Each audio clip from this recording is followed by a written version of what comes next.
This is the Project Gutenberg 1.5 release of the Federalist Papers Federalist. No. 1 General Introduction for the Independent Journal. Hamilton to the people of the state of New York. After an unequivocal experience of the inefficacy of the subsisting federal government, you are called upon to deliberate on a new constitution for the United States of America. The subject speaks its own importance, comprehending in its consequences nothing less than the existence of the Union, the safety and welfare of the parts of which it is composed, the fate of an empire in many respects the most interesting in the world. It has been frequently remarked that it seems to have been reserved to the people of this country, by their conduct and example, to decide the important question, whether societies of men are really capable or not of establishing good government from reflection and choice, or whether they are forever destined to depend for their political constitutions on accident and force. If there be any truth in the remark, the crisis at which we are arrived may with propriety be regarded as the era in which that decision is to be made, and the wrong election of the part we shall act may, in this view, deserve to be considered as the general misfortune of mankind. This idea will add the inducements of philanthropy to those of patriotism, to heighten the solicitude which all considerate and good men must feel for the event. Happy will it be if her choice should be directed by a judicious estimate of her true interests, unperplexed and unbiased by considerations not connected with the public good. But this is a thing more ardently to be wished than seriously to be expected. The plan offered to our deliberations affects too many particular interests, innovates upon too many local institutions, not to involve in its discussion a variety of objects foreign to its merits, and of views, passions and prejudices little favourable to the discovery of truth. Among the most formidable of the obstacles which the new constitution will have to encounter may readily be distinguished the obvious interest of a certain class of men in every state to resist all changes which may hazard a diminution of the power, emolument, and consequence of the offices they hold under the state establishments, and the perverted ambition of another class of men, who will either hope to aggrandize themselves by the confusions of their country, or will flatter themselves with fairer prospects of elevation from the subdivision of the empire into several partial confederacies than from its union under one government. It is not, however, my design to dwell upon observations of this nature. I am well aware that it would be disingenuous to resolve indiscriminately the opposition of any set of men, merely because their situations might subject them to suspicion, into interested or ambitious views. Candour will oblige us to admit that even such men may be actuated by our pride intentions, and it cannot be doubted that much of the opposition which has made its appearance, or may hereafter make its appearance, will spring from sources, blameless at least, if not respectable, the honest terrors of minds led astray by preconceived jealousies and fears. So numerous indeed and so powerful are the causes which serve to give a false bias to the judgment, that we, upon many occasions, see wise and good men on the wrong as well as on the right side of questions of the first magnitude to society. This circumstance, if duly attended to, would furnish a lesson of moderation to those who are ever so much persuaded of their being in the right in any controversy. And a further reason for caution, in this respect, might be drawn from the reflection that we are not always sure that those who advocate the truth are influenced by purer principles than their antagonists. Ambition, avarice, personal animosity, party opposition, and many other motives not more laudable than these, are apt to operate as well upon those who support as those who oppose the right side of a question. Were there not even these inducements to moderation, nothing could be more ill-judged than that intolerant spirit which has, at all times, characterized political parties. For in politics, as in religion, it is equally absurd to aim at making proselytes by fire and sword. Heresies in either can rarely be cured by persecution. And yet, however just these sentiments will be allowed to be, we have already sufficient indications that it will happen, and this is in all former cases of great national discussion. A torrent of angry and malignant passions will be let loose.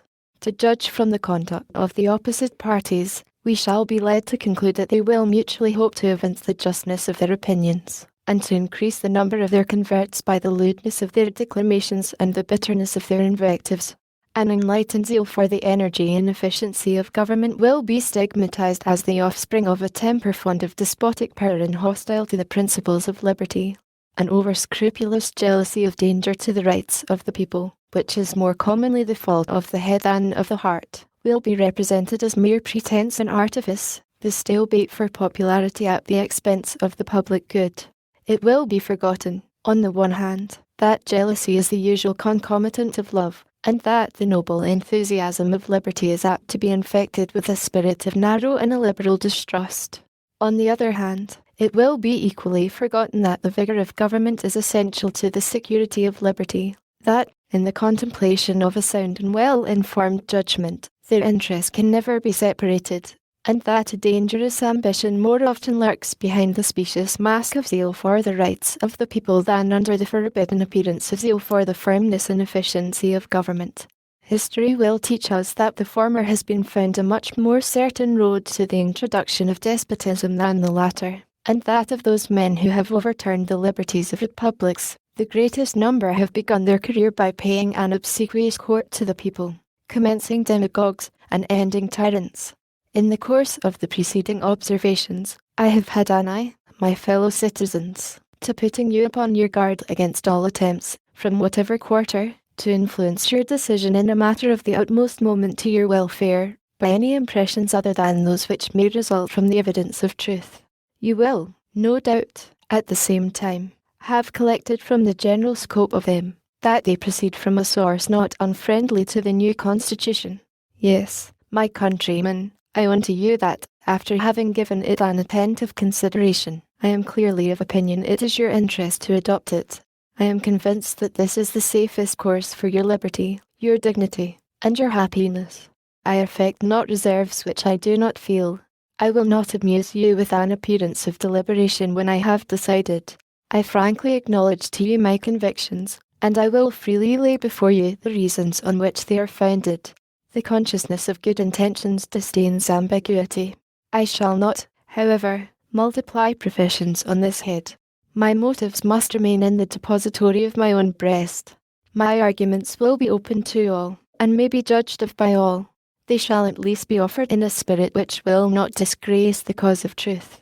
I propose, in a series of papers, to discuss the following interesting particulars: the utility of the Union to your political prosperity, the insufficiency of the present Confederation to preserve the Union, the necessity of a government at least equally energetic with the one proposed. To the attainment of this object, the conformity of the proposed Constitution to the true principles of republican government, its analogy to your own state constitution, and lastly, the additional security which its adoption will afford to the preservation of the species of government, to liberty, and to property.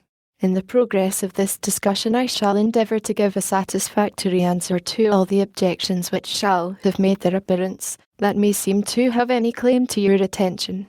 It may perhaps be thought superfluous to offer arguments to prove the utility of the Union, a point, no doubt, deeply engraved on the hearts of the great body of the people in every state, and one, which it may be imagined, has no adversaries. But the fact is, that we already hear it whispered in the private circles of those who oppose the new constitution, that the 13 states are of too great extent for any general system, and that we must of necessity resort to separate confederacies of distinct portions of the whole. One, this doctrine will, in all probability, be gradually propagated, till it has votaries enough to countenance an open avowal of it. For nothing can be more evident, to those who are able to take an enlarged view of the subject, than the alternative of an adoption of the new constitution or a dismemberment of the Union. It will therefore be of use to begin by examining the advantages of the Union, the certain evils, and the probable dangers, to which every state will be exposed from its dissolution. This shall accordingly constitute the subject of my next address. Publius 1. The same idea, tracing the arguments to their consequences, is held out in several of the late publications against the new constitution. Federalist No. 2. Concerning dangers from foreign force and influence for the Independent Journal. JAY 2. The people of the state of New York. WHEN. The people of America reflect that they are now called upon to decide a question, which, in its consequences, must prove one of the most important that ever engaged their attention. The propriety of their taking a very comprehensive, as well as a very serious, view of it, will be evident. Nothing is more certain than the indispensable necessity of government, and it is equally undeniable that whenever and however it is instituted, the people must cede to it some of their natural rights in order to vest it with requisite powers. It is well worthy of consideration, therefore, whether it would conduce more to the interests of the people of America that they should, to all general purposes, be one nation, under one federal government, or that they should divide themselves into separate confederacies, and give to the head of each the same kind of powers which they are advised to place in one national government. It has until lately been received an uncontradicted opinion that the prosperity of the people of America depended on their continuing firmly united, and the wishes, prayers, and efforts of our best and wisest citizens have been constantly directed to that object. But politicians now appear, who insist that this opinion is erroneous, and that instead of looking for safety and happiness in union, we ought to seek it in a division of the states into distinct confederacies or sovereignties. However extraordinary this new doctrine may appear, it nevertheless has its advocates, and certain characters who were much opposed to it formerly are at present of the number. Whatever may be the arguments or inducements which have wrought this change in the sentiments and declarations of these gentlemen, it certainly would not be wise in the people at large to adopt these new political tenets without being fully convinced that they are founded in truth and sound policy. It has often given me pleasure to observe that independent America was not composed of detached and distant territories, but that one connected, fertile, wide-spreading country was the portion of our western sons of liberty. Providence has in a particular manner blessed it with a variety of soils and productions, and watered it with innumerable streams, for the delight and accommodation of its inhabitants. A succession of navigable waters forms a kind of chain round its borders, as if to bind it together, while the most noble rivers in the world, running at convenient distances, present them with highways for the easy communication of friendly aids, and the mutual transportation and exchange of their various commodities. With equal pleasure I have as often taken notice that Providence has been pleased to give this one connected country to one united people, a people descended from the same ancestors, speaking the same language, professing the same religion, attached to the same principles of government, very similar in their manners and customs, and who, by their joint counsels, arms, and efforts, fighting side by side throughout a long and bloody war, have nobly established general liberty and independence.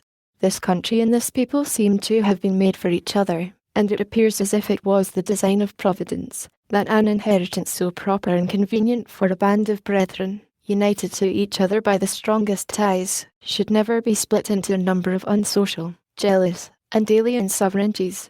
Similar sentiments have hitherto prevailed among all orders and denominations of men among us.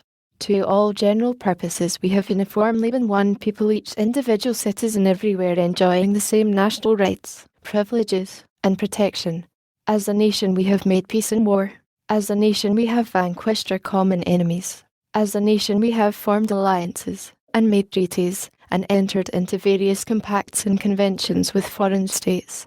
A strong sense of the value and blessings of union induced the people, at a very early period, to institute a federal government to preserve and perpetuate it.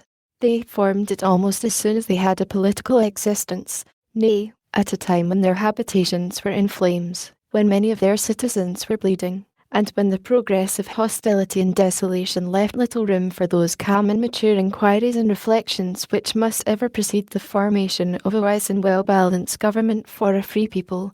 It is not to be wondered at that a government instituted in times so inauspicious should on experiment be found greatly deficient and inadequate to the purpose it was intended to answer. This intelligent people perceived and regretted these defects.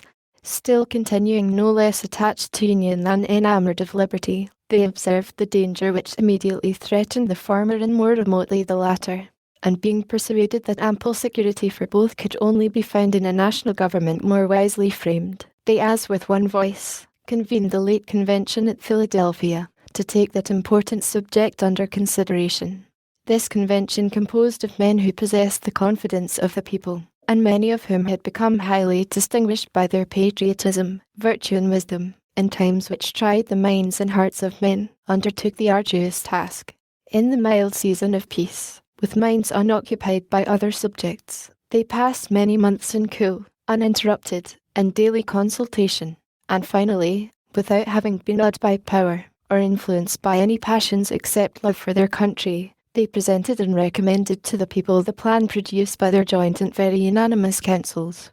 Admit, first, so is the fact that this plan is only recommended, not imposed. Yet let it be remembered that it is neither recommended to blind approbation, nor to blind reprobation, but to that sedate and candid consideration which the magnitude and importance of the subject demand, and which it certainly ought to receive.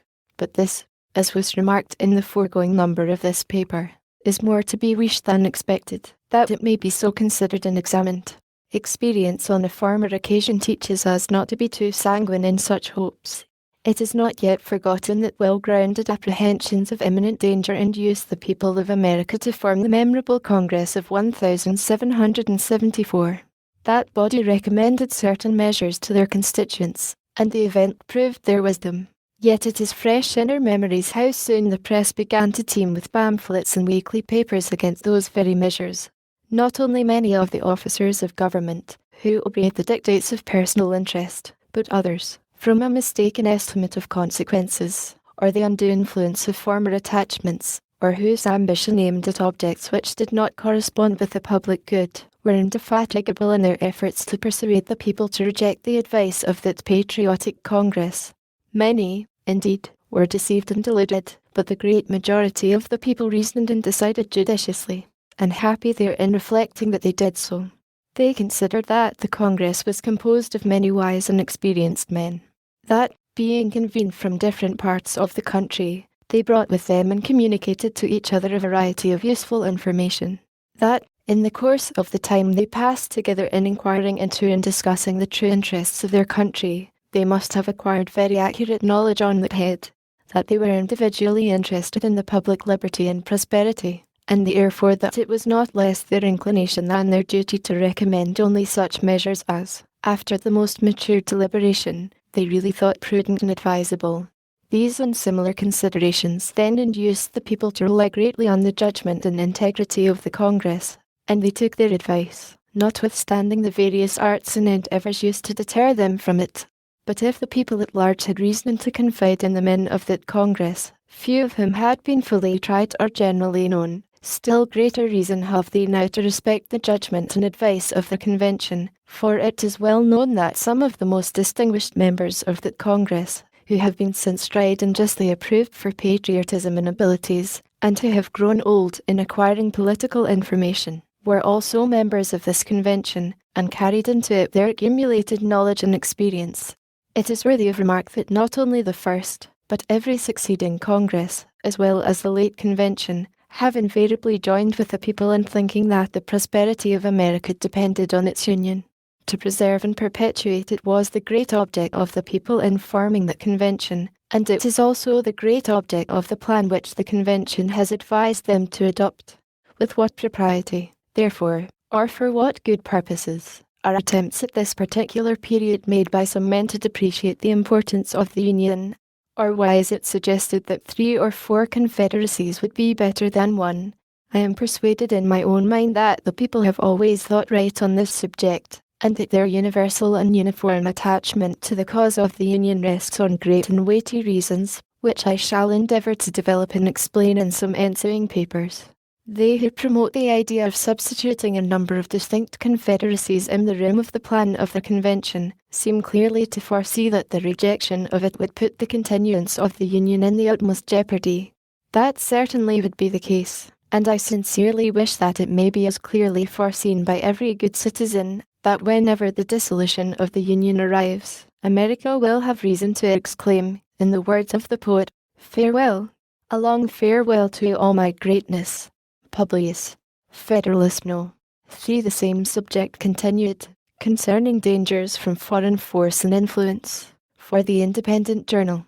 J.A.Y. to the people of the State of New York. It is not a new observation that the people of any country, if, like the Americans, intelligent and well informed, seldom adopt and steadily persevere for many years in an erroneous opinion respecting their interests, That consideration naturally tends to create great respect for the high opinion which the people of America have so long and uniformly entertained of the importance of their continuing firmly united under one federal government, vested with sufficient powers for all general and national purposes. The more attentively I consider and investigate the reasons which appear to have given birth to this opinion, the more I become convinced that they are cogent and conclusive. Among the many objects to which a wise and free people find it necessary to direct their attention, that of providing for their safety seems to be the first. The safety of the people doubtless has relation to a great variety of circumstances and considerations, and consequently affords great latitude to those who wish to define it precisely and comprehensively. At present I mean only to consider it as it respects security for the preservation of peace and tranquillity, as well as against dangers from foreign arms and influence, as from dangers of the kind arising from domestic causes. As the former of these comes first in order, it is proper it should be the first discussed. Let us therefore proceed to examine whether the people are not right in their opinion that a cordial union, under an efficient national government, affords them the best security that can be devised against hostilities from abroad. The number of wars which have happened or will happen in the world will always be found to be in proportion to the number and weight of the causes, whether real or pretended, which provoke or invite them. If this remark be just, it becomes useful to inquire whether so many just causes of war are likely to be given by United America as by United America, for if it should turn out that United America will probably give the fewest, then it will follow that in this respect the Union tends most to preserve the people in a state of peace with other nations. The just causes of war, for the most part, arise either from violation of treaties or from direct violence. America has already formed treaties with no less than 6 foreign nations, and all of them, except Russia, are maritime, and therefore able to annoy and injure us. She has also extensive commerce with Portugal, Spain, and Britain, and, with respect to the two latter, has, in addition, the circumstance of neighbourhood to attend to. It is of high importance to the peace of America that she observe the laws of nations towards all these powers, and to me it appears evident that this will be more perfectly and punctually done by one national government than it could be either by 13 separate states or by 3 or 4 distinct confederacies. Because when once an efficient national government is established, the best men in the country will not only consent to serve, but also will generally be appointed to manage it, for, although town or country, or other contracted influence, may place men in state assemblies, or senates, or courts of justice, or executive departments, yet more general and extensive reputation for talents and other qualifications will be necessary to recommend men to offices under the national government, especially as it will have the widest field for choice, and never experience that want of proper persons which is not uncommon in some of the states. Hence, it will result that the administration, the political councils, and the judicial decisions of the national government will be more wise, systematical, and judicious than those of individual states, and consequently more satisfactory with respect to other nations, as well as more safe with respect to us. Because, under the national government, treaties and articles of treaties, as well as the laws of nations, will always be expounded in one sense and executed in the same manner, whereas adjudications on the same points and questions in 13 states, or in 3 or 4 confederacies, will not always accord or be consistent, and that, as well from the variety of independent courts and judges appointed by different and independent governments, as from the different local laws and interests which may affect and influence them. The wisdom of the Convention, in committing such questions to the jurisdiction and judgment of courts appointed by and responsible only to one national government, cannot be too much commended, because the prospect of present loss or advantage may often tempt the governing party in 1 or 2 states to swerve from good faith and justice. But those temptations, not reaching the other states, and consequently having little or no influence on the national government, the temptation will be fruitless, and good faith and justice be preserved.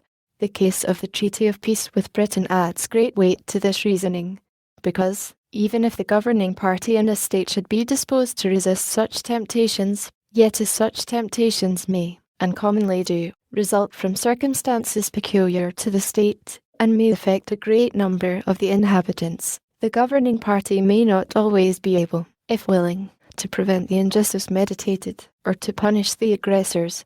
But the national government, not being affected by those local circumstances, will neither be induced to commit the wrong themselves, nor want power or inclination to prevent or punish its commission by others. So far, therefore, as either designed or accidental violations of treaties and the laws of nations afford just causes of war, they are less to be apprehended under one general government than under several lesser ones, and in that respect the former most favours the safety of the people. As to those just causes of war which proceed from direct and unlawful violence, it appears equally clear to me that one good national government affords vastly more security against dangers of that sort than can be derived from any other quarter, because such violences are more frequently caused by the passions and interests of a part than of the whole, of one or two states than of the Union. Not a single Indian war has yet been occasioned by aggressions of the present federal government, feeble as it is, but there are several instances of Indian hostilities having been provoked by the improper conduct of individual states, either unable or unwilling to restrain or punish offences, have given occasion to the slaughter of many innocent inhabitants. The neighbourhood of Spanish and British territories, bordering on some states and not on others, naturally confines the causes of quarrel more immediately to the borderers.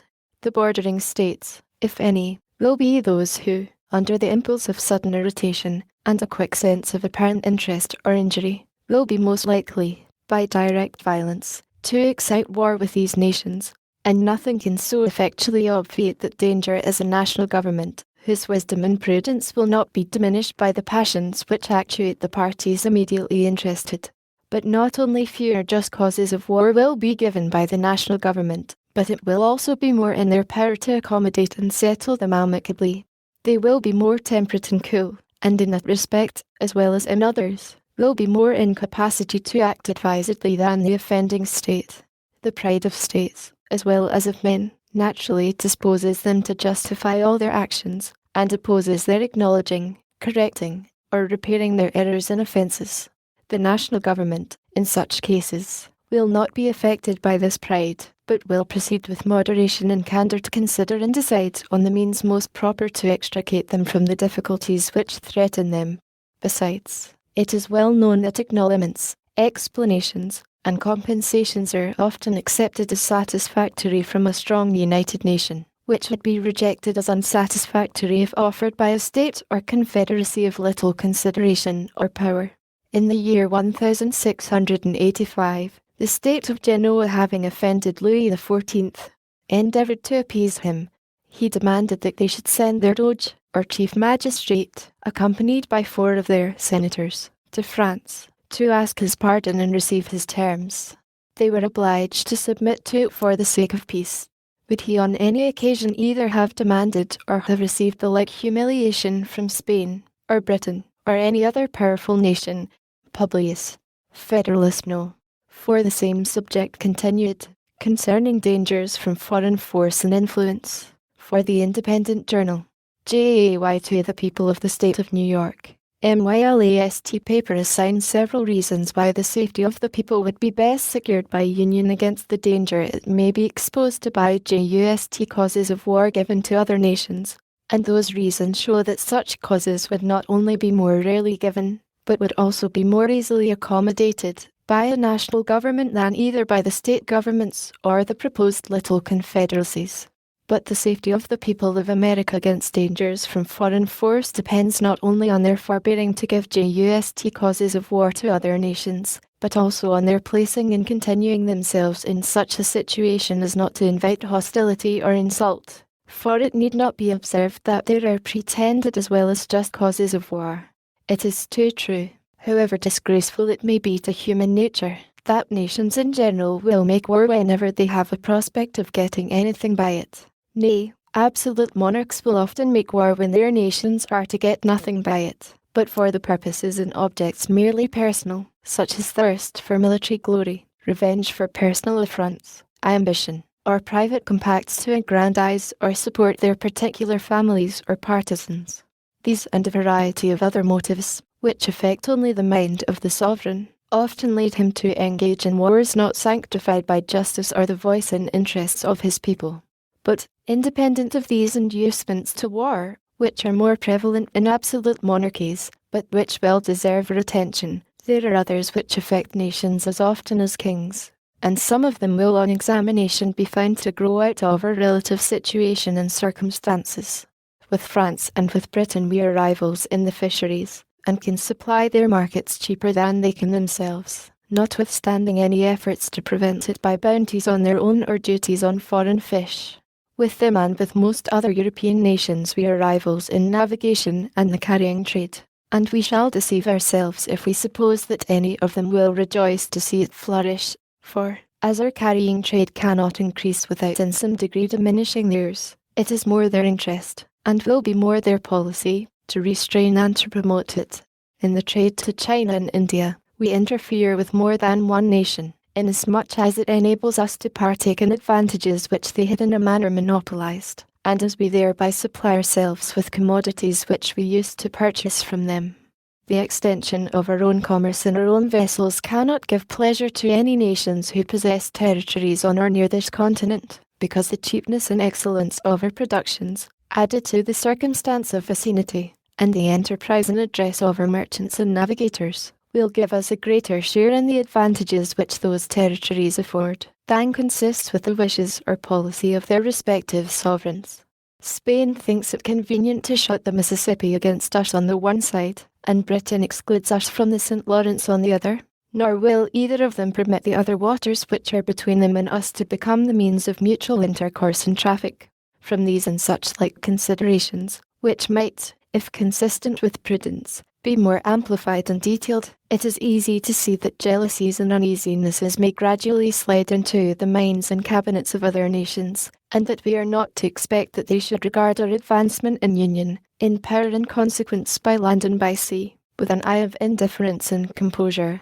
The people of America are aware that inducements to war may arise out of these circumstances, as well as from others not so obvious at present, and that whenever such inducements may find fit time and opportunity for operation, pretenses to colour and justify them will not be wanting.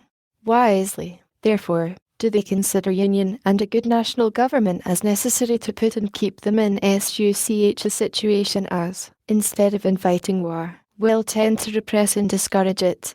That situation consists in the best possible state of defence, and necessarily depends on the government, the arms, and the resources of the country, as the safety of the whole is the interest of the whole, and cannot be provided for without government, either one or more or many. Let us inquire whether one good government is not, relative to the object in question, more competent than any other given number whatever.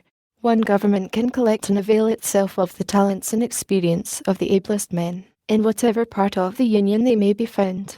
It can move on uniform principles of policy.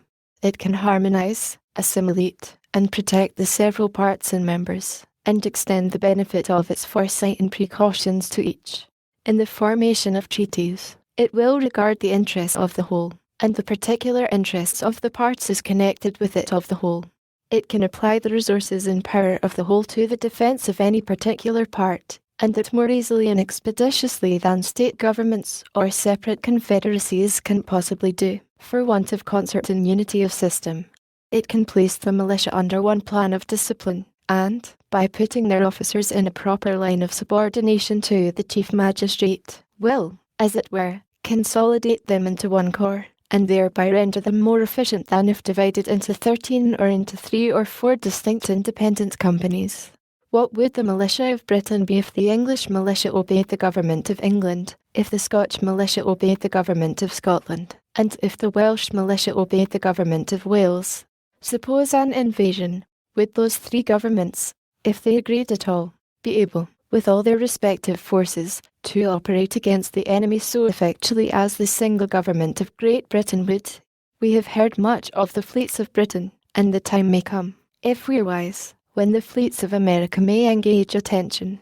But if one national government had not so regulated the navigation of Britain as to make it a nursery for seamen, if one national government had not called forth all the national means and materials for forming fleets, their prowess and their thunder would never have been celebrated. Let England have its navigation and fleet. Let Scotland have its navigation and fleet. Let Wales have its navigation and fleet. Let Ireland have its navigation and fleet. Let those 4 of the constituent parts of the British Empire be under 4 independent governments, and it is easy to perceive how soon they would each dwindle into comparative insignificance. Apply these facts to our own case. Leave America divided into 13 or, if you please, into 3 or 4 independent governments. What armies could they raise and pay? What fleets could they ever hope to have? If one was attacked, would the others fly to its succor, and spend their blood and money in its defence? Would there be no danger of their being flattered into neutrality by its specious promises, or seduced by a too great fondness for peace to decline hazarding their tranquillity and present safety for the sake of neighbours, of whom perhaps they have been jealous, and whose importance they are content to see diminished? Although such conduct would not be wise, it would, nevertheless, be natural. The history of the states of Greece, and of other countries, abounds with such instances, and it is not improbable that what has so often happened would, under similar circumstances, happen again. But admit that they might be willing to help the invaded state or confederacy. How, and when, and in what proportion shall aids of men and money be afforded? Who shall command the allied armies, and from which of them shall he receive his orders? Who shall settle the terms of peace, and in case of disputes, what umpire shall decide between them and compel acquiescence? Various difficulties and inconveniences would be inseparable from such a situation, whereas one government, watching over the general and common interests, and combining and directing the powers and resources of the whole, would be free from all these embarrassments, and conduce far more to the safety of the people. But whatever may be our situation, whether firmly united under one national government, or split into a number of confederacies, certain it is that foreign nations will know and view it exactly as it is, and they will act toward us accordingly. If they see that our national government is efficient and well administered, our trade prudently regulated, our militia properly organized and disciplined, our resources and finances discreetly managed, our credit re-established, our people free, contented, and united, they will be much more disposed to cultivate our friendship than provoke our resentment. If, on the other hand, they find us either destitute of an effectual government, each state doing right or wrong, as to its rulers may seem convenient, or split into 3 or 4 independent and probably discordant republics or confederacies, one inclining to Britain, another to France, and a third to Spain, and perhaps played off against each other by the 3, what a poor, pitiful figure will America make in their eyes? How liable would she become not only to their contempt but to their outrage? And how soon would dear-bought experience proclaim that when a people or family so divide, it never fails to be against themselves? Publius. Federalist No. 5. The same subject continued, concerning dangers from foreign force and influence. For the Independent Journal. J.A.Y. to the people of the state of New York. Queenie Anne, in her letter of the 1st of July, 1706, to the Scotch Parliament, makes some observations on the importance of the union then forming between England and Scotland, which merit your attention. I shall present the public with 1 or 2 extracts from it. An entire and perfect union will be the solid foundation of lasting peace. It will secure your religion, liberty, and property, or remove the animosities amongst yourselves, and the jealousies and differences betwixt our 2 kingdoms. It must increase your strength, riches, and trade, and by this union the whole island, being joined in affection and free from all apprehensions of different interest, will be enabled to resist all its enemies. We most earnestly recommend to you calmness and unanimity in this great and weighty affair, that the union may be brought to a happy conclusion, being the only effectual way to secure our present and future happiness, and disappoint the designs of our and your enemies, who will doubtless, on this occasion, use their utmost endeavours to prevent or delay this union. It was remarked in the preceding paper that weakness and divisions at home would invite dangers from abroad, and that nothing would tend more to secure us from them than union, strength, and good government within ourselves. This subject is copious and cannot easily be exhausted. The history of Great Britain is the one with which we are in general the best acquainted, and it gives us many useful lessons.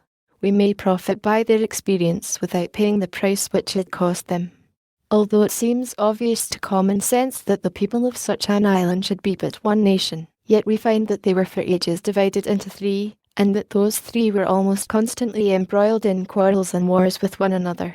Notwithstanding their true interest with respect to the continental nations was really the same, yet by the arts and policy and practices of those nations, their mutual jealousies were perpetually kept inflamed, and for a long series of years they were far more inconvenient and troublesome than they were useful in assisting to each other.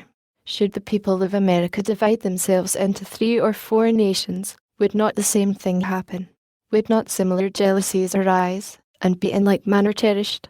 Instead of their being joined in affection, and free from all apprehension of different interests, envy and jealousy would soon extinguish confidence in affection, and the partial interests of each confederacy, instead of the general interests of all America, would be the only objects of their policy and pursuits. Hence, like most other bordering nations, they would always be either involved in disputes and war, or live in the constant apprehension of them. The most sanguine advocates for 3 or 4 confederacies cannot reasonably suppose that they would long remain exactly on an equal footing in point of strength, even if it was possible to form them so at first. But, admitting that to be practicable, yet what human contrivance can secure the continuance of such equality? Independent of those local circumstances which tend to beget an increased power in one part and to impede its progress in another, we must advert to the effects of that superior policy and good management which would probably distinguish the government of one above the rest, and by which their relative equality in strength and consideration would be destroyed. For it cannot be presumed that the same degree of sound policy, prudence, and foresight would uniformly be observed by each of these confederacies for a long succession of years.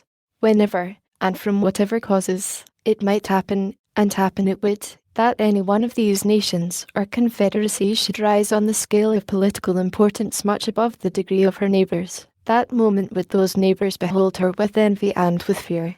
Both those passions would lead them to countenance, if not to promote, whatever might promise to diminish her importance, and would also restrain them from measures calculated to advance or even to secure her prosperity. Much time would not be necessary to enable her to discern these unfriendly dispositions. She would soon begin, not only to lose confidence in her neighbours, but also to feel a disposition equally unfavourable to them. Distrust naturally creates distrust, and by nothing is goodwill and kind conduct more speedily changed than by invidious jealousies and uncandid imputations, whether expressed or implied. The North is generally the region of strength, and many local circumstances render it probable that the most northern of the proposed confederacies would, at a period not very distant, be unquestionably more formidable than any of the others. No sooner would this become evident than the northern HIV would excite the same ideas and sensations in the more southern parts of America which it formerly did in the southern parts of Europe. Nor does it appear to be rash conjecture that its young swarms might often be tempted to gather honey in the more blooming fields and milder air of their luxurious and more delicate neighbours. They who well consider the history of similar divisions and confederacies will find abundant reason to apprehend that those in contemplation would in no other sense be neighbours than as they would be borderers, that they would neither love nor trust one another, but on the contrary would be a prey to discord, jealousy, and mutual injuries. In short, that they would place us exactly in the situations in which some nations doubtless wish to see us, viz., formidable only to each other. From these considerations it appears that those gentlemen are greatly mistaken who suppose that alliances offensive and defensive might be formed between these confederacies, and would produce that combination and union of wills, of arms, and of resources, which would be necessary to put and keep them in a formidable state of defence against foreign enemies. When did the independent states, into which Britain and Spain were formerly divided, combine in such alliance, or unite their forces against a foreign enemy? The proposed confederacies will be distinct nations. Each of them would have its commerce with foreigners to regulate by distinct treaties, and as their productions and commodities are different and proper for different markets, so would those treaties be essentially different. Different commercial concerns must create different interests, and of course different degrees of political attachment to and connection with different foreign nations. Hence it might and probably would happen that the foreign nation with whom the Southern Confederacy might be at war would be the one with whom the Northern Confederacy would be the most desirous of preserving peace and friendship. An alliance so contrary to their immediate interest would not therefore be easy to form, nor, if formed, would it be observed and fulfilled with perfect good faith. Nay, it is far more probable that in America, as in Europe, neighbouring nations, acting under the impulse of opposite interests and in friendly passions, would frequently be found taking different sides.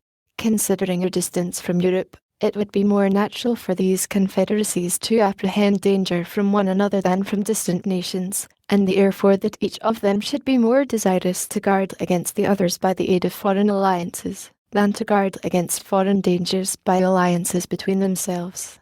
And here let us not forget how much more easy it is to receive foreign fleets into our ports, and foreign armies into our country, than it is to persuade or compel them to depart.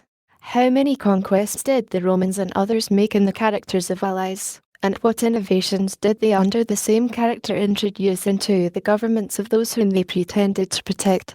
Let candid men judge, then, whether the division of America into any given number of independent sovereignties would tend to secure us against the hostilities and improper interference of foreign nations. Publius. Federalist No. 6. Concerning dangers from dissensions between the states for the Independent Journal. Hamilton to the people of the state of New York. The 3 last numbers of this paper have been dedicated to an enumeration of the dangers to which we should be exposed, in a state of disunion, from the arms and arts of foreign nations. I shall now proceed to delineate dangers of a different and, perhaps, still more alarming kind, those which will in all probability flow from dissensions between the states themselves, and from domestic factions and convulsions. These have been already in some instances slightly anticipated, but they deserve a more particular and more full investigation. A man must be far gone in utopian speculations who can seriously doubt that, if these states should either be wholly disunited, or only united in partial confederacies, the subdivisions into which they might be thrown would have frequent and violent contests with each other. To presume a want of motives for such contests as an argument against their existence, would be to forget that men are ambitious, vindictive, and rapacious. To look for a continuation of harmony between a number of independent, unconnected sovereignties in the same neighbourhood, would be to disregard the uniform course of human events, and to set at defiance the accumulated experience of ages. The causes of hostility among nations are innumerable. There are some which have a general and almost constant operation upon the collective bodies of society. Of this description are the love of power, or the desire of preeminence and dominion, the jealousy of power, or the desire of equality and safety. There are others which have a more circumscribed though unequally operative influence within their spheres.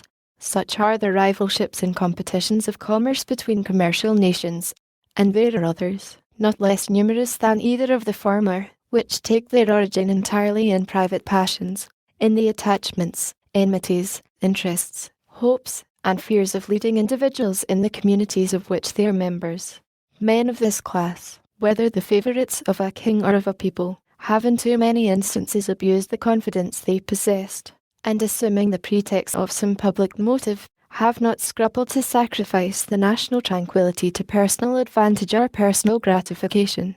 The celebrated Pericles, in compliance with the resentment of a prostitute, won at the expense of much of the blood and treasure of his countrymen, attacked, vanquished, and destroyed the city of the Samnians. The same man, stimulated by private pique against the Megarengians, to another nation of Greece, or to avoid a prosecution with which he was threatened as an accomplice of a supposed theft of the statue Phidias, 3, or to get rid of the accusations prepared to be brought against him for dissipating the funds of the state in the purchase of popularity, 4, or from a combination of all these causes, was the primitive author of that famous and fatal war, distinguished in the Grecian annals by the name of the Peloponnesian War, which, after various vicissitudes, intermissions, and renewals, terminated in the ruin of the Athenian Commonwealth. The ambitious cardinal, who was prime minister to Henry VIII, permitting his vanity to aspire to the triple crown, 5, entertained hopes of succeeding in the acquisition of this splendid prize by the influence of the Emperor Charles V to secure the favour and interest of this enterprising and powerful monarch. He precipitated England into a war with France, contrary to the plainest dictates of policy, and at the hazard of the safety and independence, as well of the kingdom over which he presided by his counsels, as of Europe in general. For if there ever was a sovereign who bid fair to realise the project of universal monarchy, it was the Emperor Charles V, of whose intrigues Wolsey was at once the instrument and the dupe. The influence which the bigotry of one female, 6, the petulance of another, 7, and the cabals of a third, 8 had in the contemporary policy, ferments, and pacifications of a considerable part of Europe, are topics that have been too often descanted upon not to be generally known. To multiply examples of the agency of personal considerations in the production of great national events, either foreign or domestic, according to their direction, would be an unnecessary waste of time. Those who have but a superficial acquaintance with the sources from which they are to be drawn, will themselves recollect a variety of instances, and those who have a tolerable knowledge of human nature will not stand in need of such lights to form their opinion either of the reality or extent of that agency. Perhaps, however, a reference, tending to illustrate the general principle, may with propriety be made to a case which has lately happened among ourselves. If Shays had not been a desperate debtor, it is much to be doubted whether Massachusetts would have been plunged into a civil war. But notwithstanding the concurring testimony of experience, in this particular, there are still to be found visionary or designing men, who stand ready to advocate the paradox of perpetual peace between the states, though dismembered and alienated from each other. The genius of republics, say they, is specific. The spirit of commerce has a tendency to soften the manners of men, and to extinguish those inflammable humours which have so often kindled into wars. Commercial republics, like ours, will never be disposed to waste themselves in ruinous contentions with each other. They will be governed by mutual interest, and will cultivate a spirit of mutual amity and concord. Is it not, we may ask these projectors in politics, the true interest of all nations to cultivate the same benevolent and philosophic spirit? If this be their true interest, have they in fact pursued it? Has it not, on the contrary, invariably been found that momentary passions, and immediate interest, have a more active and imperious control over human conduct than general or remote considerations of policy, utility, or justice? Have republics in practice been less addicted to war than monarchies? Are not the former administered by men as well as the latter? Are there not aversions, predilections, rivalships, and desires of unjust acquisitions that affect nations as well as kings? Are not popular assemblies frequently subject to the impulses of rage, resentment, jealousy, avarice, and of other irregular and violent propensities? Is it not well known that their determinations are often governed by a few individuals in whom they place confidence, and are, of course, liable to be tinctured by the passions and views of those individuals? Has commerce hitherto done anything more than change the objects of war? Is not the love of wealth as dominating and enterprising a passion as that of power or glory? Have there not been as many wars founded upon commercial motives since that has become the prevailing system of nations, as were before occasioned by the cupidity of territory or dominion? Has not the spirit of commerce, in many instances, administered new incentives to the appetite, both for the one and for the other? Let experience, the least fallible guide of human opinions, be appealed to for an answer to these inquiries. Sparta, Athens, Rome, and Carthage were all republics, two of them, Athens and Carthage, of the commercial kind. Yet were they as often engaged in wars, offensive and defensive, as the neighbouring monarchies of the same times. Sparta was little better than a well-regulated camp, and Rome was never sated of carnage and conquest. Carthage, though a commercial republic, was the aggressor in the very war that ended in her destruction. Hannibal had carried her arms into the heart of Italy and to the gates of Rome, before Scipio, in turn, gave him an overthrow in the territories of Carthage, and made a conquest of the Commonwealth. Venice, in later times, figured more than once in wars of ambition, till, becoming an object to the other Italian states, Pope Julius II found means to accomplish that formidable league commune which gave a deadly blow to the power and pride of this haughty republic. The provinces of Holland, till they were overwhelmed in debts and taxes, took a leading and conspicuous part in the wars of Europe, They had furious contests with England for the dominion of the sea, and were among the most persevering and most implacable of the opponents of Louis XIV. In the government of Britain, the representatives of the people compose one branch of the national legislature. Commerce has been for ages the predominant pursuit of the country. Few nations, nevertheless, have been more frequently engaged in war, and the wars in which the kingdom has been engaged have, in numerous instances, proceeded from the people. There have been, if I may so express it, almost as many popular as royal wars. The cries of the nation and the importunities of their representatives have, upon various occasions, dragged their monarchs into war, or continued them in it, contrary to their inclinations, and sometimes contrary to the real interests of the state. In the memorable struggle for superiority between the rival houses of Austria and Bourbon, which so long kept Europe in a flame, it is well known that the antipathies of the English against the French, seconding the ambition, or rather the avarice, of a favourite leader Comitan, protracted the war beyond the limits marked out by sound policy, and for a considerable time in opposition to the views of the court. The wars of these two last-mentioned nations have in a great measure grown out of commercial considerations, the desire of supplanting and the fear of being supplanted, either in particular branches of traffic or in the general advantages of trade and navigation. From the summary of what has taken place in other countries, whose situations have borne the nearest resemblance to our own, what reason can we have to confide in those reveries which would seduce us into an expectation of peace and cordiality between the members of the present Confederacy, in a state of separation? Have we not already seen enough of the fallacy and extravagance of those idle theories which have amused us with promises of an exemption from the imperfections, weaknesses and evils incident to society in every shape? Is it not time to awake from the deceitful dream of a golden age, and to adopt as a practical maxim for the direction of our political conduct that we, as well as the other inhabitants of the globe, are yet remote from the happy emperor of perfect wisdom and perfect virtue?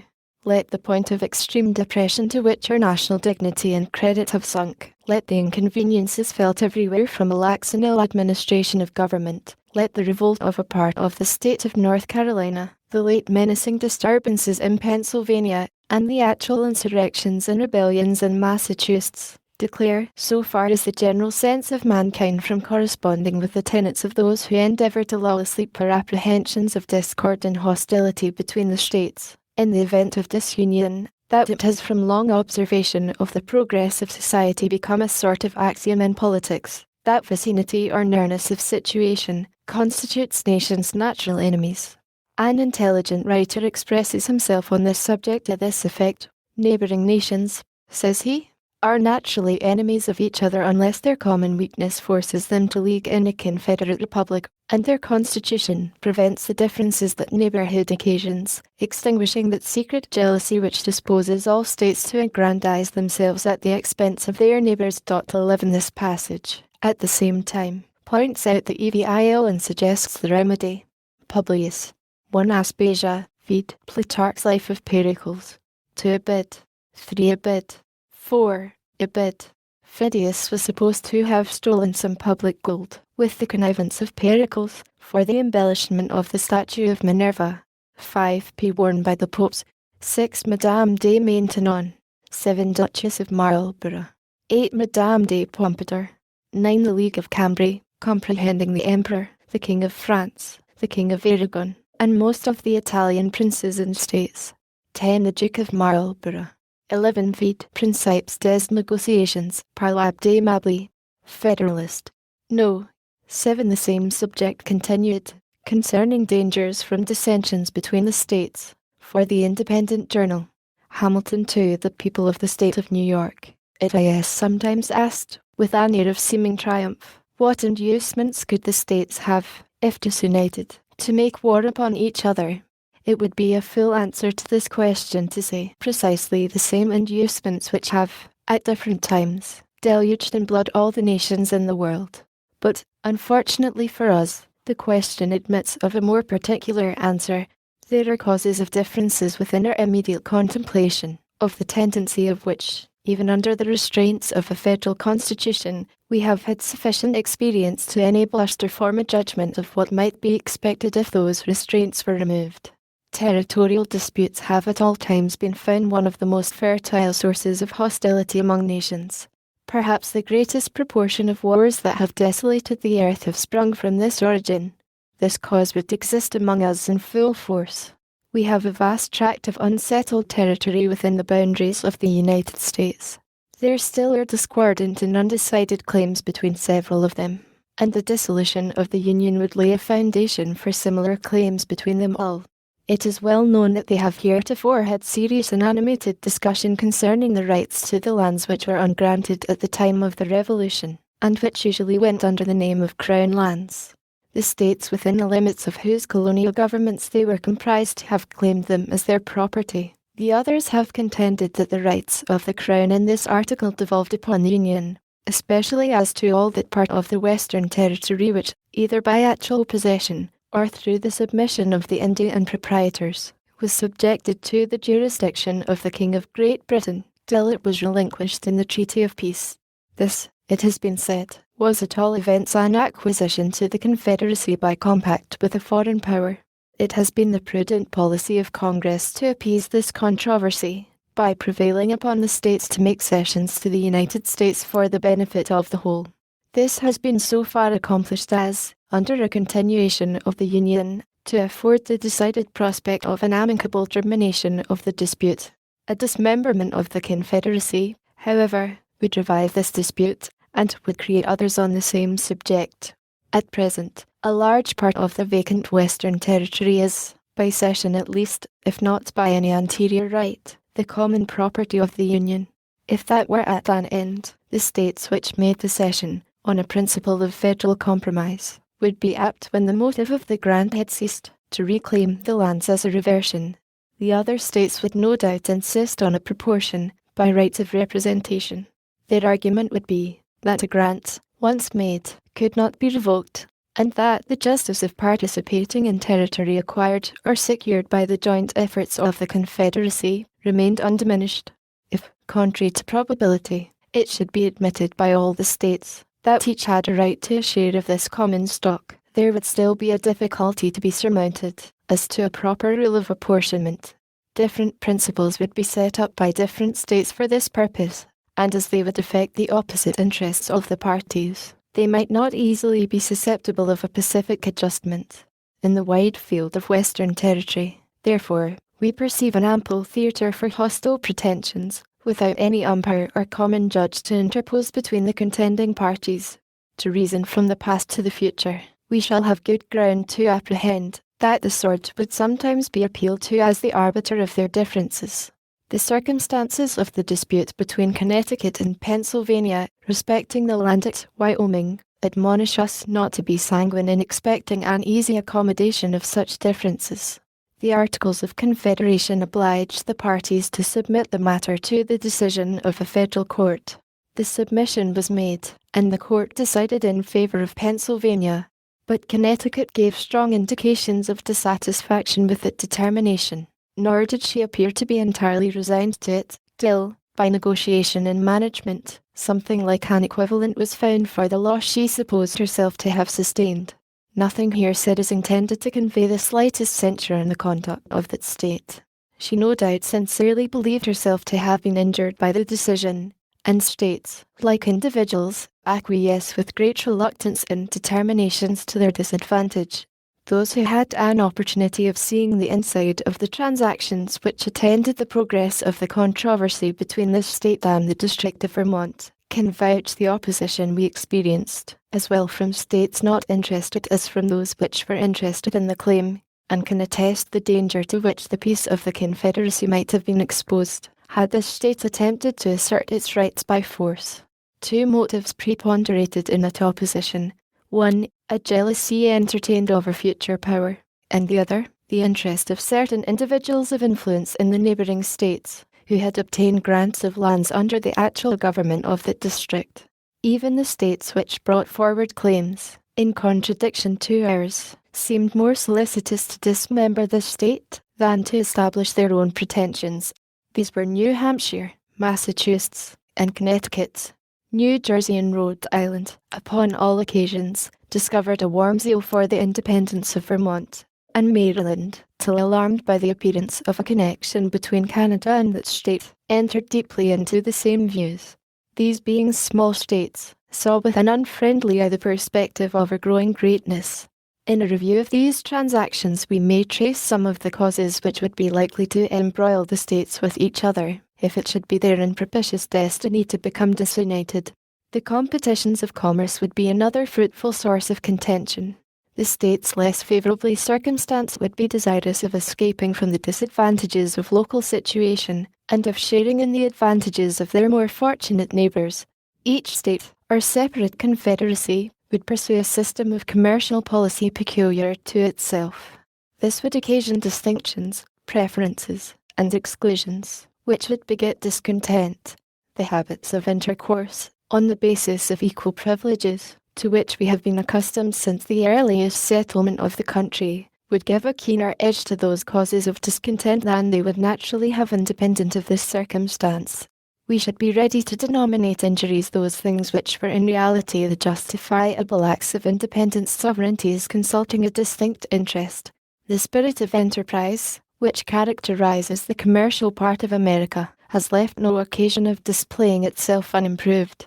It is not at all probable that this unbridled spirit would pay much respect to those regulations of trade by which particular states might endeavour to secure exclusive benefits to their own citizens. The infractions of these regulations, on one side, the efforts to prevent and repel them, on the other, would naturally lead to outrages, and these to reprisals and wars. The opportunities which some states would have of rendering others tributary to them by commercial regulations would be impatiently submitted to by the tributary states. The relative situation of New York, Connecticut, and New Jersey would afford an example of this kind. New York, from the necessities of revenue, must lay duties on her importations. A great part of these duties must be paid by the inhabitants of the two other states in the capacity of consumers of what we import. New York would neither be willing nor able to forego this advantage.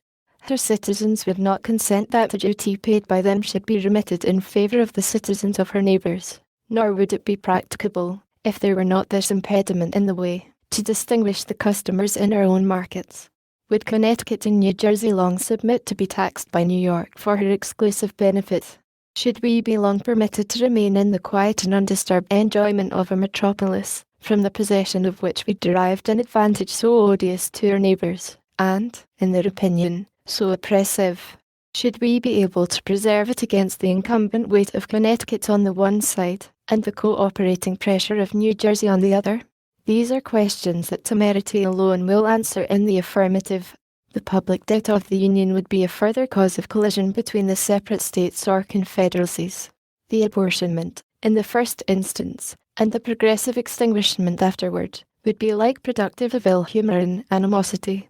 How would it be possible to agree upon a rule of apportionment satisfactory to all? There is scarcely any that can be proposed which is entirely free from real objections. These, as usual, would be exaggerated by the adverse interests of the parties. There are even dissimilar views among the states as to the general principle of discharging the public debt. Some of them, either less impressed with the importance of national credit, or because their citizens have little, if any, immediate interest in the question, feel an indifference, if not a repugnance, to the payment of the domestic debt at any rate. These would be inclined to magnify the difficulties of the distribution. Others of them, a numerous body of whose citizens are creditors to the public beyond proportion of the state in the total amount of the national debt, would be strenuous for some equitable and effective provision. The procrastinations of the former would excite the resentments of the latter. The settlement of a rule would, in the meantime, be postponed by real differences of opinion and affected delays. The citizens of the states interested would clamour, foreign powers would urge for the satisfaction of their just demands, and the peace of the states would be hazarded to the double contingency of external invasion and internal contention. Suppose the difficulties of agreeing upon a rule surmounted, and the apportionment made. Still there is great room to suppose that the rule agreed upon would, upon experiment, be found to bear harder upon some states than upon others. Those which were sufferers by it would naturally seek for a mitigation of the burden. The others would as naturally be disinclined to revision, which was likely to end in an increase of their own encumbrances. Their refusal would be too plausible a pretext to the complaining states to withhold their contributions, not to be embraced with avidity. And the non-compliance of these states with their engagements would be a ground of bitter discussion and altercation. If even the rule adopted should in practice justify the equality of its principle, still delinquencies in payments on the part of some of the states would result from a diversity of other causes: the real deficiency of resources, the mismanagement of their finances, accidental disorders in the management of the government, and, in addition to the rest, the reluctance with which men commonly part with money for purposes that have outlived the exigencies which produced them, and interfere with the supply of immediate wants. Delinquencies, from whatever causes, would be productive of complaints, recriminations, and quarrels. There is, perhaps, nothing more likely to disturb the tranquillity of nations than their being bound to mutual contributions for any common object that does not yield an equal and coincident benefit. For it is an observation, as true as it is trite, that there is nothing men differ so readily about as the payment of money. Laws in violation of private contracts, as they amount to aggressions on the rights of those states whose citizens are injured by them, may be considered as another probable source of hostility. We are not authorized to expect that a more liberal or more equitable spirit would preside over the legislations of the individual states hereafter, if unrestrained by any additional checks than we have heretofore seen in too many instances disgracing their several codes. We have observed the disposition to retaliation excited in Connecticut in consequence of the enormities perpetrated by the legislature of Rhode Island, and we reasonably infer that, in similar cases, under other circumstances, a war, not of parchment, but of the sword, would chastise such atrocious breaches of moral obligation and social justice. The probability of incompatible alliances between the different states or confederacies in different foreign nations, and the effects of this situation upon the peace of the whole, have been sufficiently unfolded in some preceding papers. From the view they have exhibited of this part of the subject, this conclusion is to be drawn, that America, if not connected at all, or only by the feeble tie of a simple league, offensive and defensive, would, by the operation of such jarring alliances, be gradually entangled in all the pernicious labyrinths of European politics and wars, and by the destructive contentions of the parts into which she was divided, would be likely to become a prey to the artifices and machinations of powers equally the enemies of them all. Divide impere one must be the motto of every nation that either hates or fears us. 2 Publius. 1. Divide and command. 2. In order that the whole subject of these papers may as soon as possible be laid before the public, it is proposed to publish them 4 times a week, on Tuesday in the New York Packet and on Thursday in the Daily Advertiser. Federalist No. 8. The consequences of hostilities between the states from the New York Packet. Tuesday, November the 20th, 1787. Hamilton to the people of the state of New York. Assuming it therefore as an established truth that the several states, in case of disunion, or such combinations of them as might happen to be formed out of the wreck of the general confederacy, would be subject to those vicissitudes of peace and war, of friendship and enmity, with each other, which have fallen to the lot of all neighbouring nations not united under one government, let us enter into a concise detail of some of the consequences that would attend such a situation. War between the states, in the first period of their separate existence, would be accompanied with much greater distresses than it commonly is in those countries where regular military establishments have long obtained. The disciplined armies always kept on foot on the continent of Europe, though they bear a malignant aspect to liberty and economy, have, notwithstanding, been productive of the signal advantage of rendering sudden conquests impracticable, and of preventing that rapid desolation which used to mark the progress of war prior to their introduction. The art of fortification has contributed to the same ends. The nations of Europe are encircled with chains of fortified places, which mutually obstruct invasion.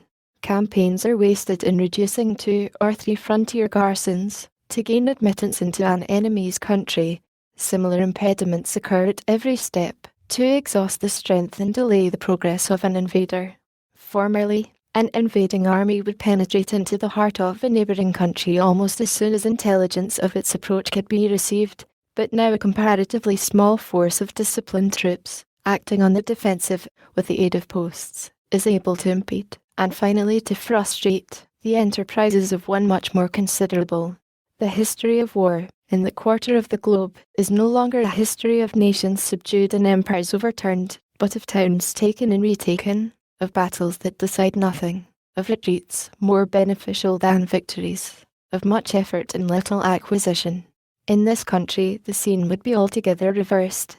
The jealousy of military establishments would postpone them as long as possible. The want of fortifications, leaving the frontiers of one state open to another, would facilitate inroads. The populous states would, with little difficulty, overrun their less populous neighbours. Conquests would be as easy to be made as difficult to be retained. War, therefore, would be desultory and predatory. Plunder and devastation ever march in the train of irregulars. The calamities of individuals would make the principal figure in the events which would characterize our military exploits. This picture is not too highly wrought, though, I confess, it would not long remain a just one. Safety from external danger is the most powerful director of national conduct. Even the ardent love of liberty will, after a time, give way to its dictates. The violent destruction of life and property incident to war, the continual effort and alarm attendant on a state of continual danger, will compel nations the most attached to liberty to resort for repose and security to institutions which have a tendency to destroy their civil and political rights. To be more safe, they at length become willing to run the risk of being less free. The institutions chiefly alluded to are standing armies and the correspondent appendages of military establishments. Standing armies, it is said, are not provided against in the new constitution, and it is therefore inferred that they may exist under it. 1 Their existence, however, from the very terms of the proposition, is, at most, problematical and uncertain. But standing armies, it may be replied, must inevitably result from a dissolution of the Confederacy. Frequent war and constant apprehension, which require a state of as constant preparation, will infallibly produce them. The weaker states or confederacies would first have recourse to them, to put themselves upon an equality with their more potent neighbours. They would endeavour to supply the inferiority of population and resources by a more regular and effective system of defence, by disciplined troops, and by fortifications. They would, at the same time, be necessitated to strengthen the executive arm of government, in doing which their constitutions would acquire a progressive direction toward monarchy. It is of the nature of war to increase the executive at the expense of the legislative authority. The expedients which have been mentioned would soon give the states or confederacies that made use of them a superiority over their neighbours.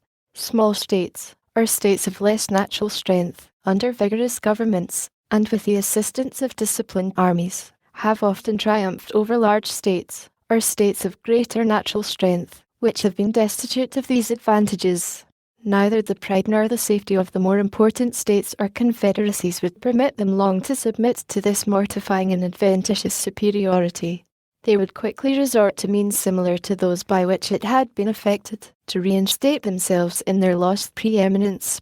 Thus, we should, in a little time, see established in every part of this country the same engines of despotism which have been the scourge of the old world. This, at least, would be the natural course of things, and their reasonings will be the more likely to be just, in proportion as they are accommodated to this standard. These are not vague inferences drawn from supposed or speculative defects in a constitution, the whole power of which is lodged in the hands of a people, or their representatives and delegates, but they are solid conclusions, drawn from the natural and necessary progress of human affairs. It may, perhaps, be asked, by way of objection to this, why did not standing armies spring up out of the contentions which so often distracted the ancient republics of Greece? Different answers, equally satisfactory, may be given to this question. The industrious habits of the people of the present day, absorbed in the pursuits of gain, and devoted to the improvements of agriculture and commerce, are incompatible with the condition of a nation of soldiers, which was the true condition of the people of those republics. The means of revenue, which have been so greatly multiplied by the increase of gold and silver and of the arts of industry, and the science of finance, which is the offspring of modern times, concurring with the habits of nations, have produced an entire revolution in the system of war, and have rendered disciplined armies distinct from the body of the citizens. the inseparable companions of frequent hostility. There is a wide difference, also, between military establishments in a country seldom exposed by its situation to internal invasions, and in one which is often subject to them, and always apprehensive of them. The rulers of the former can have a good pretext, if they are even so inclined, to keep on foot armies so numerous as must of necessity be maintained in the latter. These armies being, in the first case, rarely, if at all, called into activity for interior defence, the people are in no danger of being broken to military subordination. The laws are not accustomed to relaxations in favour of military exigencies. The civil state remains in full vigour, neither corrupted nor confounded with the principles or propensities of the other state.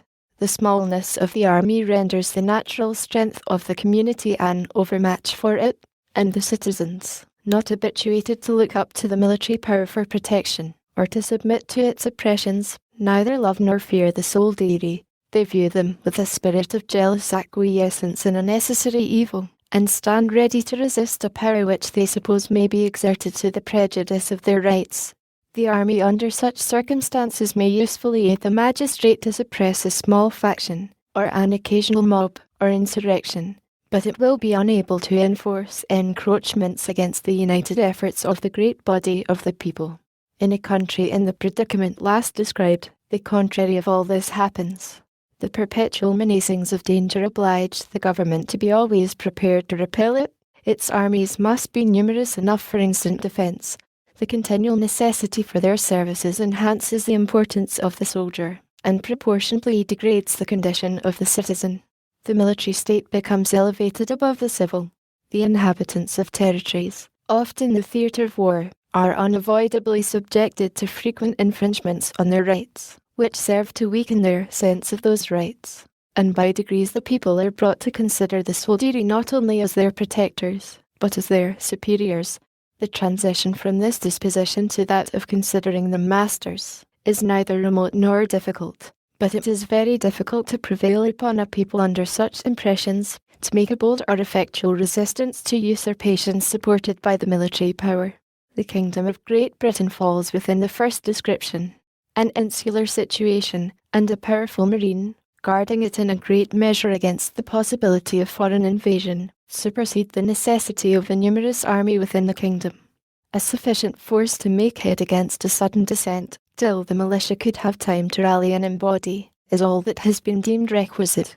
No motive of national policy has demanded, nor would public opinion have tolerated, a larger number of troops upon its domestic establishment.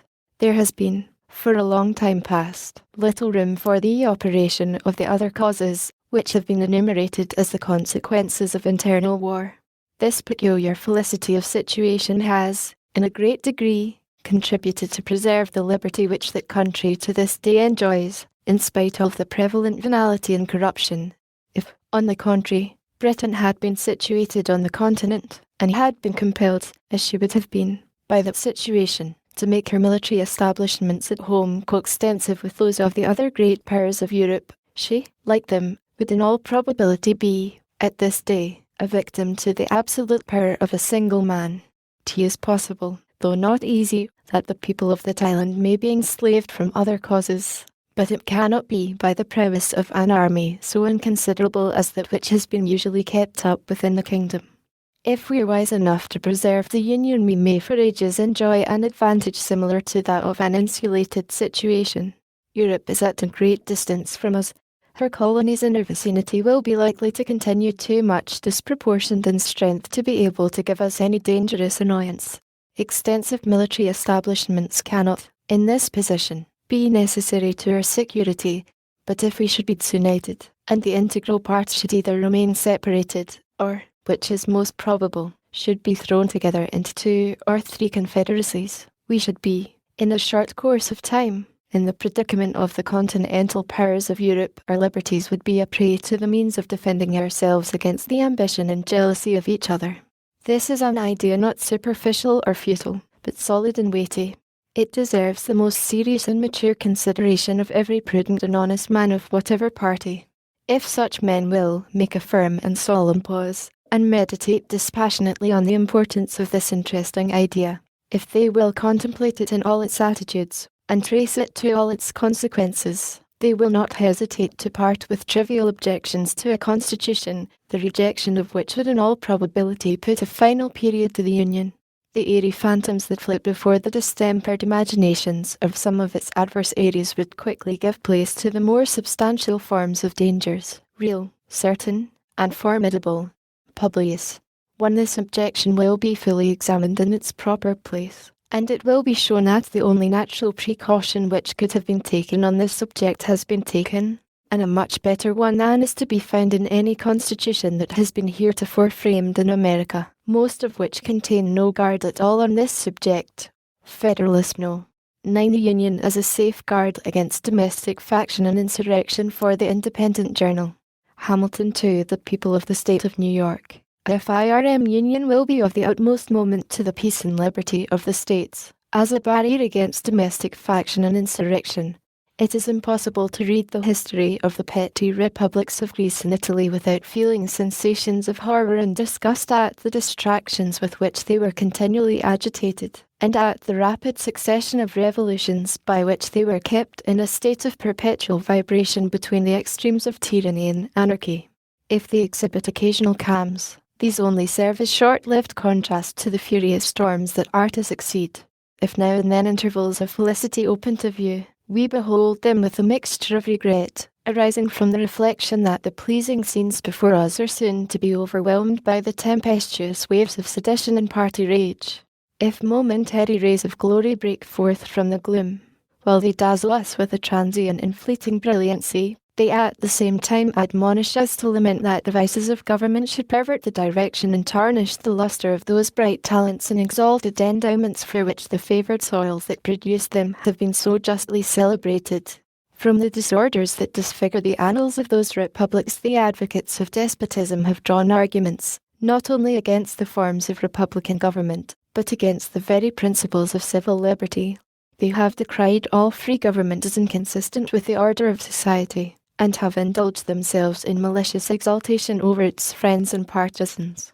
Happily for mankind, stupendous fabrics reared on the basis of liberty, which have flourished for ages, have, in a few glorious instances, refuted their gloomy sophisms, and, I trust, America will be the broad and solid foundation of other edifices, not less magnificent, which will be equally permanent monuments of their errors. But it is not to be denied that the portraits they have sketched of republican government were too just copies of the originals from which they were taken. If it had been found impracticable to have devised models of a more perfect structure, the enlightened friends to liberty would have been obliged to abandon the cause of that species of government as indefensible. The science of politics, however, like most other sciences, has received great improvement. The efficacy of various principles is now well understood, which were either not known at all, or imperfectly known to the ancients. The regular distribution of power into distinct departments, the introduction of legislative balances and checks, the institution of courts composed of judges holding their offices during good behaviour, the representation of the people in the legislature by deputies of their own election, these are wholly new discoveries, or have made their principal progress towards perfection in modern times. They are means, and powerful means, by which the excellences of republican government may be retained and its imperfections lessened or avoided. To this catalogue of circumstances that tend to the amelioration of popular systems of civil government, I shall venture, however novel it may appear to some, to add one more, on a principle which has been made the foundation of an objection to the new constitution. I mean the enlargement of the orbit within which such systems are to revolve, either in respect to the dimensions of a single state or to the consolidation of several smaller states into one great confederacy. The latter is that which immediately concerns the object under consideration. It will, however, be of use to examine the principle in its application to a single state, which shall be attended to in another place. The utility of a confederacy, as well to suppress faction and to guard the internal tranquillity of states, as to increase their external force and security, is in reality not a new idea. It has been practiced upon in different countries and ages, and has received the sanction of the most approved writers on the subject of politics. The opponents of the plan proposed have, with great assiduity, cited and circulated the observations of Montesquieu on the necessity of a contracted territory for a republican government. But they seem not to have been apprised of the sentiments of that great man expressed in another part of his work, nor to have adverted to the consequences of the principle to which they subscribe with such ready acquiescence. When Montesquieu recommends a small extent for republics, the standards he had in view were of dimensions far short of the limits of almost every one of these states. Neither Virginia, Massachusetts, Pennsylvania, New York, North Carolina, nor Georgia can by any means be compared with the models from which he reasoned and to which the terms of his description apply. If we therefore take his ideas on this point as the criterion of truth, we shall be driven to the alternative either of taking refuge at once in the arms of monarchy, or of splitting ourselves into an infinity of little, jealous, clashing, tumultuous commonwealths, the wretched nurseries of unceasing discord, and the miserable objects of universal pity or contempt. Some of the writers who have come forward on the other side of the question seem to have been aware of the dilemma, and have even been bold enough to hint at the division of the larger states as a desirable thing. Such an infatuated policy, such a desperate expedient, might, by the multiplication of petty offices, answer the views of men who possess not qualifications to extend their influence beyond the narrow circles of personal intrigue, but it could never promote the greatness or happiness of the people of America.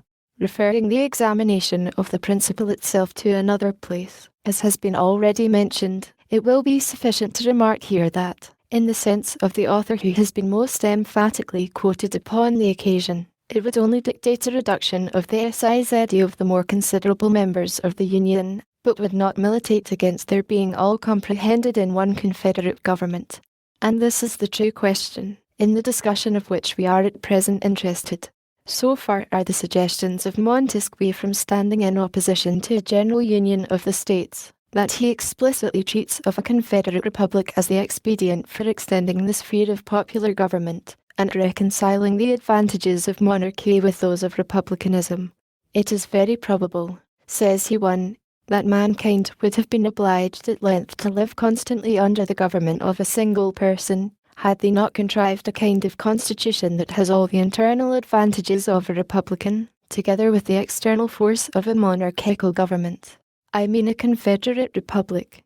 This form of government is a convention by which several smaller states agree to become members of a larger ONE, which they intend to form. It is a kind of assemblage of societies that constitutes a new one, capable of increasing, by means of new associations, till they arrive to such a degree of power as to be able to provide for the security of the united body. A republic of this kind, able to withstand an external force, may support itself without any internal corruptions. The form of this society prevents all manner of inconveniences. If a single member should attempt to usurp the supreme authority, he could not be supposed to have an equal authority and credit in all the Confederate States. Were he to have too great influence over one, this would alarm the rest. Were he to subdue part, that which would still remain free might oppose him with forces independent of those which he had usurped and overpower him before he could be settled in his usurpation. Should a popular insurrection happen in one of the Confederate States, the others are able to quell it. Should abuses creep into one part, they are reformed by those that remain sound.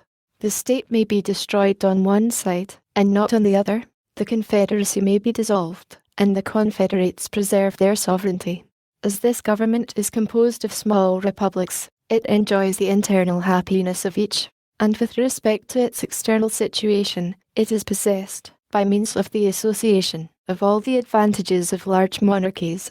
I have thought it proper to quote at length these interesting passages, because they contain a luminous abridgment of the principal arguments in favour of the Union, and must effectually remove the false impressions which a misapplication of other parts of the work was calculated to make. They have, at the same time, an intimate connection with the more immediate design of this paper, which is to illustrate the tendency of the Union to repress domestic faction and insurrection. A distinction, more subtle than accurate, has been raised between a confederacy and a consolidation of the states. The essential characteristic of the first is said to be the restriction of its authority to the members in their collective capacities, without reaching to the individuals of whom they are composed. It is contended that the National Council ought to have no concern with any object of internal administration. An exact equality of suffrage between the members has also been insisted upon as a leading feature of a confederate government. These positions are, in the main, arbitrary. They are supported neither by principle nor precedent. It has indeed happened that governments of this kind have generally operated in the manner which the distinction taken notice of supposes to be inherent in their nature. But there have been in most of them extensive exceptions to the practice, which serve to prove, as far as example will go, that there is no absolute rule on the subject. And it will be clearly shown in the course of this investigation that as far as the principle contended for has prevailed, it has been the cause of incurable disorder and imbecility in the government. The definition of a confederate republic seems simply to be an assemblage of societies, or an association of two or more states into one state. The extent, modifications, and objects of the federal authority are mere matters of discretion. So long as the separate organization of the members be not abolished, so long as it exists, by a constitutional necessity, for local purposes, though it should be in perfect subordination to the general authority of the Union, it would still be, in fact and in theory, an association of states, or a confederacy. The proposed constitution, so far from implying an abolition of the state governments, makes them constituent parts of the national sovereignty, by allowing them a direct representation in the Senate, and leaves in their possession certain exclusive and very important portions of sovereign power. This fully corresponds, in every rational import of the terms, with the idea of a federal government. In the Lycian Confederacy, which consisted of 23 cities or republics, the largest were entitled to 3 votes in the Common Council, those of the middle class to TWO, and the smallest to ONE. The Common Council had the appointment of all the judges and magistrates of the respective cities. This was certainly the most delicate species of interference in their internal administration, for if there be anything that seems exclusively appropriated to the local jurisdictions, it is the appointment of their own officers. Yet Montesquieu, speaking of this association, says, "Were I to give a model of an excellent confederate republic, it would be that of Lycia." Thus we perceive that the distinctions insisted upon were not within the contemplation of this enlightened civilian, and we shall be led to conclude that they are the novel refinements of an erroneous theory. Publius. 1 Spirit of Livia, Volume I. Book Hicks. Chap. I. Federalist No. 10. The same subject continued. The Union as a safeguard against domestic faction and insurrection. From the New York Packet. Friday, November 23, 1787. Madison to the people of the state of New York. Among the numerous advantages promised by a well-constructed union, none deserves to be more accurately developed than its tendency to break and control the violence of faction. The friend of popular governments never finds himself so much alarmed for their character and fate, as when he contemplates their propensity to this dangerous vice. He will not fail, therefore, to set a due value on any plan which, without violating the principles to which he is attached, provides a proper cure for it. The instability, injustice, and confusion introduced into the public councils have, in truth, been the mortal diseases under which popular governments have everywhere perished, as they continue to be the favourite and fruitful topics from which the adversaries to liberty derive their most specious declamations. The valuable improvements made by the American constitutions on the popular models, both ancient and modern, cannot certainly be too much admired, but it would be an unwarrantable partiality to contend that they have as effectually obviated the danger on this side, as was wished and expected. Complaints are everywhere heard from our most considerate and virtuous citizens, equally the friends of public and private faith, and of public and personal liberty, that our governments are too unstable, that the public good is disregarded in the conflicts of rival parties, and that measures are too often decided, not according to the rules of justice and the rights of the minor party, but by the superior force of an interested and overbearing majority. However anxiously we may wish that these complaints had no foundation, the evidence of known facts will not permit us to deny that they are in some degree true. It will be found, indeed, on a candid review of our situation, that some of the distresses under which we labour have been erroneously charged on the operation of our governments, but it will be found, at the same time, that other causes will not alone account for many of our heaviest misfortunes, and, particularly, for that prevailing and increasing distrust of public engagements, an alarm for private rights, which are echoed from one end of the continent to the other. These must be chiefly, if not wholly, effects of the unsteadiness and injustice with which a factious spirit has tainted our public administrations. By a faction, I understand a number of citizens, whether amounting to a majority or a minority of the whole, who are united and actuated by some common impulse of passion, or of interest, adverse to the rights of other citizens, or to the permanent and aggregate interests of the community. There are two methods of curing the mischiefs of faction, the one, by removing its causes, the other, by controlling its effects.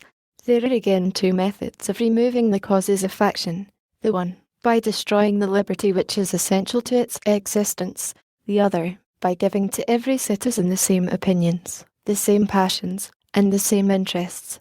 It could never be more truly said than, of the first remedy, that it was worse than the disease. Liberty is to faction what air is to fire, an element without which it instantly expires. But it could not be less folly to abolish liberty, which is essential to political life, because it nourishes faction, than it would be to wish the annihilation of air, which is essential to animal life, because it imparts to fire its destructive agency. The second expedient is as impracticable as the first would be unwise. As long as the reason of man continues fallible, and he is at liberty to exercise it, different opinions will be formed. As long as the connection subsists between his reason and his self-love, his opinions and his passions will have a reciprocal influence on each other, and the former will be objects to which the latter will attach themselves. The diversity in the faculties of men, from which the rights of property originate, is not less an insuperable obstacle to uniformity of interests. The protection of these faculties is the first object of government.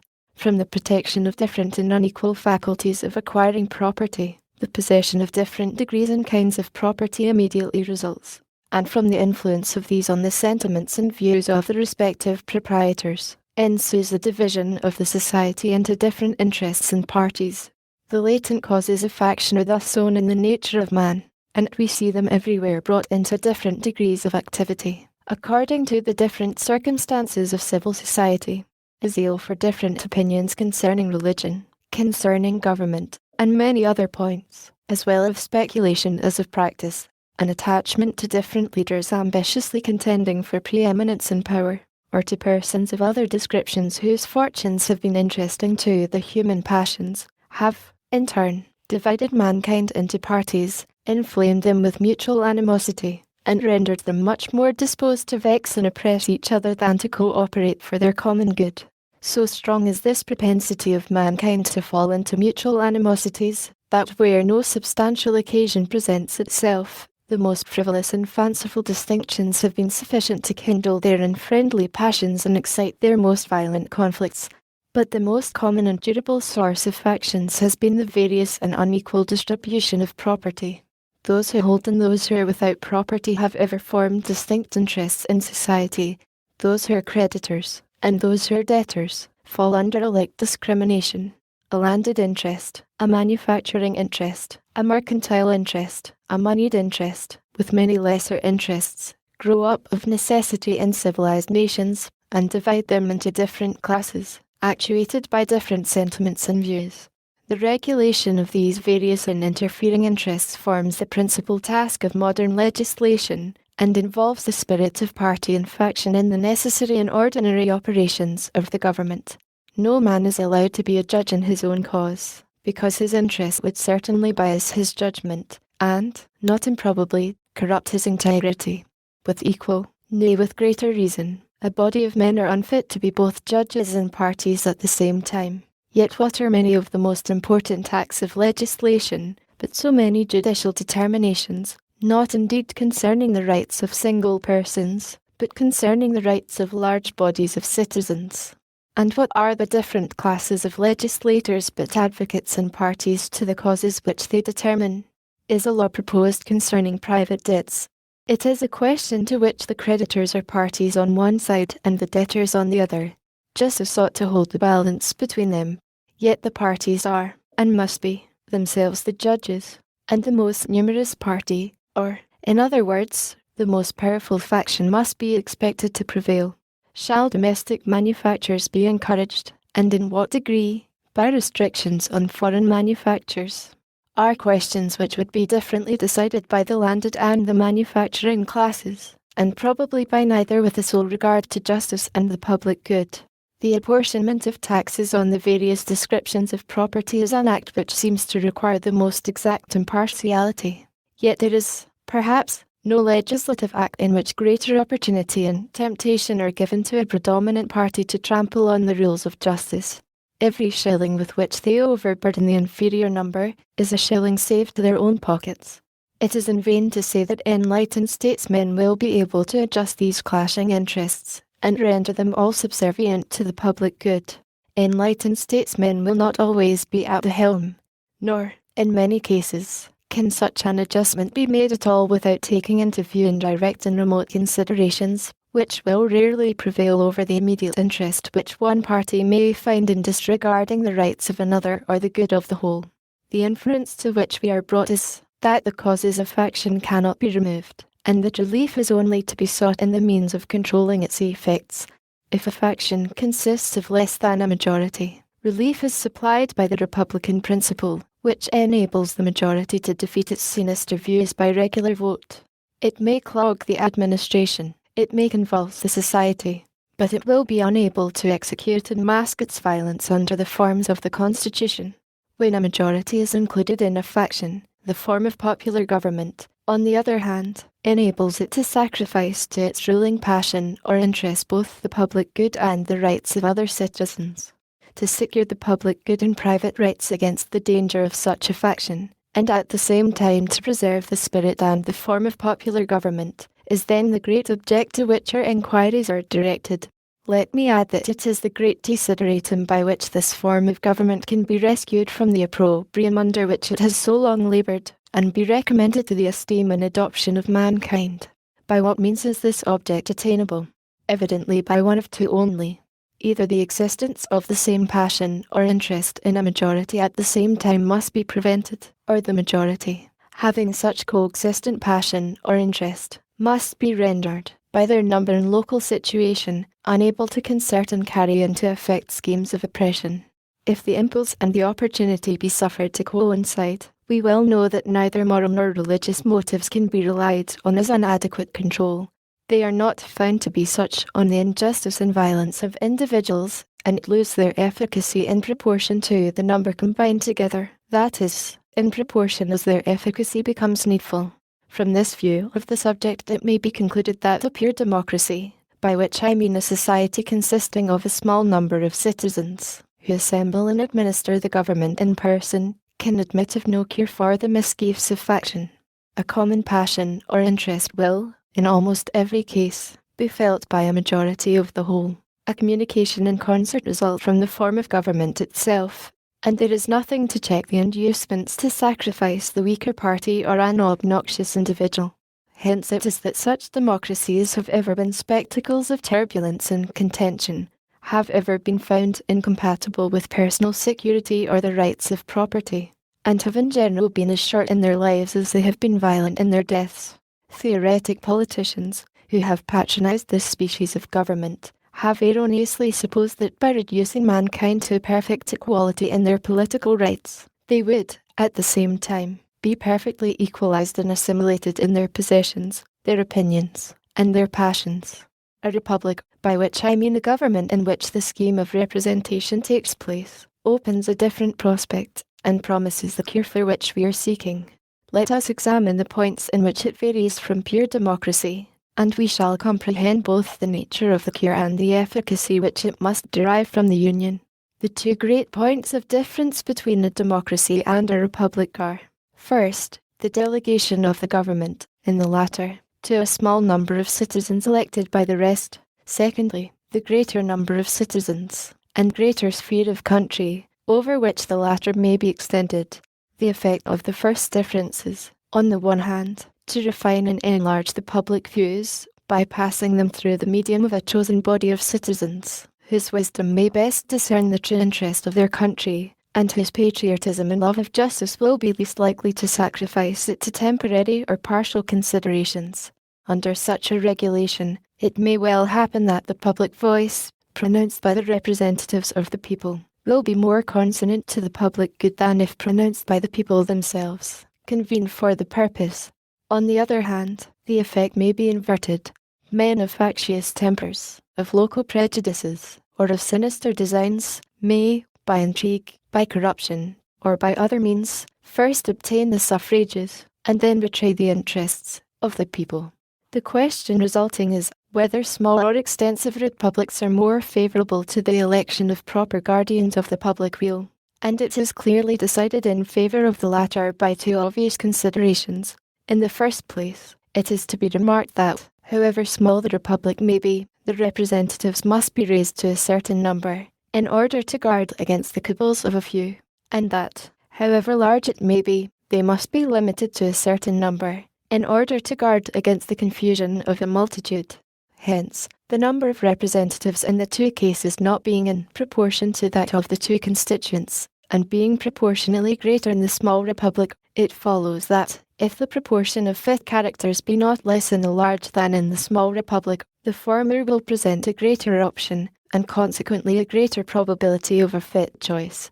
In the next place, as each representative will be chosen by a greater number of citizens in the large than in the small republic, it will be more difficult for unworthy candidates to practice with success the vicious arts by which elections are too often carried, and the suffrages of the people being more free, will be more likely to centre in men who possess the most attractive merit and the most diffusive and established characters. It must be confessed that in this, as in most other cases, there is a mean, on both sides of which inconveniences will be found to lie. By enlarging too much the number of electors, you render the representatives too little acquainted with all their local circumstances and lesser interests, as by reducing it too much, you render him unduly attached to these, and too little fit to comprehend and pursue great and national objects. The federal constitution forms a happy combination in this respect, the great and aggregate interests being referred to the national, the local in particular to the state legislatures. The other point of difference is the greater number of citizens and extent of territory which may be brought within the compass of republican than of democratic government, and it is this circumstance principally which renders factious combinations less to be dreaded in the former than in the latter.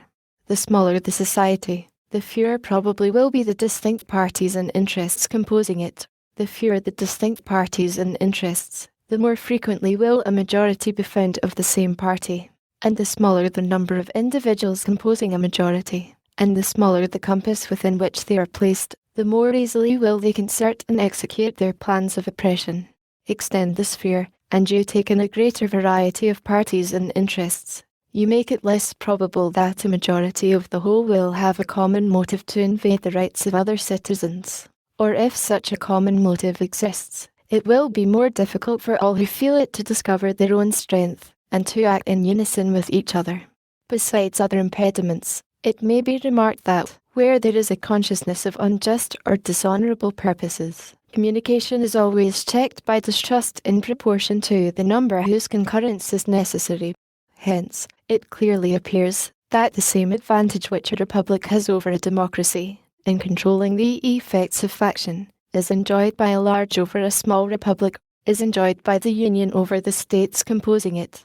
Does the advantage consist in the substitution of representatives whose enlightened views and virtuous sentiments render them superior to local prejudices and schemes of injustice? It will not be denied that the representation of the Union will be most likely to possess these requisite endowments. Does it consist in the greater security afforded by a greater variety of parties, against the event of any one party being able to outnumber and oppress the rest? In an equal degree does the increased variety of parties comprised within the Union increase this security? Does it, in fine, consist in the greater obstacles opposed to the concert and accomplishment of the secret wishes of an unjust and interested majority? Here, again, the extent of the Union gives it the most palpable advantage.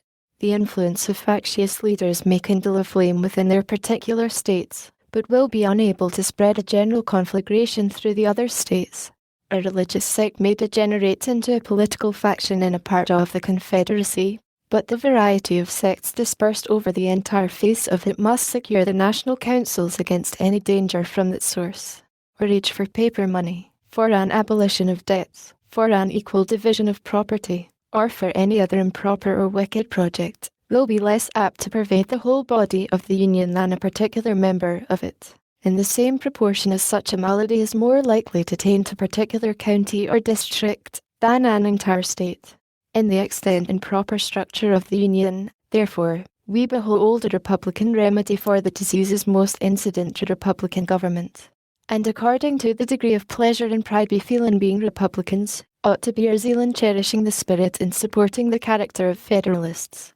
Publius. Federalist no. 11. The utility of the Union in respect to commercial relations and a navy for the Independent Journal. Hamilton 2. The people of the state of New York. The importance of the Union, in a commercial light, is one of those points about which there is least room to entertain a difference of opinion, and which has, in fact, commanded the most general assent of men who have any acquaintance with the subject. This applies as well to our intercourse with foreign countries as with each other. There are appearances to authorize a supposition that the adventurous spirit, which distinguishes the commercial character of America, has already excited uneasy sensations in several of the maritime powers of Europe. They seem to be apprehensive of our too great interference in that carrying trade, which is the support of their navigation and the foundation of their naval strength. Those of them which have colonies in America look forward to what this country is capable of becoming, with painful solicitude. They foresee the dangers that may threaten their American dominions from the neighborhood of states, which have all the dispositions, and would possess all the means, requisite to the creation of a powerful marine. Impressions of this kind will naturally indicate the policy of fostering divisions among us, and of depriving us, as far as possible, of an active commerce in our own bottoms. This would answer the threefold purpose of preventing our interference in their navigation, of monopolizing the profits of our trade, and of clipping the wings by which we might soar to a dangerous greatness. Did not prudence forbid the detail, it would not be difficult to trace, by facts, the workings of this policy to the cabinets of ministers. If we continue united, we may counteract a policy so unfriendly to our prosperity in a variety of ways. By prohibitory regulations, extending, at the same time, throughout the states, we may oblige foreign countries to bid against each other for the privileges of our markets. This assertion will not appear chimerical to those who are able to appreciate the importance of the markets of 3 millions of people increasing in rapid progression, for the most part exclusively addicted to agriculture, and likely from local circumstances to remain so to any manufacturing nation. And the immense difference there would be to the trade and navigation of such a nation, between a direct communication in its own ships, and an indirect conveyance of its products and returns, to and from America, in the ships of another country. Suppose, for instance, we had a government in America, capable of excluding Great Britain, with whom we have at present no treaty of commerce, from all our ports. What would be the probable operation of this step upon her politics? Would it not enable us to negotiate, with the fairest prospect of success, for commercial privileges of the most valuable and extensive kind, in the dominions of the kingdom? When these questions have been asked, upon other occasions, they have received a plausible, but not a solid or satisfactory answer. It has been said that prohibitions on our part would produce no change in the system of Britain, because she could prosecute her trade with us through the medium of the Dutch, who would be her immediate customers and pay masters for those articles which were wanted for the supply of her markets. But would not her navigation be materially injured by the loss of the important advantage of being her own carrier in the trade? Would not the principal part of its profits be intercepted by the Dutch, as a compensation for their agency and risk? Would not the mere circumstance of freight occasion a considerable deduction? Would not so circuitous an intercourse facilitate the competitions of other nations, by enhancing the price of British commodities in their markets, and by transferring to other hands the management of this interesting branch of the British commerce? A mature consideration of the objects suggested by these questions will justify a belief that the real disadvantages to Britain from such a state of things conspiring with the prepossessions of a great part of the nation in favour of the American trade, and with the importunities of the West India Islands, would produce a relaxation in her present system, and would let us into the enjoyment of privileges in the markets of those islands elsewhere, from which her trade would derive the most substantial benefits. Such a point gained from the British government, and which could not be expected without an equivalent in exemptions and immunities in their markets, would be likely to have a correspondent effect on the conduct of other nations, who would not be inclined to see themselves altogether supplanted in our trade. A further resource for influencing the conduct of European nations toward us, in this respect, would arise from the establishment of a federal navy. There can be no doubt that the continuance of the Union under an efficient government would put it in our power, at a period not very distant, to create a navy which, if it could not vie with those of the great maritime powers, would at least be of respectable weight if thrown into the scale of either of two contending parties. This would be more peculiarly the case in relation to operations in the West Indies. A few ships of the line, sent opportunely to the reinforcement of either side, would often be sufficient to decide the fate of a campaign, on the event of which interests of the greatest magnitude were suspended. Our position is, in this respect, a most commanding one. And if to this consideration we add that of the usefulness of supplies from this country, in the prosecution of military operations in the West Indies, it will readily be perceived that a situation so favourable would enable us to bargain with great advantage for commercial privileges. A price would be set not only upon our friendship, but upon our neutrality. By a steady adherence to the Union we may hope, ere long, to become the arbiter of Europe in America, and to be able to incline the balance of European competitions in this part of the world as our interests may dictate. But in the reverse of this eligible situation, we shall discover that the rivalships of the parts would make them checks upon each other, and would frustrate all the tempting advantages which nature has kindly placed within our reach. In a state so insignificant our commerce would be a prey to the wanton intermeddlings of all nations at war with each other. Having nothing to fear from us, would with little scruple or remorse supply their wants by depredations on our property as often as it fell in their way. The rights of neutrality will only be respected when they are defended by an adequate power. A nation, despicable by its weakness, forfeits even the privilege of being neutral. Under a vigorous national government, the natural strength and resources of the country, directed to a common interest, would baffle all the combinations of European jealousy to restrain our growth. This situation would even take away the motive to such combinations, by inducing an impracticability of success. An active commerce, an extensive navigation, and a flourishing marine would then be the offspring of moral and physical necessity. We might defy the little arts of the little politicians to control or vary the irresistible and unchangeable course of nature. But in a state of disunion, these combinations might exist and might operate with success. It would be in the power of the maritime nations, availing themselves of our universal impotence, to prescribe the conditions of our political existence, and as they have a common interest in being our carriers, and still more in preventing our becoming theirs, they would in all probability combine to embarrass our navigation in such a manner as would in effect destroy it, and confine us to a passive commerce. We should then be compelled to content ourselves with the first price of our commodities, and to see the profits of our trade snatched from us to enrich our enemies and persecutors. That unequalled spirit of enterprise, which signalizes the genius of the American merchants and navigators, and which is in itself an inexhaustible mine of national wealth, would be stifled and lost, and poverty and disgrace would overspread a country which, with wisdom, might make herself the admiration and envy of the world. There are rights of great moment to the trade of America which are rights of the Union. I allude to the fisheries, to the navigation of the western lakes, and to that of the Mississippi. The dissolution of the Confederacy would give room for delicate questions concerning the future existence of these rights, which the interest of more powerful partners would hardly fail to solve to our disadvantage.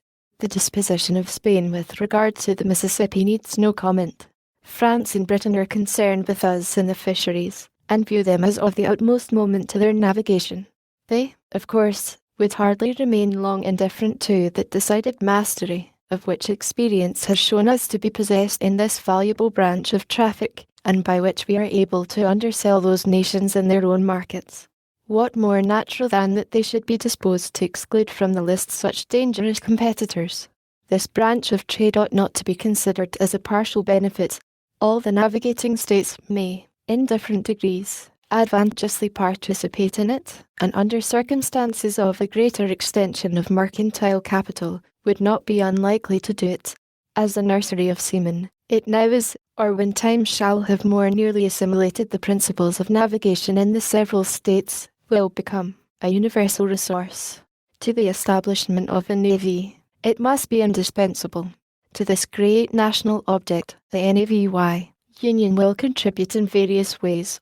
Every institution will grow and flourish in proportion to the quantity and extent of the means concentrated towards its formation and support.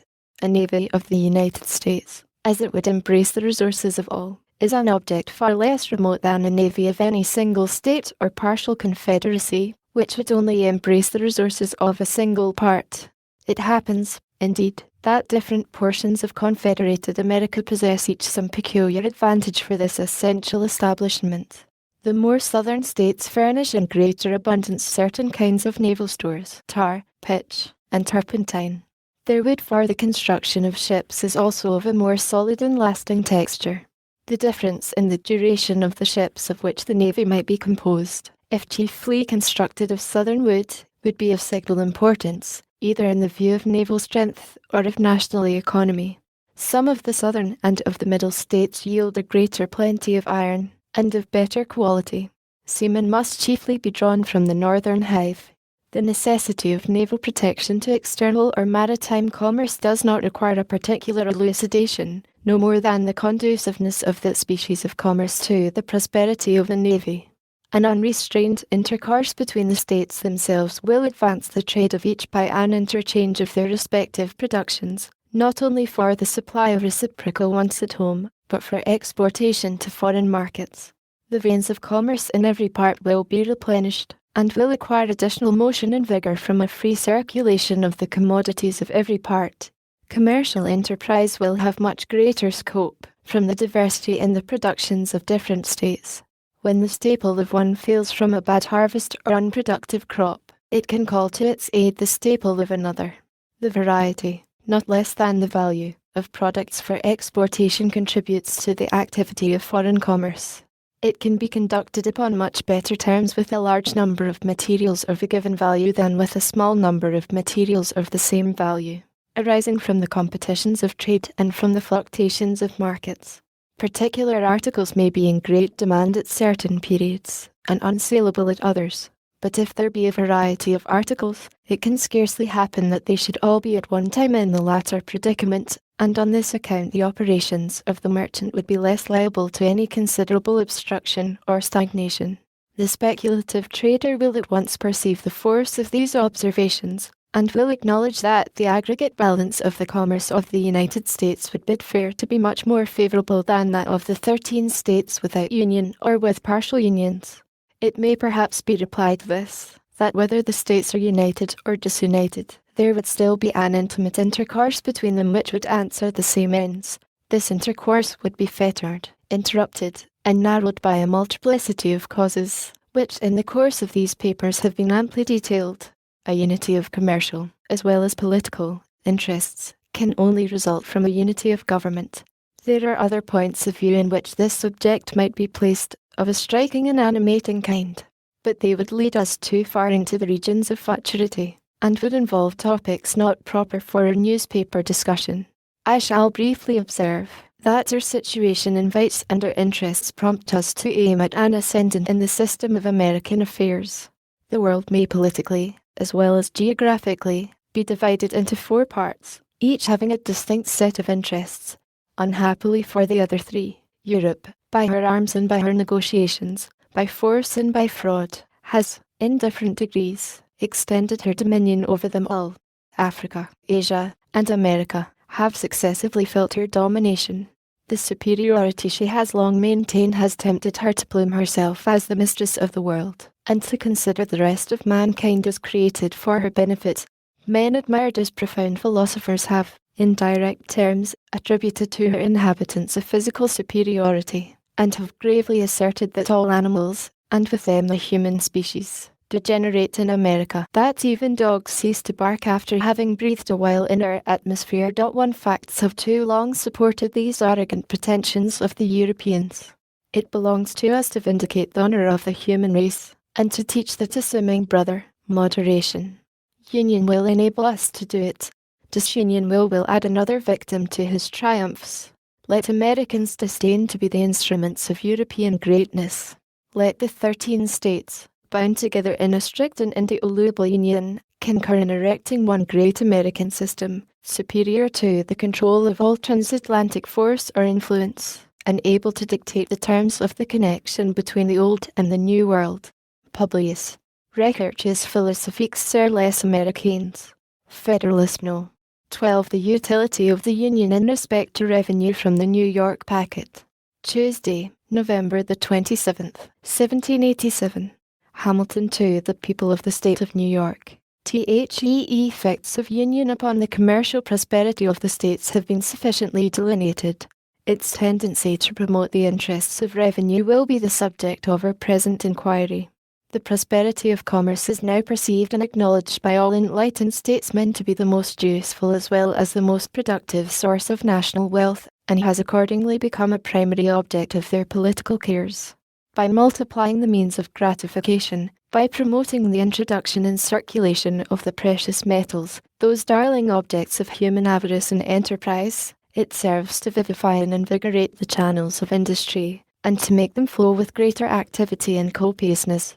The assiduous merchant, the laborious husbandman, the active mechanic, and the industrious manufacturer, all orders of men, look forward with eager expectation and growing alacrity to this pleasing reward of their toils. The often agitated question between agriculture and commerce has, from indubitable experience, received a decision which has silenced the rivalship that once subsisted between them, and has proved, to the satisfaction of their friends, that their interests are intimately blended and interwoven. It has been found in various countries that, in proportion as commerce has flourished, land has risen in value. And how could it have happened otherwise? Could that which procures a freer vent for the products of the earth, which furnishes new incitements to the cultivation of land, which is the most powerful instrument in increasing the quantity of money in a state, could that, in fine, which is the faithful handmaid of labour and industry, in every shape, fail to augment that article, which is the prolific parent of far the greatest part of the objects upon which they are exerted?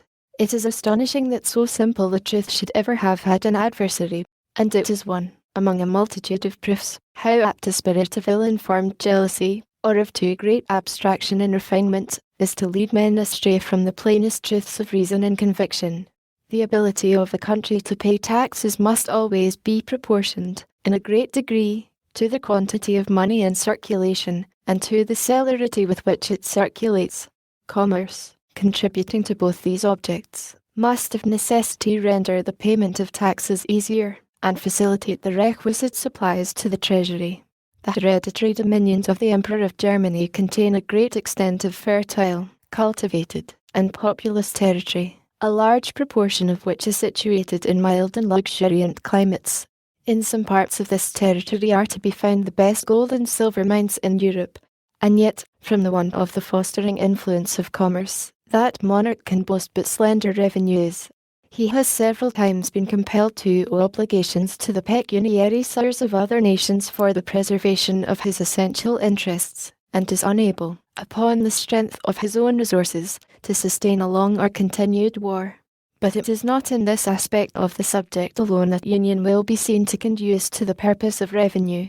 There are other points of view, in which its influence will appear more immediate and decisive. It is evident from the state of the country, from the habits of the people, from the experience we have had on the point itself, that it is impracticable to raise any very considerable sums by direct taxation. Tax laws have in vain been multiplied. New methods to enforce the collection have in vain been tried. The public expectation has been uniformly disappointed, and the treasuries of the states have remained empty. The popular system of administration inherent in the nature of popular government, coinciding with the real scarcity of money incident to a languid and mutilated state of trade, has hitherto defeated every experiment for extensive collections, and has at length taught the different legislatures the folly of attempting them. No person acquainted with what happens in other countries will be surprised at this circumstance. In so opulent a nation as that of Britain, where direct taxes from superior wealth must be much more tolerable, and, from the vigour of the government, much more practicable, than in America, far the greatest part of the national revenue is derived from taxes of the indirect kind, from imposts, and from excises. Duties on imported articles form a large branch of this latter description. In America, it is evident that we must a long time depend for the means of revenue chiefly on such duties. In most parts of it, excises must be confined within a narrow compass. The genius of the people will ill-brook the inquisitive and peremptory spirit of excise laws. The pockets of the farmers, on the other hand, will reluctantly yield but scanty supplies, in the unwelcome shape of impositions on their houses and lands. And personal property is too precarious and invisible a fund to be laid hold of in any other way than by the imperceptible agency of taxes on consumption. If these remarks have any foundation, that state of things which will best enable us to improve and extend so valuable a resource must be best adapted to our political welfare, and it cannot admit of a serious doubt that this state of things must rest on the basis of a general union. As far as this would be conducive to the interests of commerce, so far it must tend to the extension of the revenue to be drawn from that source. As far as it would contribute to rendering regulations for the collection of the duties more simple and efficacious, so far it must serve to answer the purposes of making the same rate of duties more productive, and of putting it into the power of the government to increase the rate without prejudice to trade. The relative situation of these states, the number of rivers with which they are intersected, and of bays that wash their shores, the facility of communication in every direction, the affinity of language and manners, the familiar habits of intercourse, all these are circumstances that would conspire to render an illicit trade between them a matter of little difficulty, and would ensure frequent evasions of the commercial regulations of each other. The separate states or confederacies would be necessitated by mutual jealousy to avoid the temptations to that kind of trade by the lowness of their duties. The temper of our governments, for a long time to come, would not permit those rigorous precautions by which the European nations guard the avenues into their respective countries, as well by land as by water, and which, even there, are found insufficient obstacles to the adventurous stratagems of avarice. In France, there is an army of patrols, as they are called, constantly employed to secure their fiscal regulations against the inroads of the dealers in contraband trade. Mr. Neckar computes the number of these patrols at upwards of 20,000. This shows the immense difficulty in preventing that species of traffic, where there is an inland communication, and places in a strong light the disadvantages with which the collection of duties in this country would be encumbered, if by disunion the states should be placed in a situation, with respect to each other, resembling that of France with respect to her neighbours. The arbitrary and vexatious powers with which the patrols are necessarily armed would be intolerable in a free country. If, on the contrary, there be but one government pervading all the states, there will be, as to the principal part of our commerce, but only assiduity to guard the Atlantic coast. Vessels arriving directly from foreign countries, laden with valuable cargoes, would rarely choose to hazard themselves to the complicated and critical perils which would attend attempts to unlade prior to their coming into port. They would have to dread both the dangers of the coast, and of detection, as well after as before their arrival at the places of their final destination. An ordinary degree of vigilance would be competent to the prevention of any material infractions upon the rights of the revenue. A few armed vessels, judiciously stationed at the entrances of our ports, might at a small expense be made useful sentinels of the laws, and the government having the same interest to provide against violations everywhere, the co-operation of its measures in each state would have a powerful tendency to render them effectual. Here also we should preserve by union an advantage which nature holds out to us, and which would be relinquished by separation. The United States lie at a great distance from Europe, and at a considerable distance from all other places with which they would have extensive connections of foreign trade. The passage from them to us, in a few hours, or in a single night, as between the coasts of France and Britain, and of other neighbouring nations, would be impracticable. This is a prodigious security against a direct contraband with foreign countries, but a circuitous contraband to one state, through the medium of another, would be both easy and safe. The difference between a direct importation from abroad and an indirect importation through the channel of a neighbouring state, in small parcels, according to time and opportunity, with the additional facilities of inland communication, must be palpable to every man of discernment. It is therefore evident that one national government would be able, at much less expense, to extend the duties on imports, beyond comparison, further than would be practicable to the states separately, or to any partial confederacies.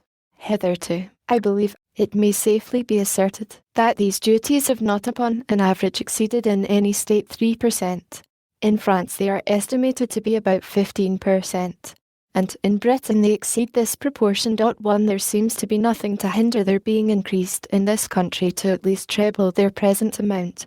The single article of ardent spirits, under federal regulation, might be made to furnish a considerable revenue.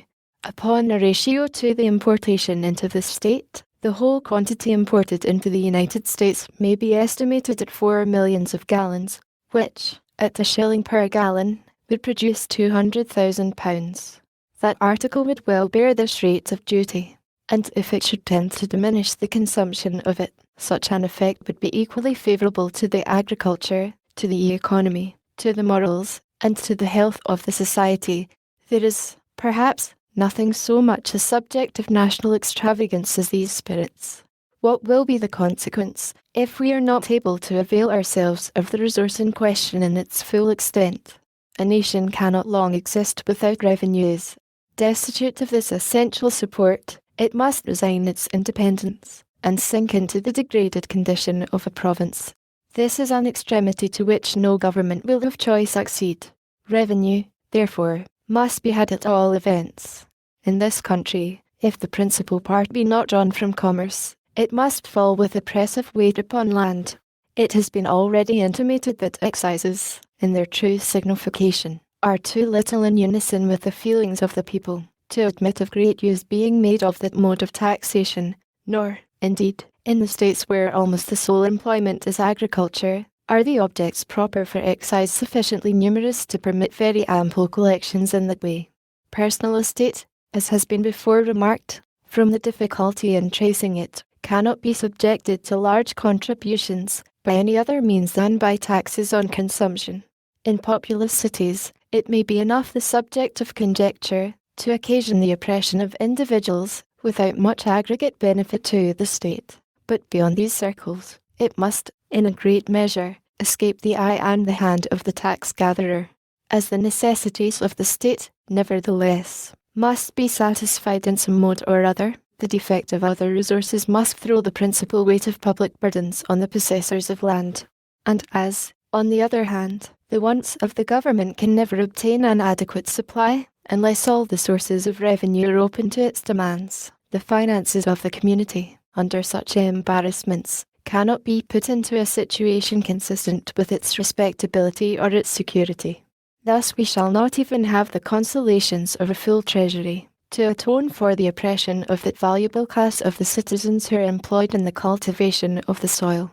But public and private distress will keep pace with each other in gloomy concert, and unite in deploring the infatuation of those councils which led to disunion.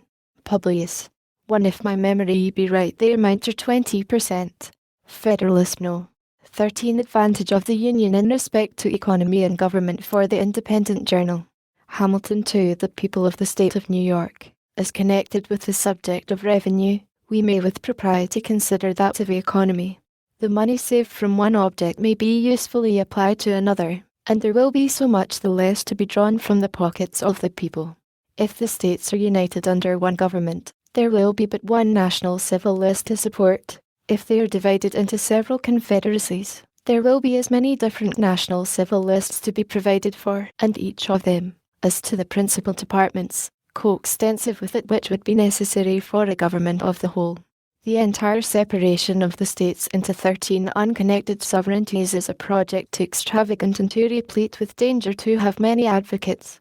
The ideas of men who speculate upon the dismemberment of the empire seem generally turned toward three confederacies, one consisting of the 4 northern, another of the 4 middle, and a third of the 5 southern states. There is little probability that there would be a greater number. According to this distribution, each confederacy would comprise an extent of territory larger than that of the Kingdom of Great Britain. No well-informed man will suppose that the affairs of such a confederacy can be properly regulated by a government less comprehensive in its organs or institutions than that which has been proposed by the Convention. When the dimensions of a state attain to a certain magnitude, it requires the same energy of government and the same forms of administration which are requisite in one of much greater extent.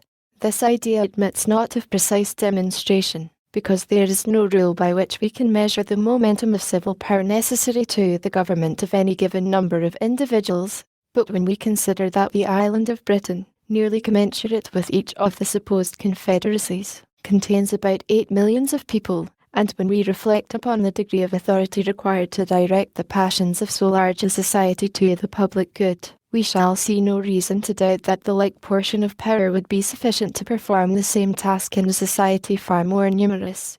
Civil power, properly organized and exerted, is capable of diffusing its force to a very great extent, and can, in a manner, reproduce itself in every part of a great empire by a judicious arrangement of subordinate institutions. The supposition that each confederacy into which the states would be likely to be divided would require a government not less comprehensive than the one proposed, will be strengthened by another supposition, more probable than that which presents us with 3 confederacies as the alternative to a general union. If we attend carefully to geographical and commercial considerations, in conjunction with the habits and prejudices of the different states, we shall be led to conclude that in case of disunion they will most naturally league themselves under 2 governments. The 4 eastern states, from all the causes that form the links of national sympathy and connection, may with certainty be expected to unite. New York, situated as she is, would never be unwise enough to oppose a feeble and unsupported flank to the weight of the confederacy. There are other obvious reasons that would facilitate her accession to it. New Jersey is too small a state to think of being a frontier, in opposition to this still more powerful combination, nor do there appear to be any obstacles to her admission into it. Even Pennsylvania would have strong inducements to join the Northern League. An active foreign commerce, on the basis of her own navigation, is her true policy, and coincides with the opinions and dispositions of her citizens. The more southern states, from various circumstances, may not think themselves much interested in the encouragement of navigation. They may prefer a system which would give unlimited scope to all nations to be the carriers as well as the purchasers of their commodities. Pennsylvania may not choose to confound her interests in a connection so adverse to her policy. As she must at all events be a frontier, she may deem it most consistent with her safety to have her exposed side turned towards the weaker power of the southern, rather than towards the stronger power of the northern confederacy. This would give her the fairest chance to avoid being the Flanders of America. Whatever may be the determination of Pennsylvania, if the Northern Confederacy includes New Jersey, there is no likelihood of more than one confederacy to the south of that state. Nothing can be more evident than that the 13 states will be able to support a national government better than 1/2, or 1/3, or any number less than the whole. This reflection must have great weight in obviating that objection to the proposed plan, which is founded on the principle of expense, an objection, however, which, when we come to take a nearer view of it, will appear in every light to stand on mistaken ground. If, in addition to the consideration of a plurality of civil lists, we take into view the number of persons who must necessarily be employed to guard the inland communication between the different confederacies against illicit trade, and who in time will infallibly spring up out of the necessities of revenue, and if we also take into view the military establishments which it has been shown would unavoidably result from the jealousies and conflicts of the several nations into which the states would be divided, we shall clearly discover that a separation would be not less injurious to the economy than to the tranquillity, commerce, revenue, and liberty of every part. Publius. Federalist No. 14 Objections to the proposed constitution from extent of territory answered from the New York Packet. Friday, November the 30th, 1787. Madison to the people of the state of New York. WEHAVE seen the necessity of the Union, as our bulwark against foreign danger, as the conservator of peace among ourselves, as the guardian of our commerce and other common interests, as the only substitute for those military establishments which have subverted the liberties of the old world, and as the proper antidote for the diseases of faction, which have proved fatal to other popular governments, and of which alarming symptoms have been betrayed by our own. All that remains, within this branch of our inquiries, is to take notice of an objection that may be drawn from the great extent of country which the Union embraces. A few observations on this subject will be the more proper, as it is perceived that the adversaries of the new constitution are availing themselves of the prevailing prejudice with regard to the practicable sphere of republican administration, in order to supply, by imaginary difficulties, the want of those solid objections which they endeavour in vain to find. The error which limits republican government to a narrow district has been unfolded and refuted in preceding papers. I remark here only that it seems to owe its rise in prevalence chiefly to the confounding of a republic with a democracy, applying to the former reasonings drawn from the nature of the latter. The true distinction between these forms was also adverted to on a former occasion.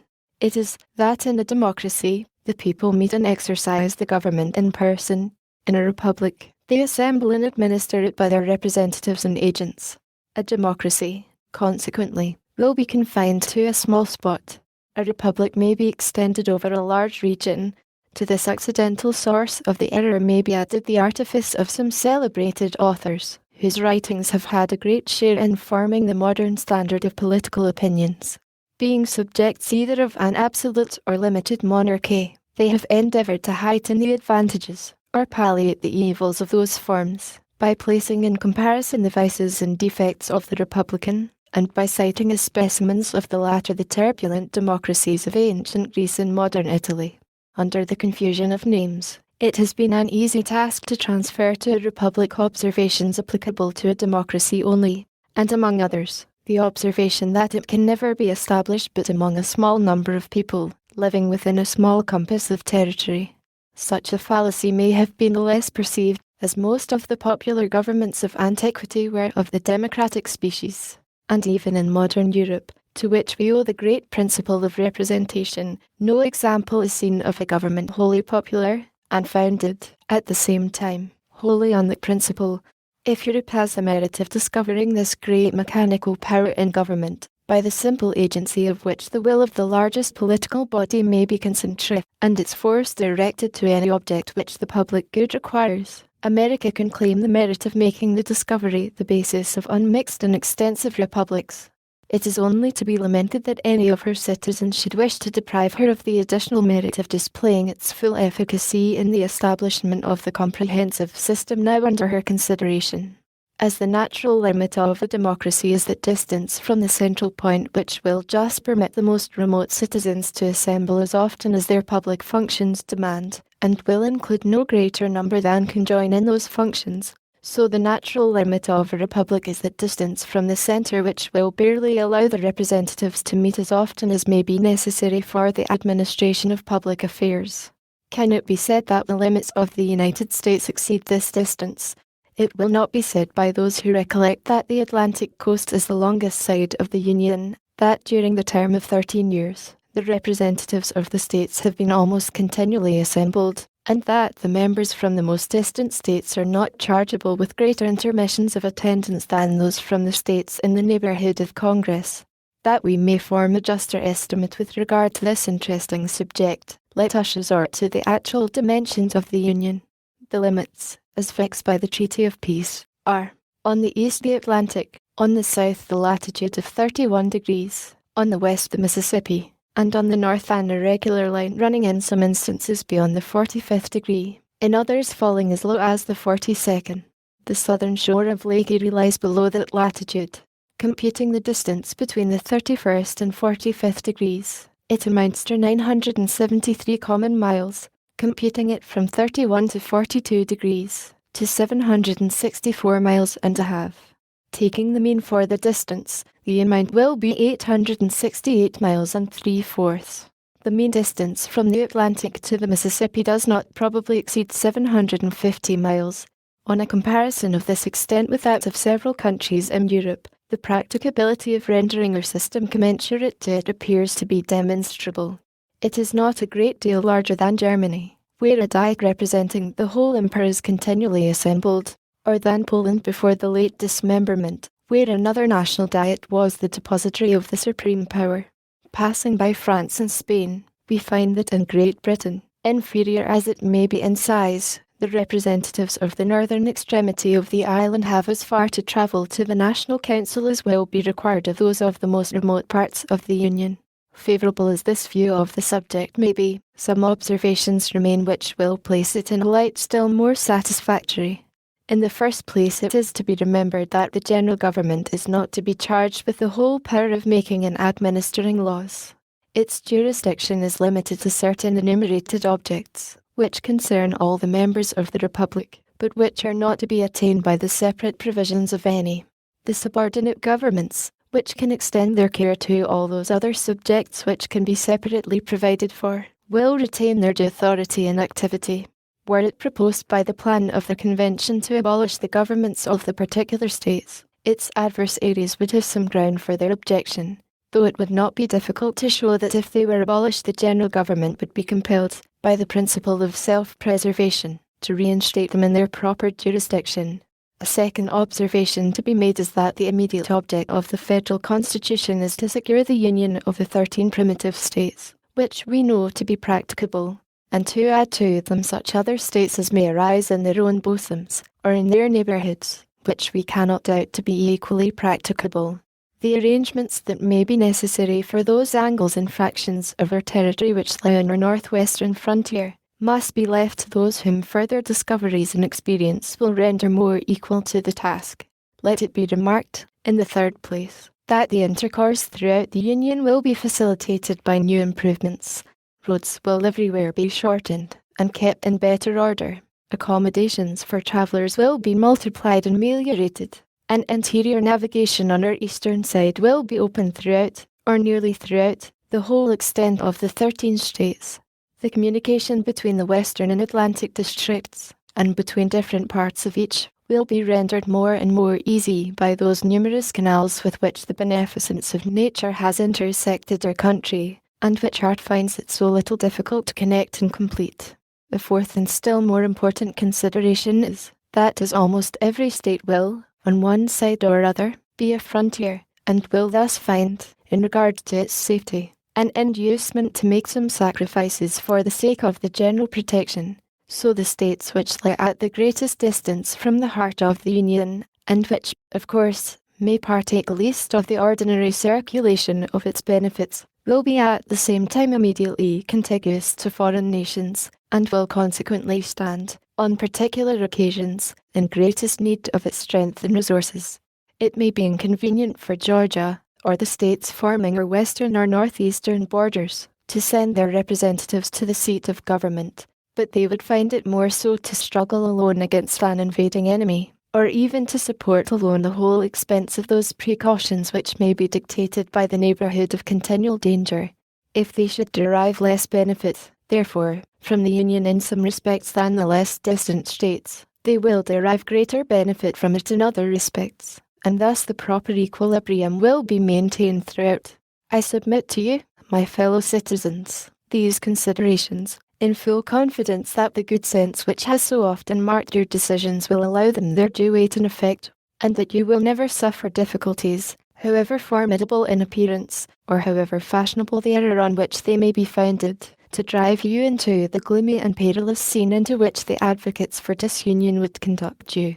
Hearken not to the unnatural voice which tells you that the people of America, knit together as they are by so many cords of affection, can no longer live together as members of the same family, can no longer continue the mutual guardians of their mutual happiness, can no longer be fellow citizens of one great, respectable, and flourishing empire. Hearken not to the voice which petulantly tells you that the form of government recommended for your adoption is a novelty in the political world, that it has never yet had a place in the theories of the wildest projectors, that it rashly attempts what it is impossible to accomplish. No, my countrymen, Shut your ears against this unhallowed language. Shut your hearts against the poison which it conveys, the kindred blood which flows in the veins of American citizens, the mingled blood which they have shed in defense of their sacred rights, consecrate their union, and excite horror at the idea of their becoming aliens, rivals, enemies. And if novelties are to be shunned, believe me, the most alarming of all novelties, the most wild of all projects, the most rash of all attempts, is that of rendering us in pieces, in order to preserve our liberties and promote our happiness. But why is the experiment of an extended republic to be rejected, merely because it may comprise what is new? Is it not the glory of the people of America, that, whilst they have paid a decent regard to the opinions of former times and other nations, they have not suffered a blind veneration for antiquity, for custom, or for names, to overrule the suggestions of their own good sense, the knowledge of their own situation, and the lessons of their own experience? To this manly spirit, posterity will be indebted for the possession, and the world for the example, of the numerous innovations displayed on the American theatre, in favour of private rights and public happiness. Had no important step been taken by the leaders of the Revolution for which a precedent could not be discovered, no government established of which an exact model did not present itself, the people of the United States might, at this moment, have been numbered among the melancholy victims of misguided counsels, must at best have been labouring under the weight of some of those forms which have crushed the liberties of the rest of mankind. Happily for America, happily, we trust, for the whole human race, they pursued a new and more noble course. They accomplished a revolution which has no parallel in the annals of human society. They reared the fabrics of governments which have no model on the face of the globe. They formed the design of a great confederacy, which it is incumbent on their successors to improve and perpetuate. If their works betray imperfections, we wonder at the fewness of them. If they erred most in the structure of the Union, this was the work most difficult to be executed. This is the work which has been new modelled by the act of your convention, and it is that act on which you are now to deliberate and to decide. Publius. Federalist No. 15. The insufficiency of the present confederation to preserve the Union for the Independent Journal. Hamilton to the people of the state of New York, Indiana. The course of the preceding papers, I have endeavoured, my fellow citizens, to place before you, in a clear and convincing light, the importance of union to your political safety and happiness. I have unfolded to you a complication of dangers to which you would be exposed, should you permit that sacred knot which binds the people of America together be severed or dissolved by ambition or by avarice, by jealousy or by misrepresentation. In the sequel of the inquiry through which I propose to accompany you, the truths intended to be inculcated will receive further confirmation from facts and arguments hitherto unnoticed. If the road over which you will still have to pass should in some places appear to you tedious or irksome, you will recollect that your in quest of information on a subject the most momentous which can engage the attention of a free people, that the field through which you have to travel is in itself spacious, and that the difficulties of the journey have been unnecessarily increased by the mazes with which sophistry has beset the way. It will be my aim to remove the obstacles from your progress in as compendious a manner as it can be done, without sacrificing utility to dispatch. In pursuance of the plan which I have laid down for the discussion of the subject, the point next in order to be examined is the insufficiency of the present confederation to the preservation of the Union. It may perhaps be asked what need there is of reasoning or proof to illustrate a position which is not either controverted or doubted, to which the understandings and feelings of all classes of men assent, and which in substance is admitted by the opponents as well as by the friends of the new Constitution. It must in truth be acknowledged that, however these may differ in other respects, they in general appear to harmonize in this sentiment, at least, that there are material imperfections in our national system, and that something is necessary to be done to rescue us from impending anarchy. The facts that support this opinion are no longer objects of speculation. They have forced themselves upon the sensibility of the people at large, and have at length extorted from those whose mistaken policy has had the principal share in precipitating the extremity at which we are arrived, a reluctant confession of the reality of those defects in the scheme of our federal government, which have been long pointed out and regretted by the intelligent friends of the Union. we may indeed with propriety be said to have reached almost the last stage of national humiliation. There is scarcely anything that can wound the pride or degrade the character of an independent nation which we do not experience. Are there engagements to the performance of which we are held by every tie respectable among men? These are the subjects of constant and unblushing violation.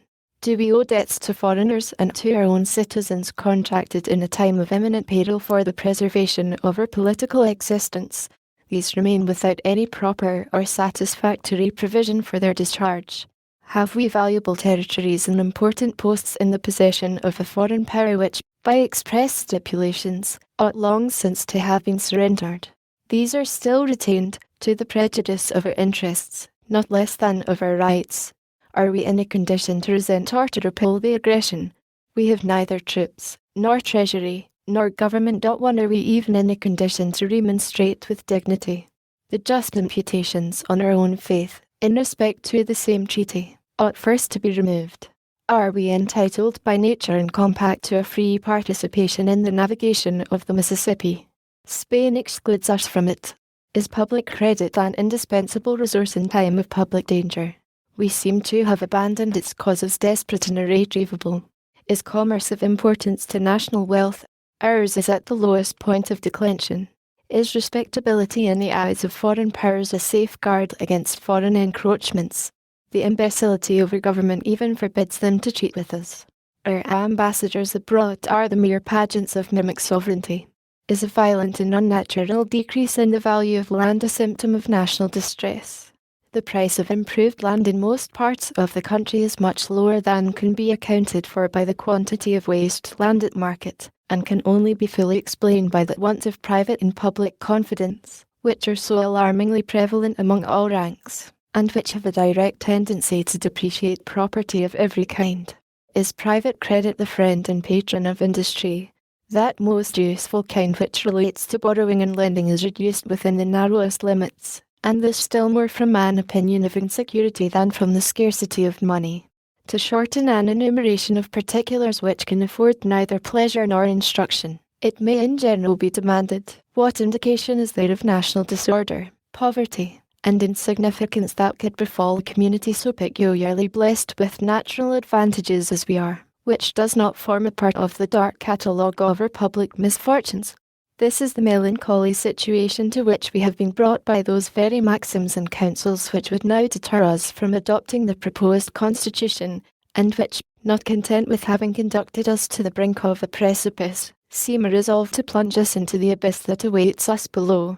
Here, my countrymen, impelled by every motive that ought to influence and enlighten people, let us make a firm stand for our safety, our tranquillity, our dignity, our reputation. Let us at last break the fatal charm which has too long seduced us from the paths of felicity and prosperity. It is true, as has been before observed, that facts, too stubborn to be resisted, have produced a species of general assent to the abstract proposition that there exist material defects in our national system, but the usefulness of the concession, on the part of the old adversaries of federal measures, is destroyed by a strenuous opposition to a remedy upon the only principles that can give it a chance of success. While they admit that the government of the United States is destitute of energy, they contend against conferring upon it those powers which are requisite to supply that energy. They seem still to aim at things repugnant and irreconcilable, at an augmentation of federal authority, without a diminution of state authority, at sovereignty in the Union, and complete independence in the members. They still, in fine, seem to cherish with blind devotion the political monster of an imperium and imperio. This renders a full display of the principal defects of the Confederation necessary, in order to show that the evils we experience do not proceed from minute or partial imperfections, but from fundamental errors in the structure of the building, which cannot be amended otherwise than by an alteration in the first principles and main pillars of the fabric. The great and radical vice in the construction of the existing Confederation is in the principle of legislation for states or governments, in their corporate or collective capacities, and is contradistinguished from the individuals of which they consist. Though this principle does not run through all the powers delegated to the Union, yet it pervades and governs those on which the efficacy of the rest depends, except as to the rule of appointment, The United States has an indefinite discretion to make requisitions for men and money, but they have no authority to raise either, by regulations extending to the individual citizens of America. The consequence of this is that though in theory their resolutions concerning those objects are laws, constitutionally binding on the members of the Union, yet in practice they are mere recommendations which the states observe or disregard at their option. It is a singular instance of the capriciousness of the human mind, that after all the admonitions we have had from experience on this head, there should still be found men who object to the new Constitution for deviating from a principle which has been found the bane of the old, and which is in itself evidently incompatible with the idea of government, a principle, in short, which, if it is to be executed at all, must substitute the violent and sanguinary agency of the sword to the mild influence of the magistracy. There is nothing absurd or impracticable in the idea of a league or alliance between independent nations for certain defined purposes precisely stated in a treaty regulating all the details of time, place, circumstance, and quantity, leaving nothing to future discretion, and depending for its execution on the good faith of the parties. Compacts of this kind exist among all civilized nations, subject to the usual vicissitudes of peace and war, of observance and non-observance, as the interests or passions of the contracting powers dictate. In the early part of the present century there was an epidemical rage in Europe for this species of compacts, from which the politicians of the times fondly hoped for benefits which were never realized. With a view to establishing the equilibrium of power and the peace of that part of the world, all the resources of negotiation were exhausted, and triple and quadruple alliances were formed, but they were scarcely formed before they were broken, giving an instructive but afflicting lesson to mankind, how little dependence is to be placed on treaties which have no other sanction than the obligations of good faith, and which oppose general considerations of peace and justice to the impulse of any immediate interest or passion.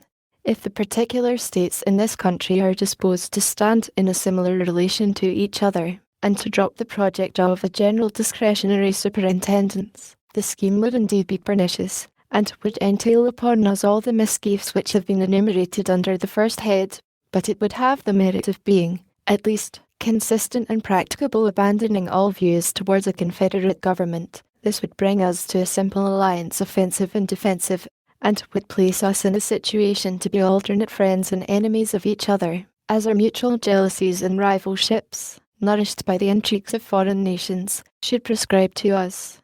But if we are unwilling to be placed in this perilous situation, if we still will adhere to the design of a national government, or, which is the same thing, of a superintending power, under the direction of a common council, we must resolve to incorporate into our plan those ingredients which may be considered as forming the characteristic difference between a league and a government.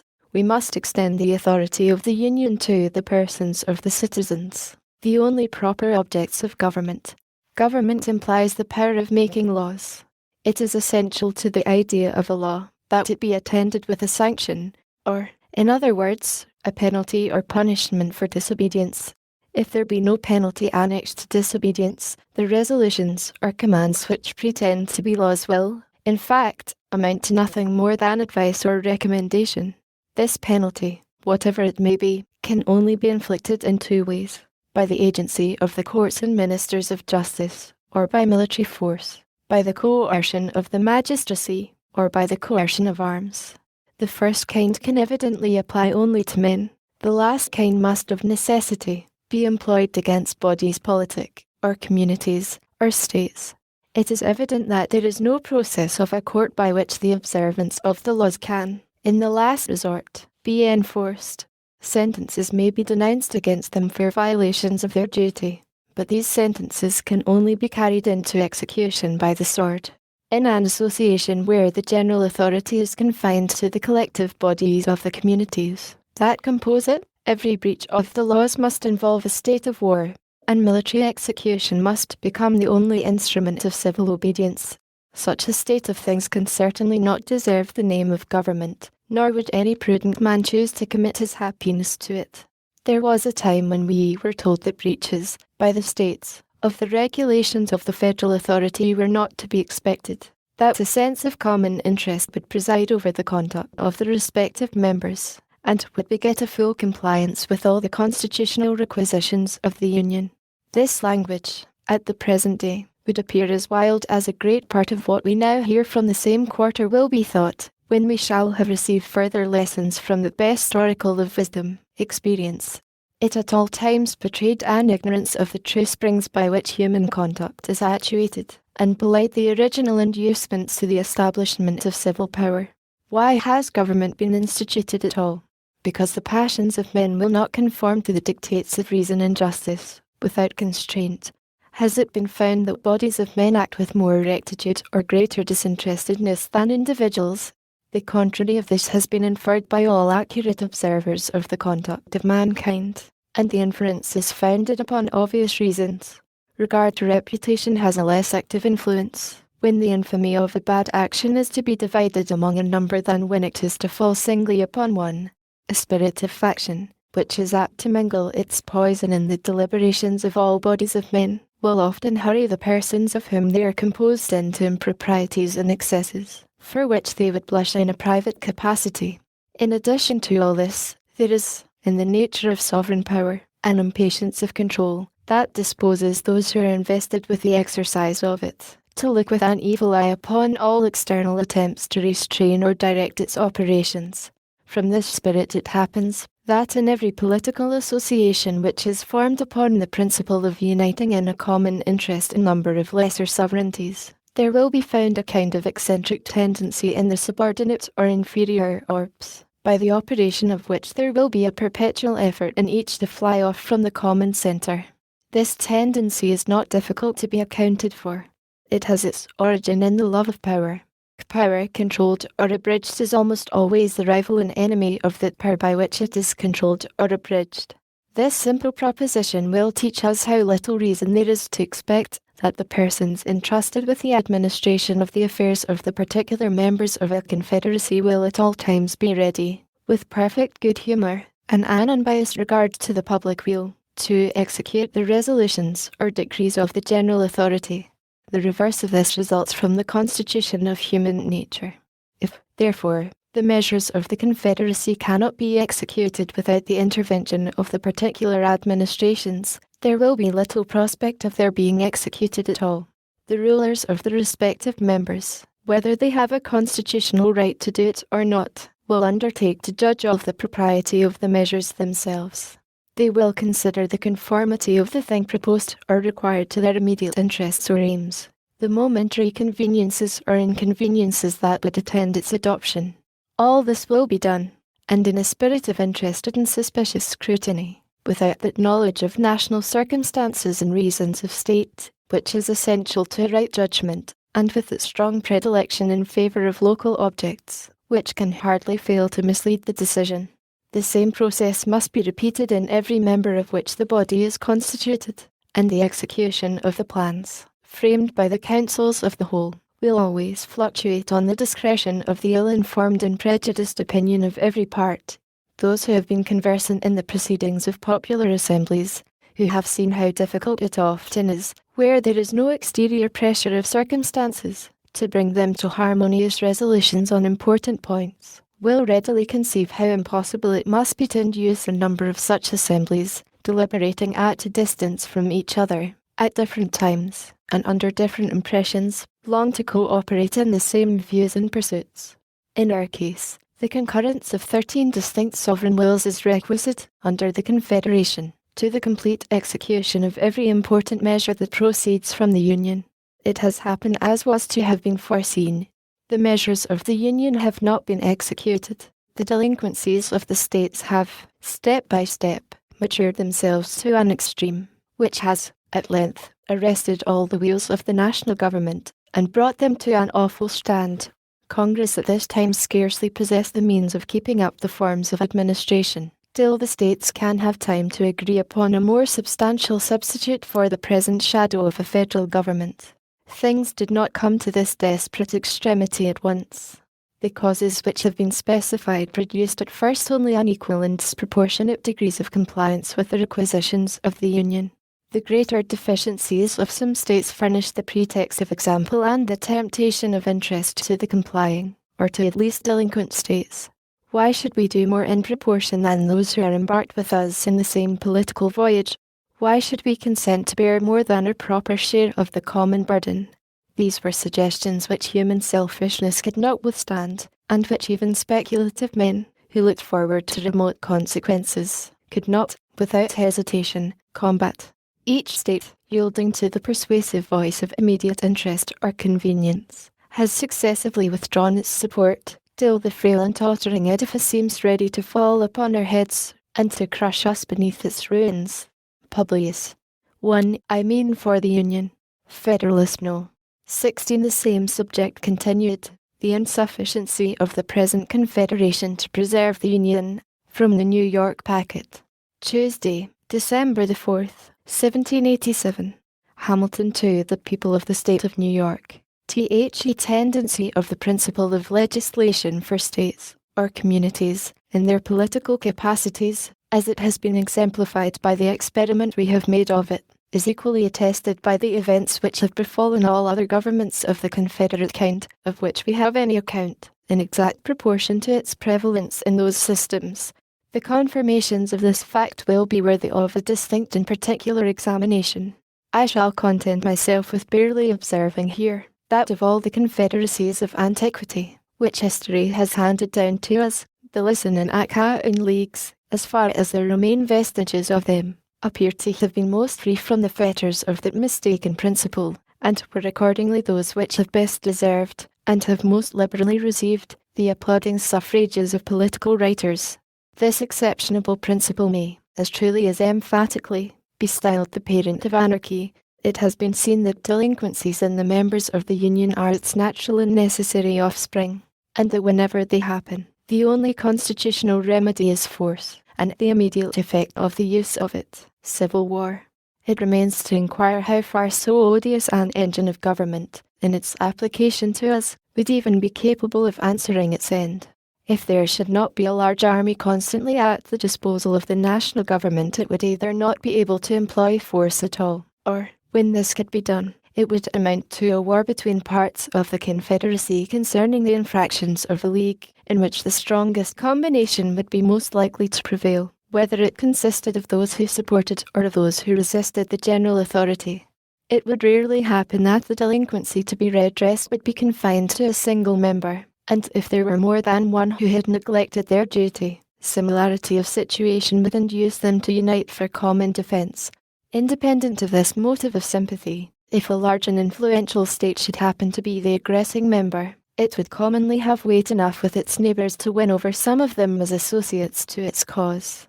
Specious arguments of danger to the common liberty could easily be contrived. Plausible excuses for the deficiencies of the party could, without difficulty, be invented to alarm the apprehensions, inflame the passions, and conciliate the goodwill, even of those states which were not chargeable with any violation or omission of duty. This would be the more likely to take place, as the delinquencies of the larger members might be expected sometimes to proceed from an ambitious premeditation in their rulers, with a view to getting rid of all external control upon their designs of personal aggrandizement, the better to effect which it is presumable they would tamper beforehand with leading individuals in the adjacent states. If associates could not be found at home, recourse would be had to the aid of foreign powers, who would seldom be disinclined to encouraging the dissensions of a confederacy, from the firm union of which they had so much to fear. When the sword is once drawn, the passions of men observe no bounds of moderation. The suggestions of wounded pride, the instigations of irritated resentment, would be apt to carry the states against which the arms of the Union were exerted, to any extremes necessary to avenge the affront or to avoid the disgrace of submission. The first war of this kind would probably terminate in a dissolution of the Union. This may be considered as the violent death of the Confederacy. Its more natural death is what we now seem to be on the point of experiencing, if the federal system be not speedily renovated in a more substantial form. It is not probable, considering the genius of this country, that the complying states would often be inclined to support the authority of the Union by engaging in a war against the non-complying states. They would always be more ready to pursue the milder course of putting themselves upon an equal footing with the delinquent members by an imitation of their example, and the guilt of all would thus become the security of all. Our past experience has exhibited the operation of this spirit in its full light. There would, in fact, be an insuperable difficulty in ascertaining when force could with propriety be employed. In the article of pecuniary contribution, which would be the most usual source of delinquency, it would often be impossible to decide whether it had proceeded from disinclination or inability. The pretence of the latter would always be at hand, and the case must be very flagrant in which its fallacy could be detected with sufficient certainty to justify the harsh expedient of compulsion. It is easy to see that this problem alone, as often as it should occur, would open a wide field for the exercise of factious views, of partiality, and of oppression, in the majority that happened to prevail in the National Council.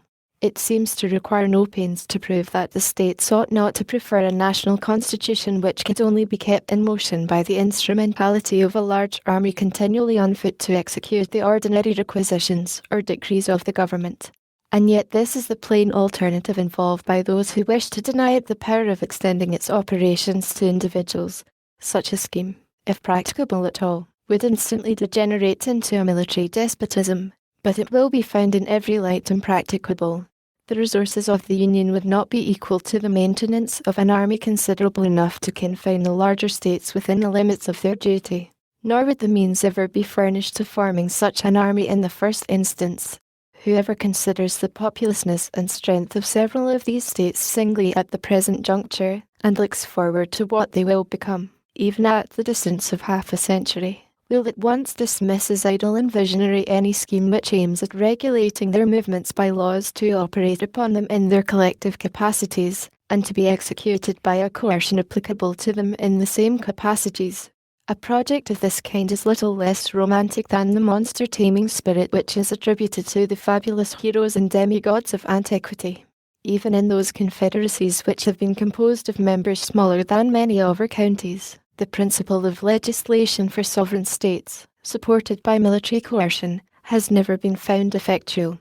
It has rarely been attempted to be employed, but against the weaker members, and in most instances attempts to coerce the refractory and disobedient have been the signals of bloody wars, in which one half of the confederacy has displayed its banners against the other half. The result of these observations to an intelligent mind must be clearly this, that if it be possible at any rate to construct a federal government capable of regulating the common concerns and preserving the general tranquillity, it must be founded, as to the objects committed to its care, upon the reverse of the principle contended for by the opponents of the proposed constitution. It must carry its agency to the persons of the citizens. It must stand in need of no intermediate legislations, but must itself be empowered to employ the arm of the ordinary magistrate to execute its own resolutions. The majesty of the national authority must be manifested through the medium of the courts of justice. The government of the Union, like that of each state, must be able to address itself immediately to the hopes and fears of individuals, and to attract to its support those passions which have the strongest influence upon the human heart. It must, in short, possess all the means, and have the right to resort to all the methods, of executing the powers with which it is entrusted, that are possessed and exercised by the government of the particular states. To this reasoning it may perhaps be objected, that if any state should be disaffected to the authority of the Union, it could at any time obstruct the execution of its laws, and bring the matter to the same issue of force, with the necessity of which the opposite scheme is reproached. The plausibility of this objection will vanish the moment we advert to the essential difference between a mere non-compliance and a direct and active resistance. If the interposition of the state legislatures be necessary to give effect to a measure of the Union, they have only not to act, or to act evasively, and the measure is defeated. This neglect of duty may be disguised under affected but unsubstantial provisions, so as not to appear, and of course not to excite any alarm in the people for the safety of the Constitution. The state leaders may even make a merit of their surreptitious invasions of it on the ground of some temporary convenience, exemption, or advantage. But if the execution of the laws of the national government should not require the intervention of the state legislatures, if they were to pass into immediate operation upon the citizens themselves, the particular governments could not interrupt their progress without an open and violent exertion of an unconstitutional power. No omissions nor evasions would answer the end. They would be obliged to act, and in such a manner as would leave no doubt that they had encroached on the national rights. An experiment of this nature would always be hazardous in the face of a constitution in any degree competent to its own defence, and of a people enlightened enough to distinguish between a legal exercise and an illegal usurpation of authority. The success of it would require not merely a factious majority in the legislature, but the concurrence of the courts of justice and of the body of the people. If the judges were not embarked in a conspiracy with the legislature, they would pronounce the resolutions of such a majority to be contrary to the supreme law of the land, unconstitutional, and void. If the people were not tainted with the spirit of their state representatives, they, as the natural guardians of the Constitution, would throw their weight into the national scale and give it a decided preponderancy in the contest. Attempts of this kind have not often been made with levity or rashness, because they could seldom be made without danger to the authors, unless in cases of a tyrannical exercise of the federal authority. If opposition to the national government should arise from the disorderly conduct of refractory or seditious individuals, it could be overcome by the same means which are daily employed against the same evil under the state governments. The magistracy, being equally the ministers of the law of the land, from whatever source it might emanate, would doubtless be as ready to guard the national as the local regulations from the inroads of private licentiousness. As to those partial commotions and insurrections, which sometimes disquiet society, from the intrigues of an inconsiderable faction, or from sudden or occasional ill humours that do not infect the great body of the community, the general government could command more extensive resources for the suppression of disturbances of that kind than would be in the power of any single member. And as to those mortal feuds which, in certain conjunctures, spread a conflagration through a whole nation, or through a very large proportion of it, proceeding either from weighty causes of discontent given by the government or from the contagion of some violent popular paroxysm, they do not fall within any ordinary rules of calculation. When they happen, they commonly amount to revolutions and dismemberments of empire. No form of government can always either avoid or control them. It is in vain to hope to guard against events too mighty for human foresight or precaution, and it would be idle to object to a government because it could not perform impossibilities. Publius. Federalist No. 17. The same subject continued. The insufficiency of the present Confederation to preserve the Union. For the Independent Journal. Hamilton to the people of the State of New York. An objection, of a nature different from that which has been stated and answered in my last address, may perhaps be likewise urged against the principle of legislation for the individual citizens of America. It may be said that it would tend to render the government of the Union too powerful, and to enable it to absorb those residuary authorities, which it might be judged proper to leave with the states for local purposes, allowing the utmost latitude to the love of power which any reasonable man can require. I confess I am at a loss to discover what temptation the persons entrusted with the administration of the general government could ever feel to divest the states of the authorities of that description. The regulation of the mere domestic police of a state appears to me to hold out slender allurements to ambition, commerce, finance, negotiation, and war seem to comprehend all the objects which have charms for minds governed by that passion, and all the powers necessary to those objects sought, in the first instance, to be lodged in the National Depository. The administration of private justice between the citizens of the same state, the supervision of agriculture and of other concerns of a similar nature, all those things, in short, which are proper to be provided for by local legislation, can never be desirable cares of a general jurisdiction. It is therefore improbable that there should exist a disposition in the federal councils to usurp the powers with which they are connected, because the attempt to exercise those powers would be as troublesome as it would be nugatory, and the possession of them, for that reason, would contribute nothing to the dignity, to the importance, or to the splendour of the national government. But let it be admitted, for argument's sake, that mere wantonness and lust of domination would be sufficient to beget that disposition. Still it may be safely affirmed that the sense of the constituent body of the national representatives, or, in other words, the people of the several states, would control the indulgence of so extravagant an appetite. it will always be far more easy for the state governments to encroach upon the national authorities than for the national government to encroach upon the state authorities. The proof of this proposition turns upon the greater degree of influence which the state governments, if they administer their affairs with uprightness and prudence, will generally possess over the people, a circumstance which at the same time teaches us that there is an inherent and intrinsic weakness in all federal constitutions, and that too much pains cannot be taken in their organization to give them all the force which is compatible with the principles of liberty. The superiority of influence in favor of the particular governments would result partly from the diffusive construction of the national government, but chiefly from the nature of the objects to which the attention of the state administrations would be directed. It is a known fact in human nature that its affections are commonly weak in proportion to the distance or diffusiveness of the object.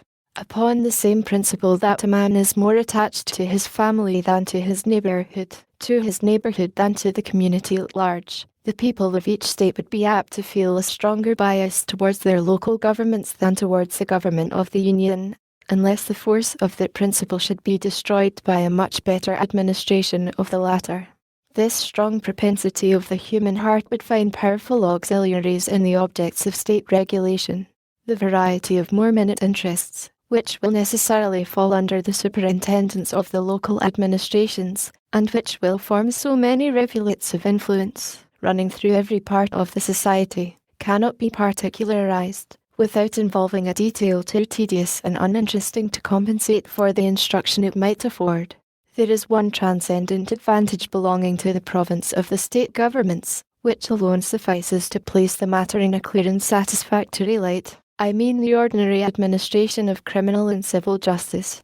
This, of all others, is the most powerful, most universal, and most attractive source of popular obedience and attachment. It is that which, being the immediate and visible guardian of life and property, having its benefits and its terrors in constant activity before the public eye, regulating all those personal interests and familiar concerns to which the sensibility of individuals is more immediately awake, contributes, more than any other circumstance, to impressing upon the minds of the people affection, esteem, and reverence towards the government. This great cement of society, which will diffuse itself almost wholly through the channels of the particular governments, independent of all other causes of influence, would ensure them so decided an emperor over their respective citizens as to render them at all times a complete counterpoise, and, not unfrequently, dangerous rivals to the power of the Union. The operations of the national government, on the other hand, falling less immediately under the observation of the mass of the citizens, the benefits derived from it will chiefly be perceived and attended to by speculative men. Relating to more general interests, they will be less apt to come home to the feelings of the people, and, in proportion, less likely to inspire an habitual sense of obligation and an active sentiment of attachment. The reasoning on this head has been abundantly exemplified by the experience of all federal constitutions with which we are acquainted, and of all others which have borne the least analogy to them. Though the ancient feudal systems were not, strictly speaking, confederacies, yet they partook of the nature of that species of association. There was a common head, chieftain, or sovereign, whose authority extended over the whole nation, and a number of subordinate vassals, or feudatories, who had large portions of land allotted to them, and numerous trains of inferior vassals or retainers, who occupied and cultivated that land upon the tenure of fealty or obedience to the persons of whom they held it. Each principal vassal was a kind of sovereign, within his particular demesnes. The consequences of this situation were a continual opposition to authority of the sovereign, and frequent wars between the great barons or chief feudatories themselves. The power of the head of the nation was commonly too weak, either to preserve the public peace, or to protect the people against the oppressions of their immediate lords. This period of European affairs is emphatically styled by historians the times of feudal anarchy. When the sovereign happened to be a man of vigorous and warlike temper and of superior abilities, he would acquire a personal weight and influence, which answered, for the time, the purpose of a more regular authority. But in general, the power of the barons triumphed over that of the prince, and in many instances his dominion was entirely thrown off, and the great fiefs were erected into independent principalities or states. In those instances in which the monarch finally prevailed over his vassals, his success was chiefly owing to the tyranny of those vassals over their dependents. The barons, or nobles, equally the enemies of the sovereign and the oppressors of the common people, were dreaded and detested by both. Still, mutual danger and mutual interest affected a union between them fatal to the power of the aristocracy. Had the nobles, by a conduct of clemency and justice, preserved the fidelity and devotion of their retainers and followers, the contest between them and the prince must almost always have ended in their favour, and in the abridgment or subversion of the royal authority. This is not an assertion founded merely in speculation or conjecture. Among other illustrations of its truth which might be cited, Scotland will furnish a cogent example.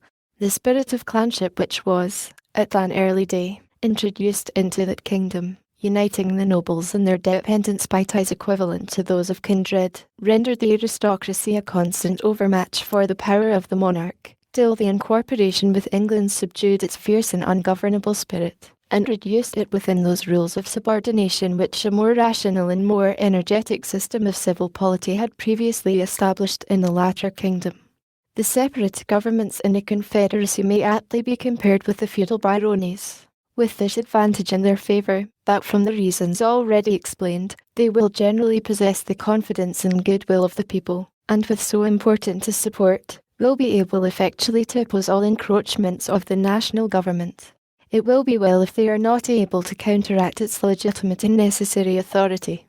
The points of similitude consist in the rivalship of power, applicable to both, and in the concentration of large portions of the strength of the community into particular deposits, in one case at the disposal of individuals, in the other case at the disposal of political bodies. A concise review of the events that have attended Confederate governments will further illustrate this important doctrine, and inattention to which has been the great source of our political mistakes, and has given our jealousy a direction to the wrong side. This review shall form the subject of some ensuing papers. Publius. Federalist No.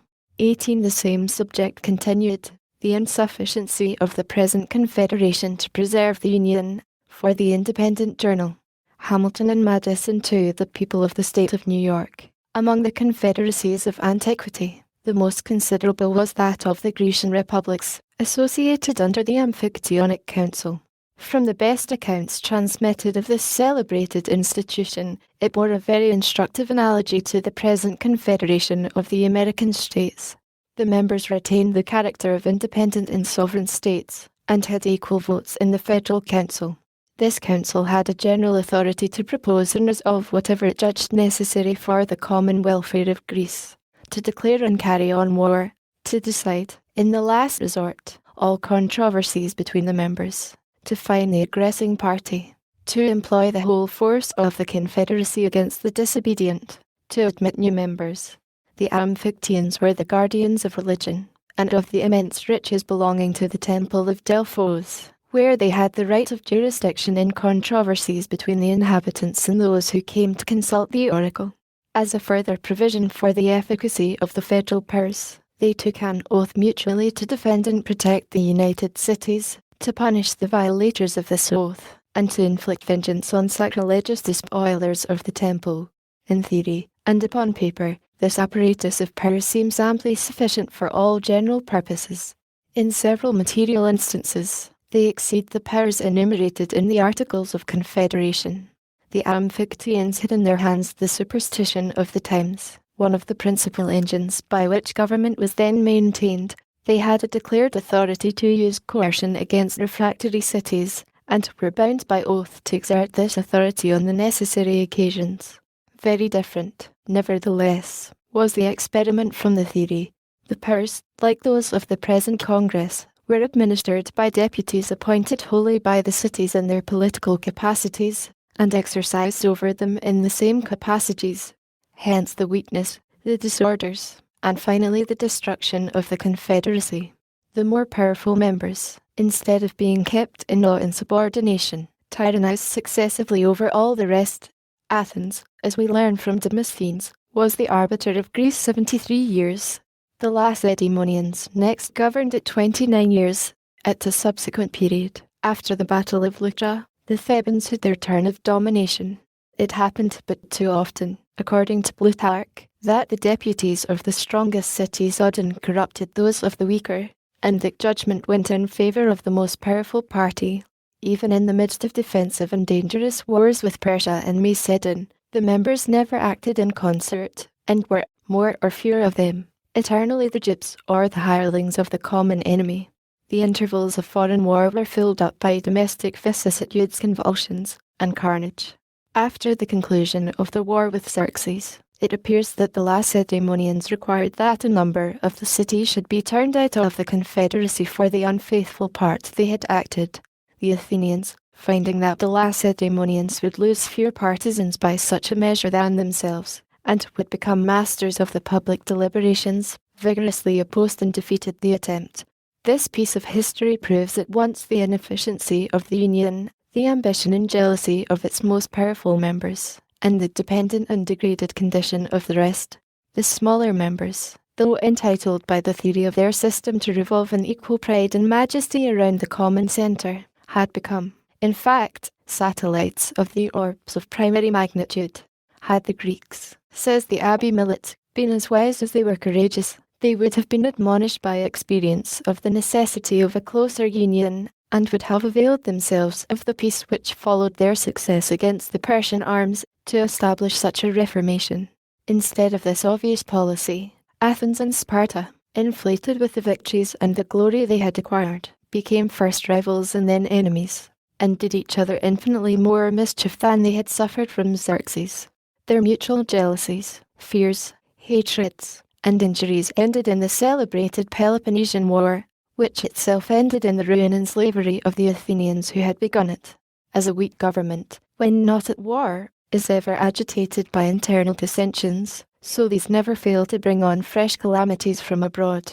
The Phocians, having ploughed up some consecrated ground belonging to the temple of Apollo, the Amphictyonic Council, according to the superstition of the age, imposed a fine on the sacrilegious offenders. The Phocians, being abetted by Athens and Sparta, refused to submit to the decree. The Thebans, with others of the cities, undertook to maintain the authority of the Amphictyons, and to avenge the violated god.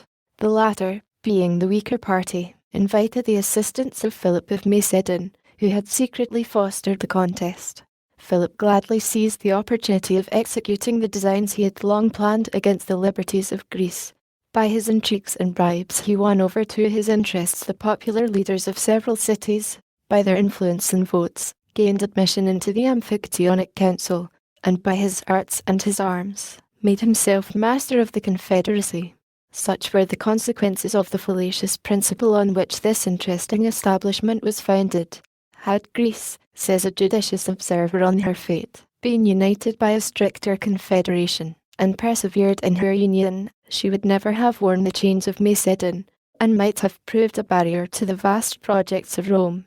The Achaean League, as it is called, was another society of Grecian republics, which supplies us with valuable instruction. The union here was far more intimate, and its organization much wiser, than in the preceding instance.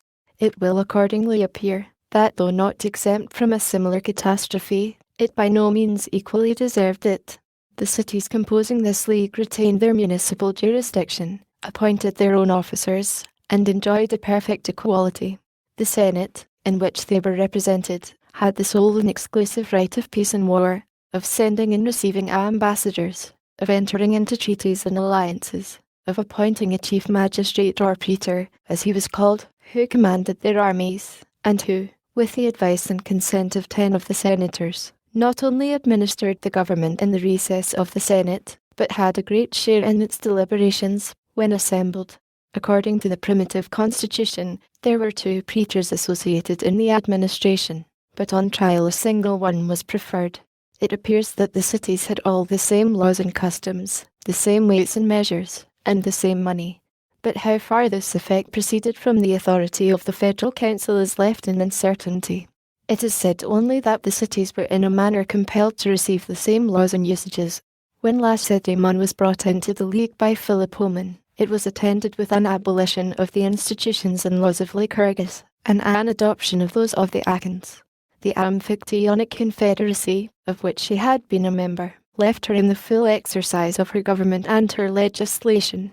This circumstance alone proves a very material difference in the genius of the two systems.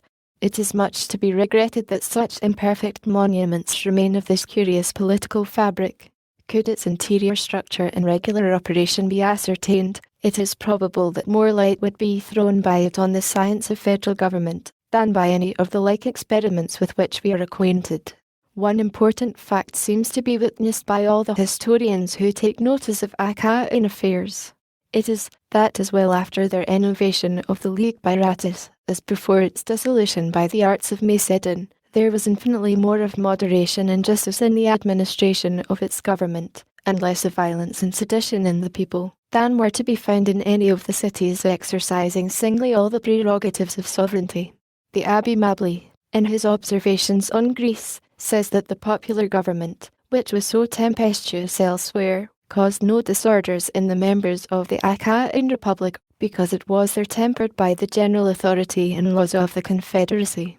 We are not to conclude too hastily, however, that faction did not, in a certain degree, agitate the particular cities, much less that due subordination and harmony reigned in the general system.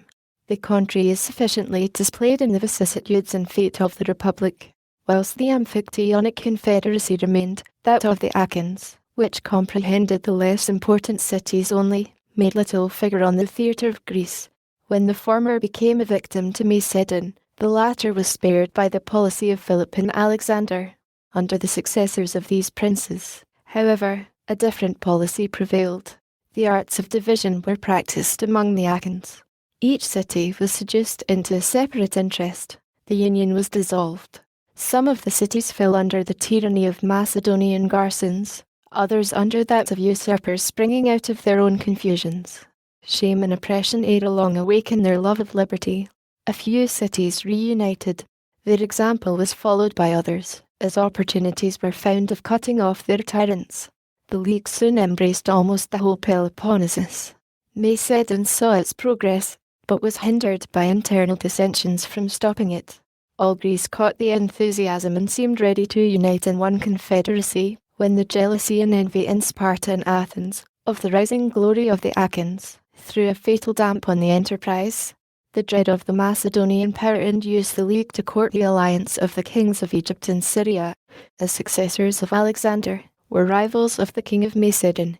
This policy was defeated by Cleomenes, king of Sparta, who was led by his ambition to make an unprovoked attack on his neighbours, the Achaeans, and who, as an enemy to Macedon, had interest enough with the Egyptian and Syrian princes to effect a breach of their engagements with the League.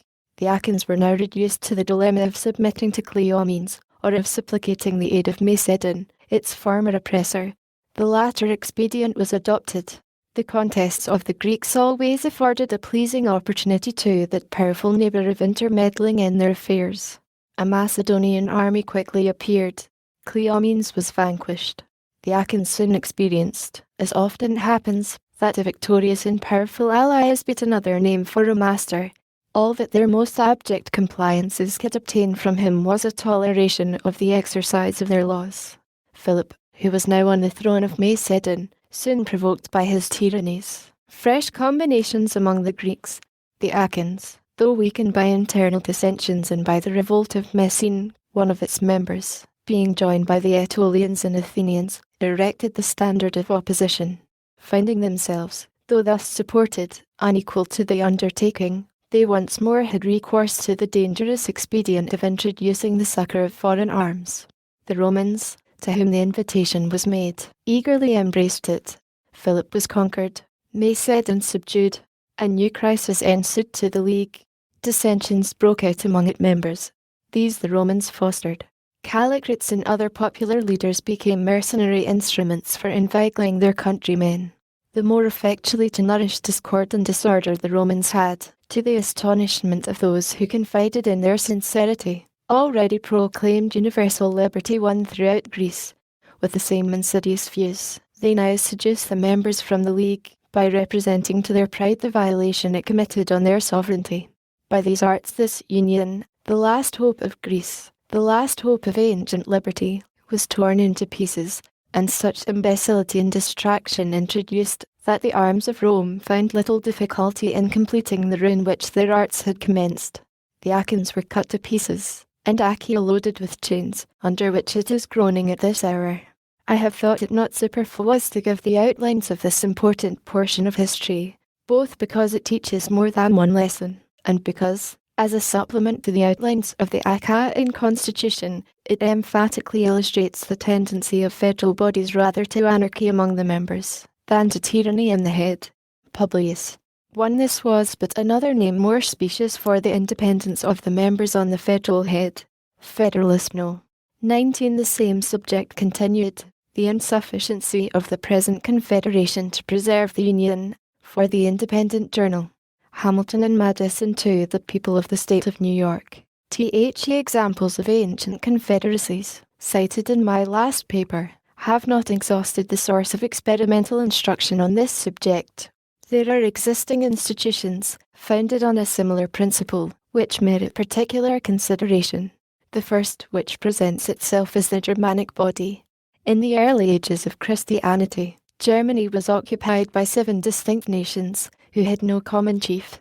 The Franks, one of the number, having conquered the Gauls, established the kingdom which has taken its name from them. In the 9th century, Charlemagne, its warlike monarch, carried his victorious arms in every direction, and Germany became a part of his vast dominions. On the dismemberment, which took place under his sons, this part was erected into a separate and independent empire. Charlemagne and his immediate descendants possessed the reality, as well as the ensigns and dignity of imperial power. But the principal vassals, whose fiefs had become hereditary, and who composed the national diets which Charlemagne had not abolished, gradually threw off the yoke and advanced to sovereign jurisdiction and independence. The force of imperial sovereignty was insufficient to restrain such powerful dependence, or to preserve the unity and tranquility of the empire. The most furious private wars, accompanied with every species of calamity, were carried on between the different princes and states.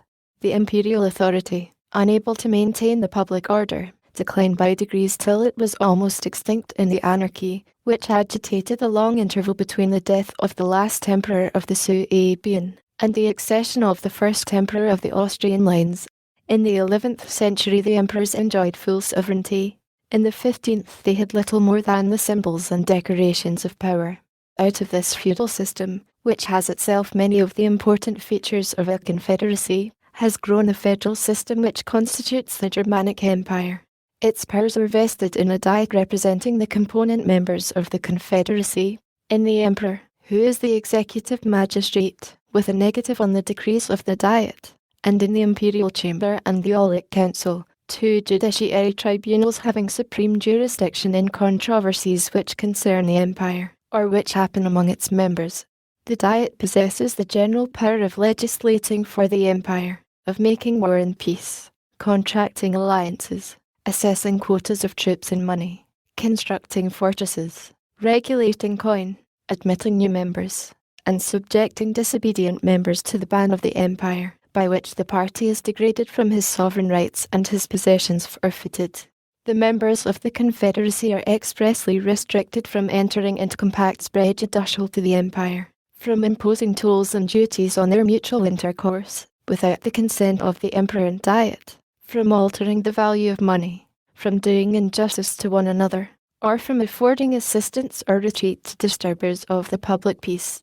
And the ban is denounced against such as shall violate any of these restrictions. The members of the Diet, as such, are subject in all cases to be judged by the Emperor and Diet, and in their private capacities by the Aulic Council and Imperial Chamber. The prerogatives of the Emperor are numerous. The most important of them are his exclusive right to make propositions to the Diet, to negative its resolutions, to name ambassadors, to confer dignities and titles, to fill vacant electorates, to found universities, to grant privileges not injurious to the states of the empire, to receive and apply the public revenues, and generally to watch over the public safety. In certain cases, the electors form a council to him. In quality of emperor, he possesses no territory within the empire, nor receives any revenue for his support, but his revenue and dominions, in other qualities, constitute him one of the most powerful princes in Europe, From such a parade of constitutional powers, in the representatives and head of this confederacy, the natural supposition would be that it must form an exception to the general character which belongs to its kindred systems. Nothing would be further from the reality. The fundamental principle on which it rests, that the Emperor is a community of sovereigns, that the Diet is a representation of sovereigns, and that the laws are addressed to sovereigns, renders the Emperor a nerveless body, incapable of regulating its own members, insecure against external dangers, and agitated with unceasing fermentations in its own bowels. The history of Germany is a history of wars between the Emperor and the princes and states, of wars among the princes and states themselves, of the licentiousness of the strong, and the oppression of the weak, of foreign intrusions and foreign intrigues, of requisitions of men and money disregarded or partially complied with, of attempts to enforce them, altogether abortive, or attended with slaughter and desolation, involving the innocent with the guilty, of general imbecility, confusion, and misery. In the 16th century, the Emperor, with one part of the Empire on his side, was seen engaged against the other princes and states. In one of the conflicts, the Emperor himself was put to flight, and very near being made prisoner by the Elector of Saxony. The late King of Prussia was more than once pitted against his imperial sovereign, and commonly proved an overmatch for him. Controversies and wars among the members themselves have been so common that the German annals are crowded with the bloody pages which describe them. Previous to the Peace of Westphalia, Germany was desolated by a war of 30 years, in which the Emperor, with one half of the empire, was on one side, and Sweden, with the other half, on the opposite side. Peace was at length negotiated and dictated by foreign powers, and the articles of it, to which foreign powers are parties, made a fundamental part of the Germanic constitution. If the nation happens, on any emergency, to be more united by the necessity of self-defense, its situation is still deplorable. Military preparations must be preceded by so many tedious discussions, arising from the jealousies, pride, separate views, and clashing pretensions of sovereign bodies, that before the Diet can settle the arrangements, the enemy are in the field, and before the federal troops are ready to take it, are retiring into winter quarters. The small body of national troops, which has been judged necessary in time of peace, is defectively kept up, badly paid, infected with local prejudices, and supported by irregular and disproportionate contributions to the treasury. The impossibility of maintaining order and dispensing justice among these sovereign subjects produced the experiment of dividing the empire into 9 or 10 circles or districts, of giving them an interior organization, and of charging them with the military execution of the laws against delinquent and contumacious members. This experiment has only served to demonstrate more fully the radical vice of the Constitution. Each circle is the miniature picture of the deformities of this political monster. They either fail to execute their commissions, or they do it with all the devastation and carnage of civil war. Sometimes whole circles are defaulters, and then they increase the mischief which they were instituted to remedy. We may form some judgment of this scheme of military coercion from a sample given by Thuanus. In Dona Earth, a free and imperial city of the circle of Suabia, the AB 300 DST, Croix enjoyed certain immunities which had been reserved to him. In the exercise of these, on some public occasions, outrages were committed on him by the people of the city. The consequence was that the city was put under the ban of the empire, and the Duke of Bavaria, though director of another circle, obtained an appointment to enforce it. He soon appeared before the city with a corps of 10,000 troops, and finding it a fit occasion, as he had secretly intended from the beginning, to revive an antiquated claim, on the pretext that his ancestors had suffered the place to be dismembered from his territory, when he took possession of it in his own name, disarmed, and punished the inhabitants, and re-annexed the city to his domains. It may be asked, perhaps, what has so long kept this disjointed machine from falling entirely to pieces? The answer is obvious. The weakness of most of the members, who are unwilling to expose themselves to the mercy of foreign powers. The weakness of most of the principal members, compared with the formidable powers all around them.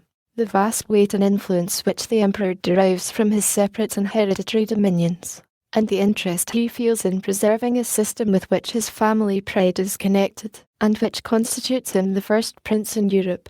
These causes support a feeble and precarious union, whilst the repellent quality, incident to the nature of sovereignty, and which time continually strengthens, prevents any reform whatever, founded on a proper consolidation. Nor is it to be imagined, if this obstacle could be surmounted, that the neighbouring powers would suffer a revolution to take place which would give to the Empire the force and preeminence to which it is entitled. Foreign nations have long considered themselves as interested in the changes made by events in this constitution, and have, on various occasions, betrayed their policy of perpetuating its anarchy and weakness. If more direct examples were wanting, Poland, as a government over local sovereigns, might not improperly be taken notice of, nor could any proof more striking be given of the calamities flowing from such institutions. Equally unfit for self-government and self-defence, it has long been at the mercy of its powerful neighbours, who have lately had the mercy to disburden it of 1/3 of its people and territories. The connection among the Swiss cantons scarcely amounts to a confederacy, though it is sometimes cited as an instance of the stability of such institutions. They have no common treasury, no common troops even in war, no common coin, no common judicatory, nor any other common mark of sovereignty. They are kept together by the peculiarity of their topographical position, by their individual weakness and insignificancy, by the fear of powerful neighbours, to one of which they were formerly subject, by the few sources of contention among a people of such simple and homogeneous manners, by their joint interest in their dependent possessions, by the mutual aid they stand in need of, for suppressing insurrections and rebellions, an aid expressly stipulated and often required and afforded, and by the necessity of some regular and permanent provision for accommodating disputes among the cantons. The provision is, that the parties at variance shall each choose 4 judges out of the neutral cantons. In case of disagreement, choose an umpire. This tribunal, under an oath of impartiality, pronounces definitive sentence, which all the cantons are bound to enforce. The competency of this regulation may be estimated by a clause in their treaty of 1683, with Victor Amadeus of Savoy, in which he obliges himself to interpose as mediator in disputes between the cantons, and to employ force, if necessary, against the contumacious party, so far as the peculiarity of their case will admit of comparison with it of the United States. It serves to confirm the principle intended to be established. Whatever efficacy the Union may have had in ordinary cases, it appears that the moment a cause of difference sprang up, capable of trying its strength, it failed. The controversies on the subject of religion, which in 3 instances have kindled violent and bloody contests, may be said, in fact, to have severed the league. The Protestant and Catholic cantons have since had their separate diets, where all the most important concerns are adjusted, and which have left the general diet little other business than to take care of the common bailages. That separation had another consequence, which merits attention. It produced opposite alliances with foreign powers, of Bern, at the head of the Protestant Association, with the United Provinces, and of Luzerne, at the head of the Catholic Association, with France. Publius, one Pfeffel, Neuville-Abreg, Cronol, Dalhist, etc. Dolomique says the pretext was to indemnify himself for the expense of the expedition. Federalist No. 20. The same subject continued. The insufficiency of the present Confederation to preserve the Union, from the New York Packet. Tuesday, December the 11th, 1787. Hamilton and Madison to the people of the state of New York. The United Netherlands are a confederacy of republics, or rather of aristocracies of a very remarkable texture, yet confirming all the lessons derived from those which we have already reviewed. The Union is composed of 7 co-equal and sovereign states, and each state or province is a composition of equal and independent cities. In all important cases, not only the provinces but the cities must be unanimous. The sovereignty of the Union is represented by the States General, consisting usually of about 50 deputies appointed by the provinces. They hold their seats, some for life, some for 6, 3, and 1 years. From 2 provinces they continue in appointment during pleasure. The States General have authority to enter into treaties and alliances, to make war and peace, to raise armies and equip fleets, to ascertain quotas and demand contributions. In all these cases, however, unanimity and the sanction of their constituents are requisite.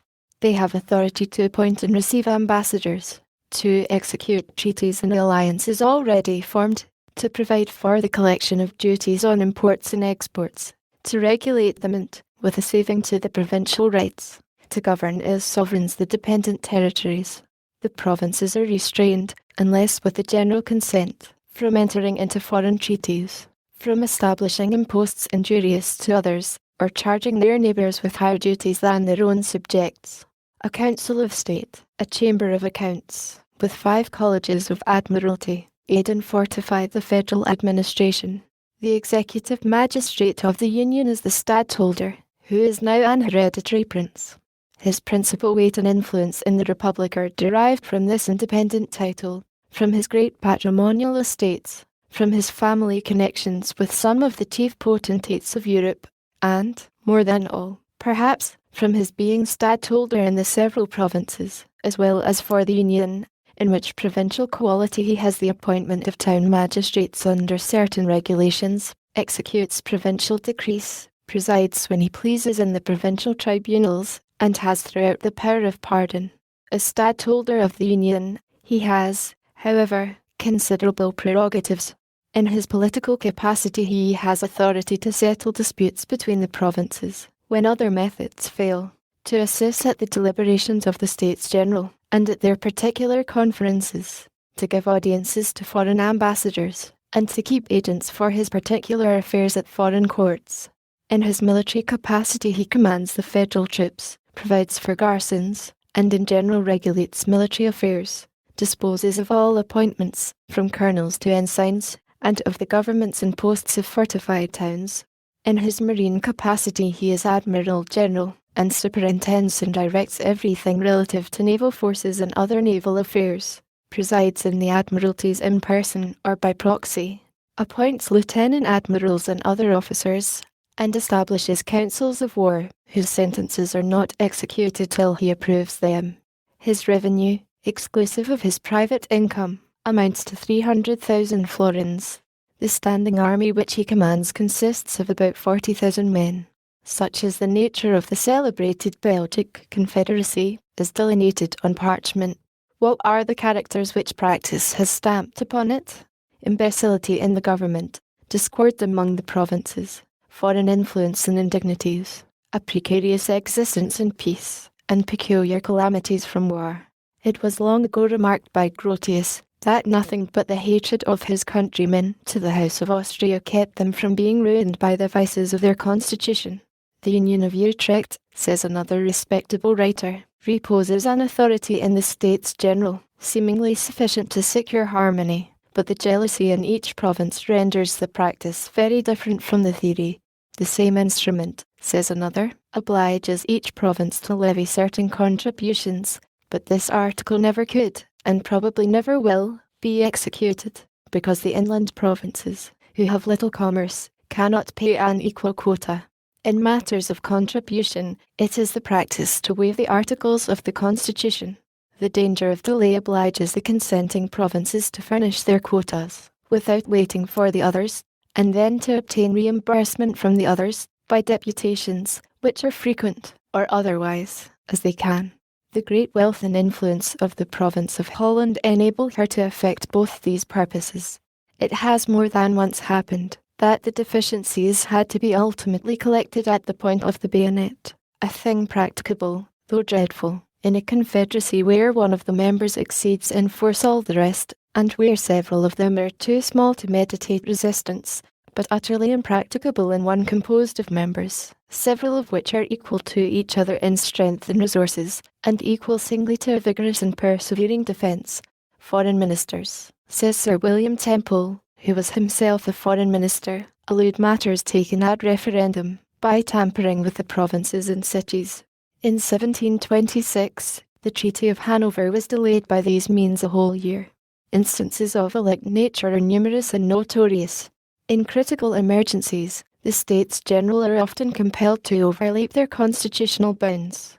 In 1688, they concluded a treaty of themselves at the risk of their heads. The Treaty of Westphalia, in 1648, by which their independence was formally and finally recognised, was concluded without the consent of Zealand. Even as recently as the last treaty of peace with Great Britain, the constitutional principle of unanimity was departed from. A weak constitution must necessarily terminate in dissolution, for want of proper powers, or the usurpation of powers requisite for the public safety. Whether the usurpation, when once begun, will stop at the salutary point, or go forward to the dangerous extreme, must depend on the contingencies of the moment.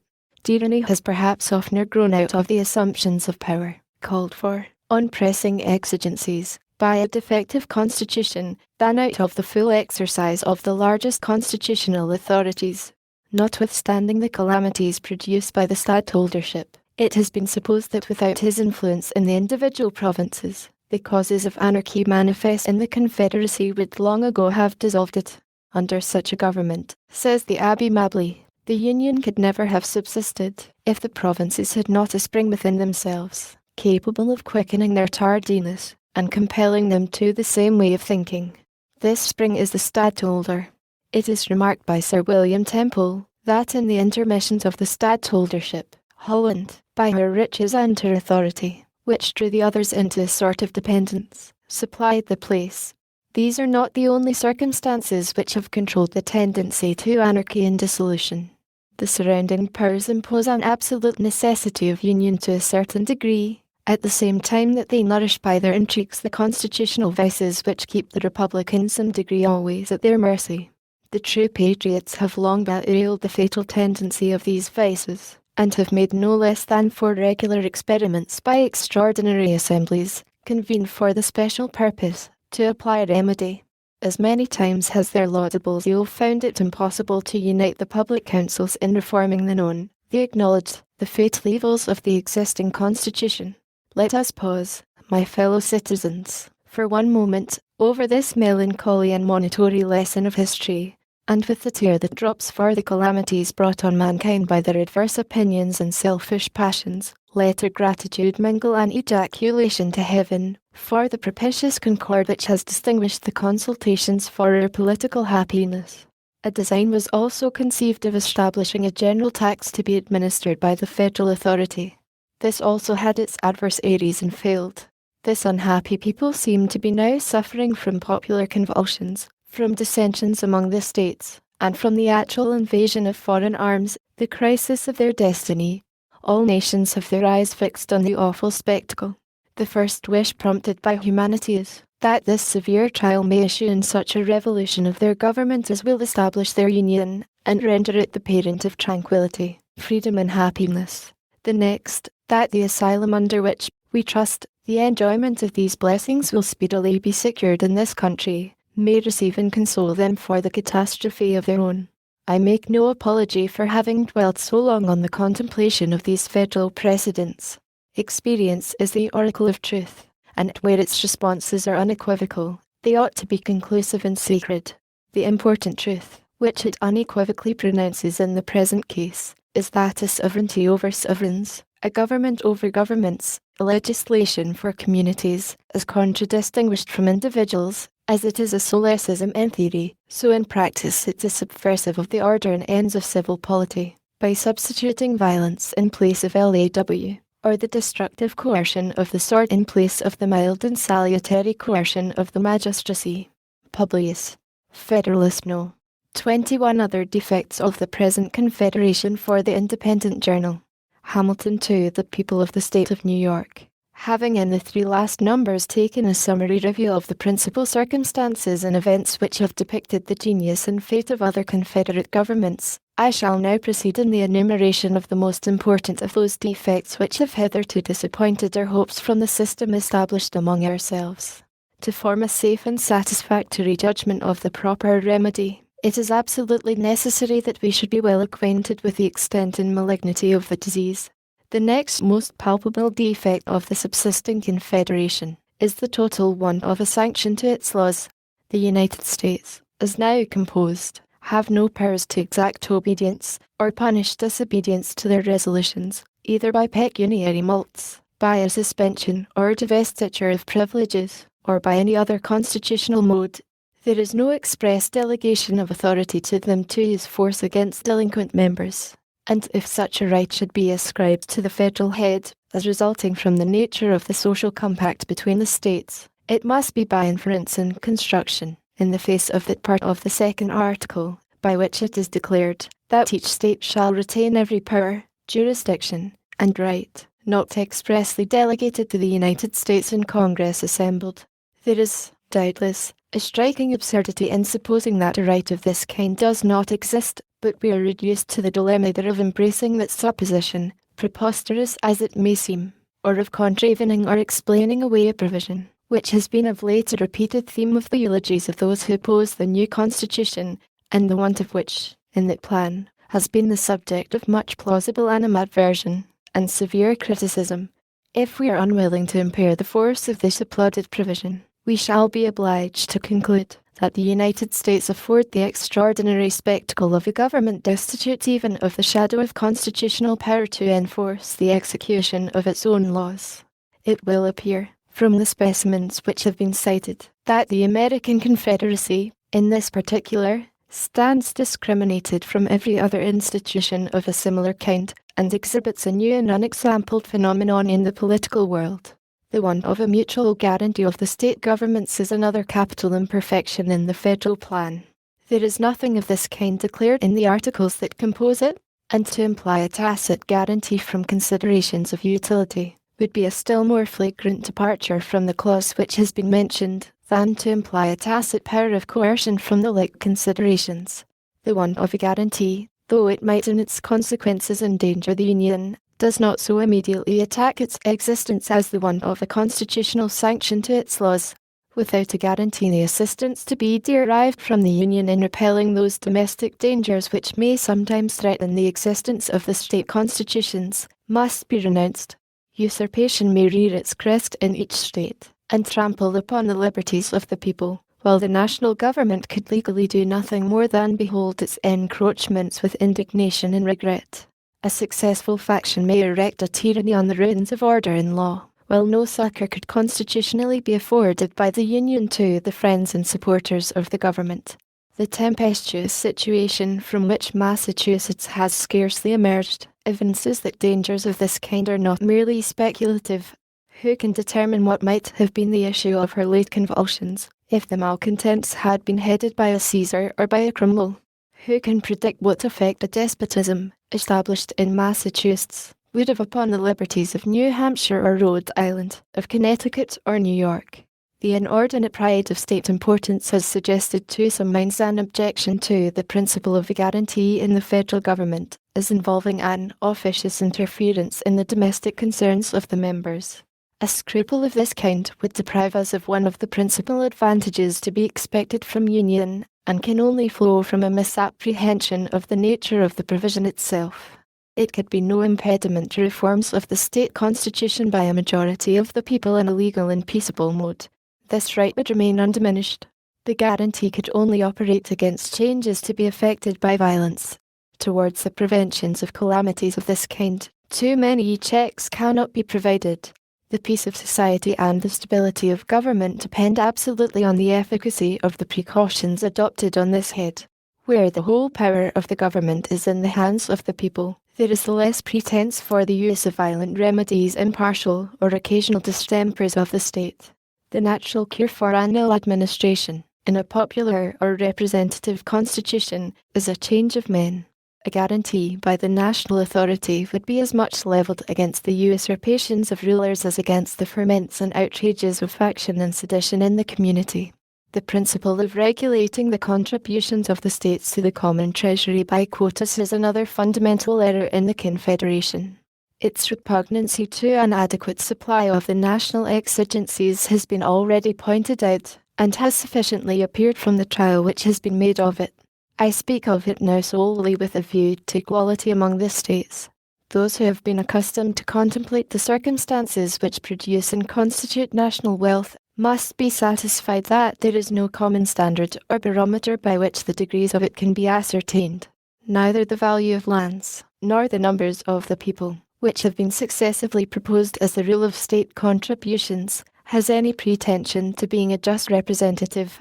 If we compare the wealth of the United Netherlands with that of Russia or Germany, or even of France, and if we at the same time compare the total value of the lands and the aggregate population of that contracted district with the total value of the lands and the aggregate population of the immense regions of either of the three last mentioned countries, we shall at once discover that there is no comparison between the proportion of either of these two objects and that of the relative wealth of those nations.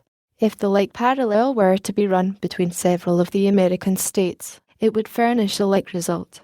Let Virginia be contrasted with North Carolina, Pennsylvania with Connecticut, or Maryland with New Jersey, and we shall be convinced that the respective abilities of those states, in relation to revenue, bear little or no analogy to their comparative stock in lands or to their comparative population.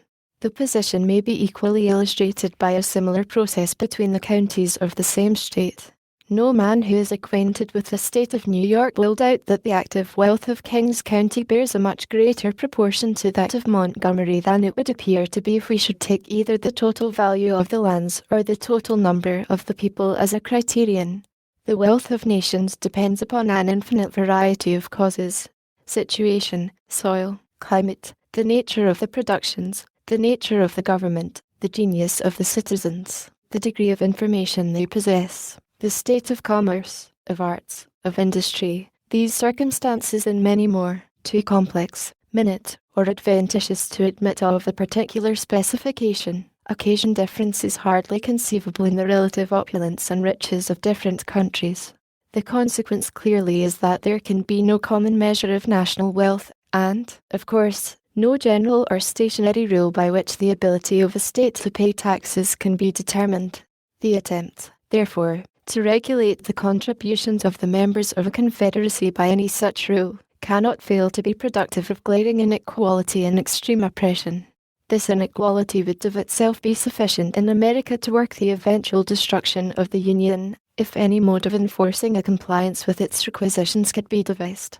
The suffering states would not long consent to remain associated upon a principle which distributes the public burdens with so unequal a hand, and which was calculated to impoverish and oppress the citizens of some states, while those of others would scarcely be conscious of the small proportion of the weight they were required to sustain. This, however, is an evil inseparable from the principle of quotas and requisitions. There is no method of steering clear of this inconvenience, but by authorizing the national government to raise its own revenues in its own way. Imposts, excises, and, in general, all duties upon articles of consumption may be compared to a fluid, which will, in time, find its level with the means of paying them. The amount to be contributed by each citizen will in a degree be at his own option, and can be regulated by an attention to his resources. The rich may be extravagant, the poor can be frugal, and private oppression may always be avoided by a judicious selection of objects proper for such impositions. If inequalities should arise in some states from duties on particular objects, these will, in all probability, be counterbalanced by proportional inequalities in other states, from the duties on other objects. In the course of time and things, an equilibrium, as far as it is attainable in so complicated a subject, will be established everywhere. Or, if inequalities should still exist, they would neither be so great in their degree, so uniform in their operation, nor so odious in their appearance, as those which would necessarily spring from quotas, upon any scale that can possibly be devised. It is a signal advantage of taxes on articles of consumption that they contain in their own nature a security against excess. They prescribe their own limit, which cannot be exceeded without defeating the end proposed, that is, an extension of the revenue. When applied to this object, the saying is as just as it is witty, that, in political arithmetic, 2 and 2 do not always make 4. If duties are too high, they lessen the consumption, the collection is eluded, and the product to the treasury is not so great as when they are confined within proper and moderate bounds.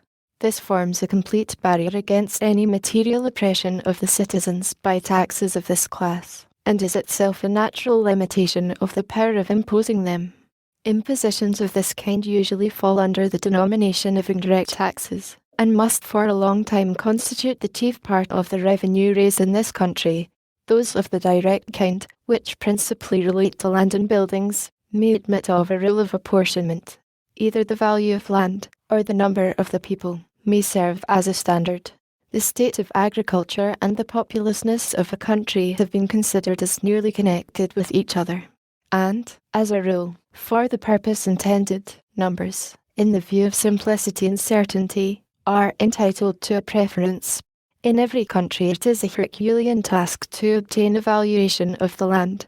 In a country imperfectly settled and progressive in improvement, the difficulties are increased almost to impracticability. The expense of an accurate valuation is, in all situations, a formidable objection. In a branch of taxation where no limits to the discretion of the government are to be found in the nature of things, the establishment of a fixed rule, not incompatible with the end, may be attended with fewer inconveniences than to leave that discretion altogether at large. Publius. Federalist No. 22. The same subject continued. Other defects of the present Confederation. From the New York Packet. Friday, December the 14th, 1787.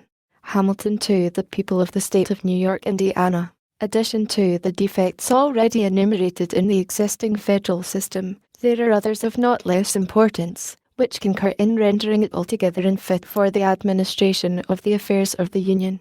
The want of a power to regulate commerce is by all parties allowed to be of the number.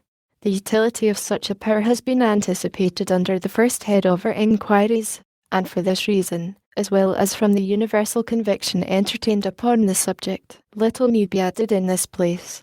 It is indeed evident, on the most superficial view, that there is no object, either as it respects the interests of trade or finance, that more strongly demands a federal superintendence. The want of it has already operated as a bar to the formation of beneficial treaties with foreign powers, and has given occasions of dissatisfaction between the states. No nation acquainted with the nature of her political association would be unwise enough to enter into stipulations with the United States, by which they conceded privileges of any importance to them, while they were apprised that the engagements on the part of the Union might at any moment be violated by its members, and while they found from experience that they might enjoy every advantage they desired in our markets, without granting us any return but such as their momentary convenience might suggest. It is not, therefore, to be wondered at that Mr. Jenkinson, in ushering into the House of Commons a bill for regulating the temporary intercourse between the two countries, should preface its introduction by a declaration that similar provisions in former bills had been found to answer every purpose to the commerce of Great Britain, and that it would be prudent to persist in the plan until it should appear whether the American government was likely or not to acquire greater consistency.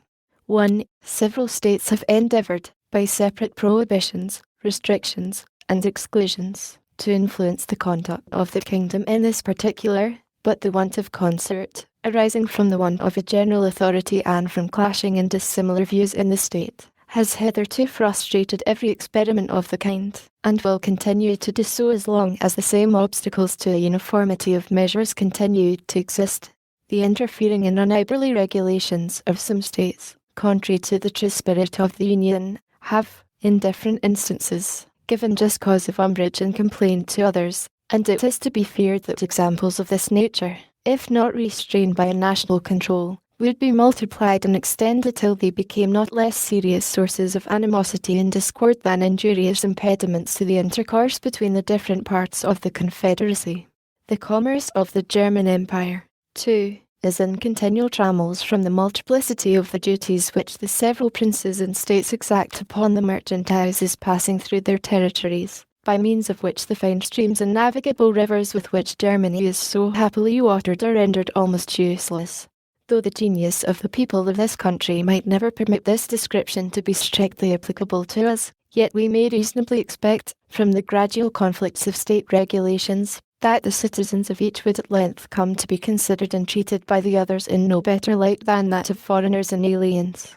The power of raising armies, by the most obvious construction of the Articles of the Confederation, is merely a power of making requisitions upon the states for quotas of men. This practice in the course of the late war was found replete with obstructions to a vigorous and to an economical system of defence. It gave birth to a competition between the states which created a kind of auction for men. In order to furnish the quotas required of them, They outbid each other till bounties grew to an enormous and insupportable size. The hope of a still further increase afforded an inducement to those who were disposed to serve to procrastinate their enlistment, and disincline them from engaging for any considerable periods. Hence, slow and scanty levies of men, in the most critical emergencies of our affairs, short enlistments at an unparalleled expense, continual fluctuations in the troops, ruinous to their discipline and subjecting the public safety frequently to the perilous crisis of a disbanded army. Hence, also, those oppressive expedients for raising men which were upon several occasions practiced, and which nothing but the enthusiasm of liberty would have induced the people to endure. This method of raising troops is not more unfriendly to economy and vigour than it is to an equal distribution of the burden. The states near the seat of war, influenced by motives of self-preservation, made efforts to furnish their quotas, which even exceeded their abilities, while those at a distance from danger were, for the most part, as remiss as the others were diligent in their exertions. The immediate pressure of this inequality was not in this case, as in that of the contributions of money, alleviated by the hope of a final liquidation. The states which did not pay their proportions of money might at least be charged with their deficiencies, but no account could be formed of the deficiencies in the supplies of men. We shall not, however, see much reason to regret the want of this hope, when we consider how little prospect there is that the most delinquent states will ever be able to make compensation for their pecuniary failures. This system of quotas and requisitions, whether it be applied to men or money, is, in every view, a system of imbecility in the Union, and of inequality and injustice among the members. The right of equal suffrage among the states is another exceptionable part of the Confederation. Every idea of proportion and every rule of fair representation conspire to condemn a principle which gives to Rhode Island an equal weight in the scale of power with Massachusetts, or Connecticut, or New York, and to Delaware an equal voice in the national deliberations with Pennsylvania, or Virginia, or North Carolina. Its operation contradicts the fundamental maxim of republican government, which requires that the sense of the majority should prevail. Sophistry may reply that sovereigns are equal, and that a majority of the votes of the states will be a majority of Confederated America. But this kind of logical legerdemain will never counteract the plain suggestions of justice and common sense. It may happen that this majority of states is a small minority of the people of America. 3 2/3 of the people of America could not long be persuaded, upon the credit of artificial distinctions and syllogistic subtleties, to submit their interests to the management and disposal of 1/3. The larger states would after a while revolt from the idea of receiving the law from the smaller. To acquiesce in such a privation of their due importance in the political scale would be not merely to be insensible to the love of power, but even to sacrifice the desire of equality. It is neither rational to expect the first, nor just to require the last. The smaller states, considering how peculiarly their safety and welfare depend on union, ought readily to renounce a pretension which, if not relinquished, would prove fatal to its duration. It may be objected to this, that not 7 but 9 states, or 2/3 of the whole number, must consent to the most important resolutions, and it may be thence inferred that 9 states would always comprehend a majority of the Union. But this does not obviate the impropriety of an equal vote between states of the most unequal dimensions in populousness, nor is the inference accurate in point of fact, for we can enumerate 9 states which contain less than a majority of the people. 4. And it is constitutionally possible that these 9 may give the vote. Besides, there are matters of considerable moment determinable by a bare majority, and there are others, concerning which doubts have been entertained, which, if interpreted in favour of the sufficiency of a vote of 7 states, would extend its operation to interests of the first magnitude. In addition to this, it is to be observed that there is a probability of an increase in the number of states, and no provision for a proportional augmentation of the ratio of votes. But this is not all. What at first sight may seem a remedy, is, in reality, a poison. To give a minority a negative upon the majority, which is always the case where more than a majority is requisite to a decision, is, in its tendency, to subject the sense of the greater number to that of the lesser. Congress, from the non-attendance of a few states, have been frequently in the situation of a Polish Diet, where a single vote has been sufficient to put a stop to all their movements. A 60th part of the Union, which is about the proportion of Delaware and Rhode Island, has several times been able to oppose an entire bar to its operations. This is one of those refinements which, in practice, has an effect the reverse of what is expected from it in theory. The necessity of unanimity in public bodies, or of something approaching towards it, has been founded upon the supposition that it would contribute to security. But its real operation is to embarrass the administration, to destroy the energy of the government, and to substitute the pleasure, caprice, or artifices of an insignificant, turbulent, or corrupt junto to the regular deliberations and decisions of a respectable majority. In those emergencies of a nation, in which the goodness or badness, the weakness or strength of its government, is of the greatest importance, there is commonly a necessity for action. The public business must, in some way or other, go forward. If a pertinacious minority can control the opinion of a majority, respecting the best mode of conducting it, the majority, in order that something may be done, must conform to the views of the minority, and thus the sense of the smaller number will overrule that of the greater, and give a tone to the national proceedings. Hence, tedious delays, continual negotiation and intrigue, contemptible compromises of the public good. And yet, in such a system, it is even happy when such compromises can take place, for upon some occasions things will not admit of accommodation, and then the measures of government must be injuriously suspended, or fatally defeated. It is often, by the impracticability of obtaining the concurrence of the necessary number of votes, kept in a state of inaction. Its situation must always savour of weakness, sometimes border upon anarchy. It is not difficult to discover that a principle of this kind gives greater scope to foreign corruption, as well as to domestic faction, than that which permits the sense of the majority to decide, though the contrary of this has been presumed. The mistake has proceeded from not attending with due care to the misgifts that may be occasioned by obstructing the progress of government at certain critical seasons. When the concurrence of a large number is required by the Constitution to the doing of any national act, we are apt to rest satisfied that all is safe, because nothing improper will be likely to be done, but we forget how much good may be prevented, and how much ill may be produced, by the power of hindering the doing what may be necessary, and of keeping affairs in the same unfavourable posture in which they may happen to stand at particular periods. Suppose, for instance, we were engaged in a war, in conjunction with one foreign nation, against another.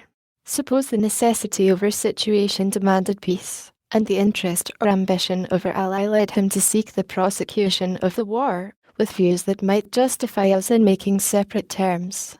In such a state of things, this ally of ours would evidently find it much easier, by his bribes and intrigues, to tie up the hands of government from making peace, where 2/3 of all the votes were requisite to that object, than where a simple majority would suffice. In the first case, he would have to corrupt a smaller number, in the last, a greater number. Upon the same principle, it would be much easier for a foreign power with which we were at war to perplex our counsels and embarrass our exertions. And, in a commercial view, we may be subjected to similar inconveniences. A nation, with which we might have a treaty of commerce, could with much greater facility prevent our forming a connection with her competitor in trade, though such a connection should be ever so beneficial to ourselves. Evils of this description ought not to be regarded as imaginary. One of the weak sides of republics, among their numerous advantages, is that they afford too easy an inlet to foreign corruption. An hereditary monarch, though often disposed to sacrifice his subjects to his ambition, has so great a personal interest in the government and in the external glory of the nation, that it is not easy for a foreign power to give him an equivalent for what he would sacrifice by treachery to the state. The world has accordingly been witness to few examples of this species of royal prostitution, though there have been abundant specimens of every other kind. In republics, persons elevated from the mass of the community, by the suffrages of their fellow citizens, to stations of great preeminence and power, may find compensations for betraying their trust, which, to any but minds animated and guided by superior virtue, may appear to exceed the proportion of interest they have in the common stock, and to overbalance the obligations of duty. Hence it is that history furnishes us with so many mortifying examples of the prevalency of foreign corruption in republican governments. How much this contributed to the ruin of the ancient commonwealths has been already delineated. It is well known that the deputies of the United Provinces have, in various instances, been purchased by the emissaries of the neighbouring kingdoms. The Earl of Chesterfield, if my memory serves me right, in a letter to his court, intimates that his success in an important negotiation must depend on his obtaining a major's commission for one of those deputies. And in Sweden the parties were alternately bought by France and England in so barefaced and notorious a manner that it excited universal disgust in the nation, and was a principal cause that the most limited monarch in Europe, in a single day, without tumult, violence, or opposition, became one of the most absolute and uncontrolled. A circumstance which crowns the defects of the Confederation remains yet to be mentioned, the want of a judiciary power. Laws are a dead letter without courts to expound and define their true meaning and operation. The treaties of the United States, to have any force at all, must be considered as part of the law of the land. Their true import, as far as respects individuals, must, like all other laws, be ascertained by judicial determinations. To produce uniformity in these determinations, they ought to be submitted, in the last resort, to one supreme tribunal. And this tribunal ought to be instituted under the same authority which forms the treaties themselves. These ingredients are both indispensable.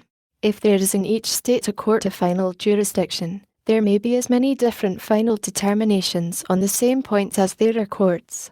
There are endless diversities in the opinions of men. We often see not only different courts but the judges of the same court differing from each other. To avoid the confusion which would unavoidably result from the contradictory decisions of a number of independent judicatories, all nations have found it necessary to establish one court paramount to the rest, possessing a general superintendence, and authorized to settle and declare in the last resort a uniform rule of civil justice. This is the more necessary where the frame of the government is so compounded that the laws of the whole are in danger of being contravened by the laws of the parts. In this case, if the particular tribunals are invested with the right of ultimate jurisdiction, besides the contradictions to be expected from difference of opinion, there will be much to fear from the bias of local views and prejudices, and from the interference of local regulations. As often as such an interference was to happen, there would be reason to apprehend that the provisions of the particular laws might be preferred to those of the general laws. For nothing is more natural to men in office than to look with peculiar deference towards the authority to which they owe their official existence. The treaties of the United States, under the present Constitution, are liable to the infractions of 13 different legislatures, and as many different courts of final jurisdiction, acting under the authority of those legislatures. The faith, the reputation, the peace of the whole Union, are thus continually at the mercy of the prejudices, the passions, and the interests of every member of which it is composed.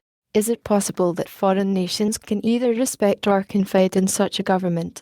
Is it possible that the people of America will longer consent to trust their honour, their happiness, their safety, on so precarious a foundation?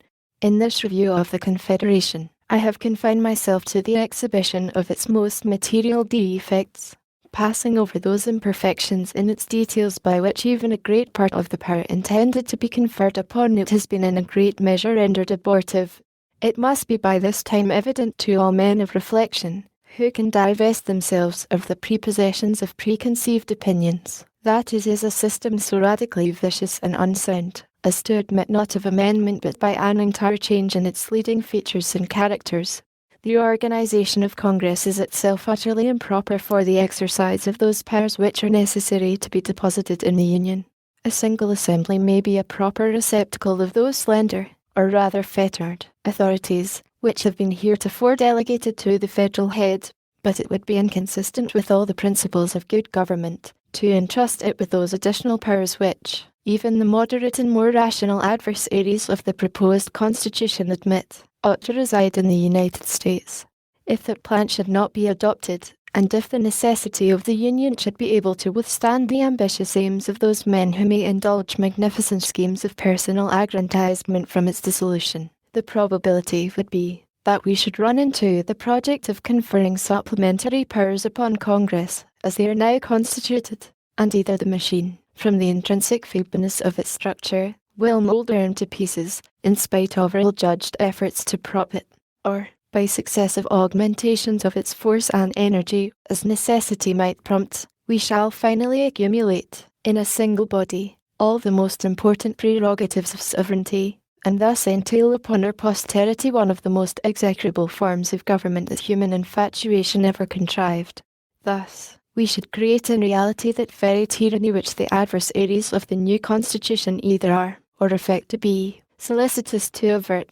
It has not a little contributed to the infirmities of the existing federal system, that it never had a ratification by the people, resting on no better foundation than the consent of the several legislatures. It has been exposed to frequent and intricate questions concerning the validity of its powers, and has, in some instances, given birth to the enormous doctrine of a right of legislative repeal.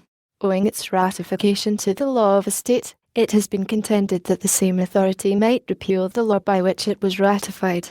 However gross a heresy it may be to maintain that a party to a compact has a right to revoke the compact, the doctrine itself has had respectable advocates. The possibility of a question of this nature proves the necessity of laying the foundations of our national government deeper than in the mere sanction of delegated authority. The fabric of American empire ought to rest on the solid basis of the consent of the people. The streams of national power ought to flow immediately from the pure, original fountain of all legitimate authority. Publius. No one at one this, as nearly as I can recollect, was the sense of his speech on introducing the last bill. No one at Encyclopedia, article Empire. No one at 3 New Hampshire, Rhode Island, New Jersey, Delaware, Georgia, South Carolina, and Maryland are a majority of the whole number of the states, but they do not contain 1/3 of the people. No one at 4 add New York and Connecticut to the foregoing 7, and they will be less than a majority. Federalist No. 23. The necessity of a government as energetic as the one proposed to the preservation of the Union from the New York Packet. Tuesday, December the 18th, 1787. Hamilton to the people of the state of New York. The necessity of a constitution, at least equally energetic with the one proposed to the preservation of the Union, is the point at the examination of which we are now arrived. This inquiry will naturally divide itself into 3 branches: the objects to be provided for by the federal government, the quantity of power necessary to the accomplishment of those objects, the persons upon whom that power ought to operate. Its distribution and organization will more properly claim our attention under the succeeding head. The principal purposes to be answered by union are these: the common defense of the members, the preservation of the public peace as well against internal convulsions as external attacks, the regulation of commerce with other nations and between the states, the superintendence of our intercourse, political and commercial, with foreign countries. The authorities essential to the common defense are these: to raise armies, to build and equip fleets, to prescribe rules for the government of both, to direct their operations, to provide for their support. These powers ought to exist without limitation, because it is impossible to foresee or define the extent and variety of national exigencies, or the correspondent extent and variety of the means which may be necessary to satisfy them.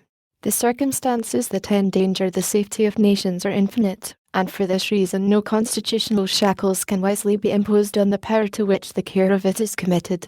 This power ought to be coextensive with all the possible combinations of such circumstances, and ought to be under the direction of the same councils which are appointed to preside over the common defence. This is one of those truths which, to a correct and unprejudiced mind, carries its own evidence along with it, and may be obscured, but cannot be made plainer by argument or reasoning. It rests upon axioms as simple as they are universal. The means ought to be proportioned to the end, the persons, from whose agency the attainment of any end is expected, ought to possess the means by which it is to be attained.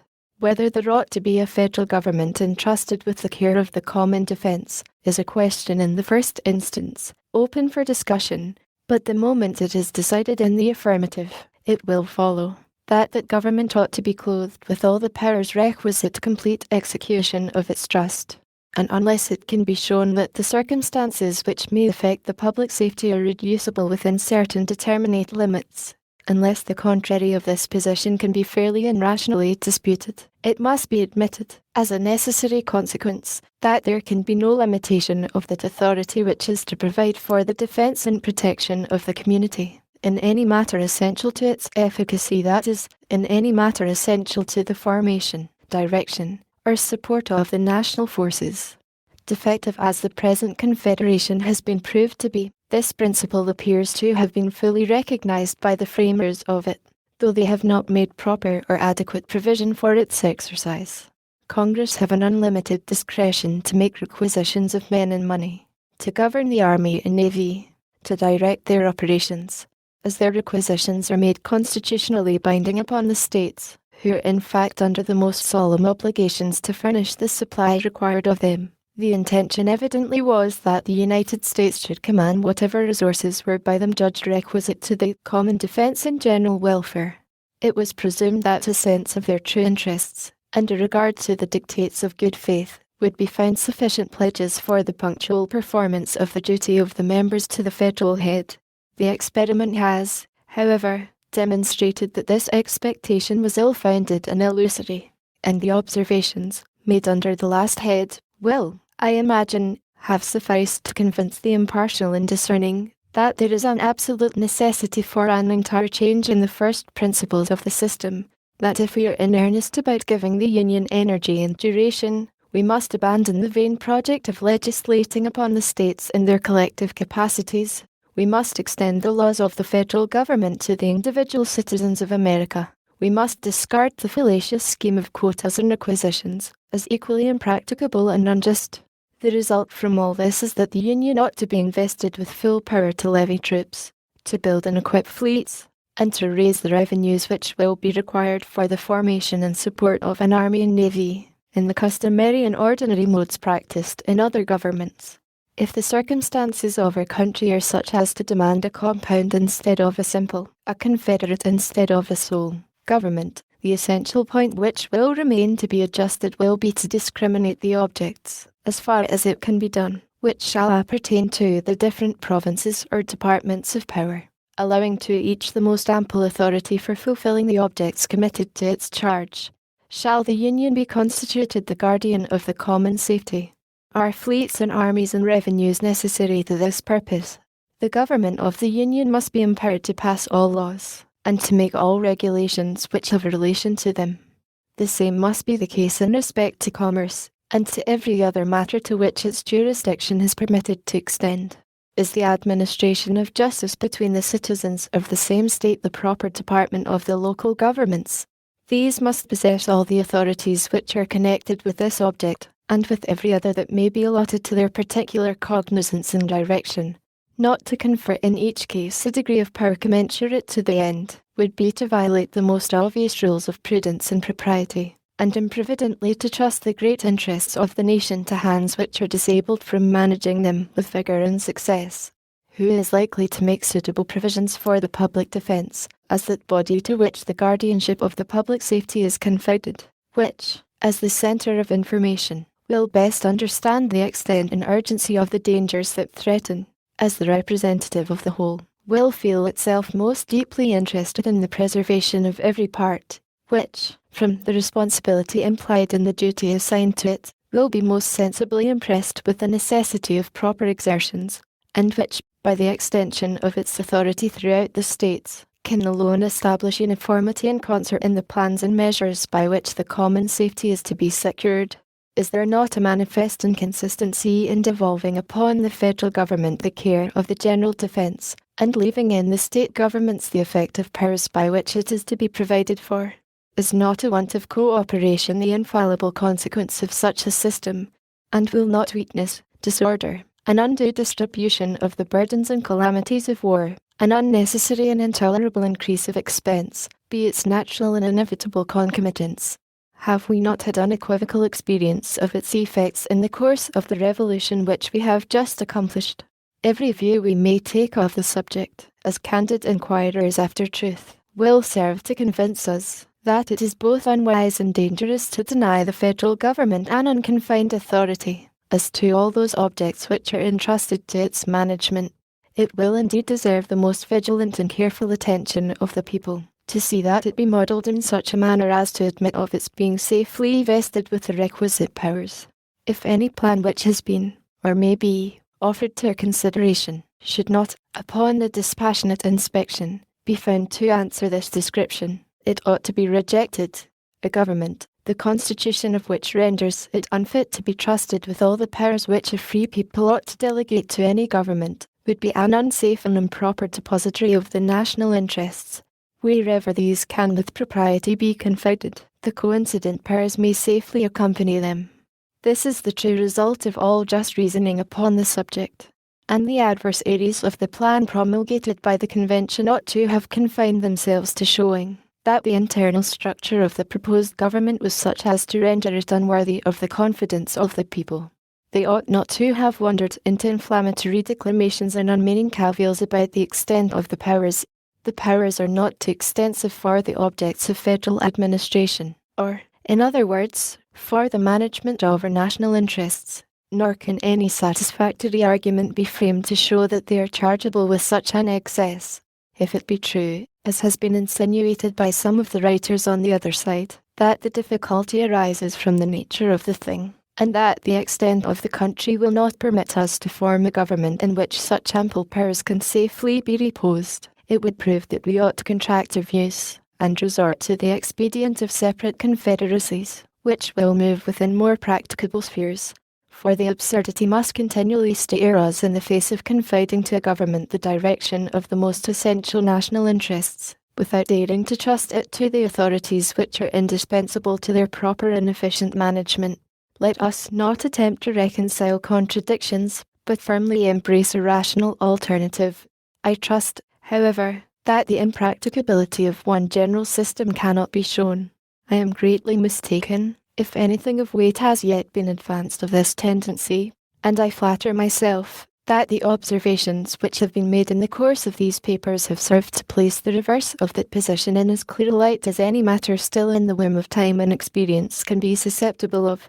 This, at all events, must be evident, that the very difficulty itself, drawn from the extent of the country, is the strongest argument in favour of an energetic government, for any other can certainly never preserve the union of so large an empire.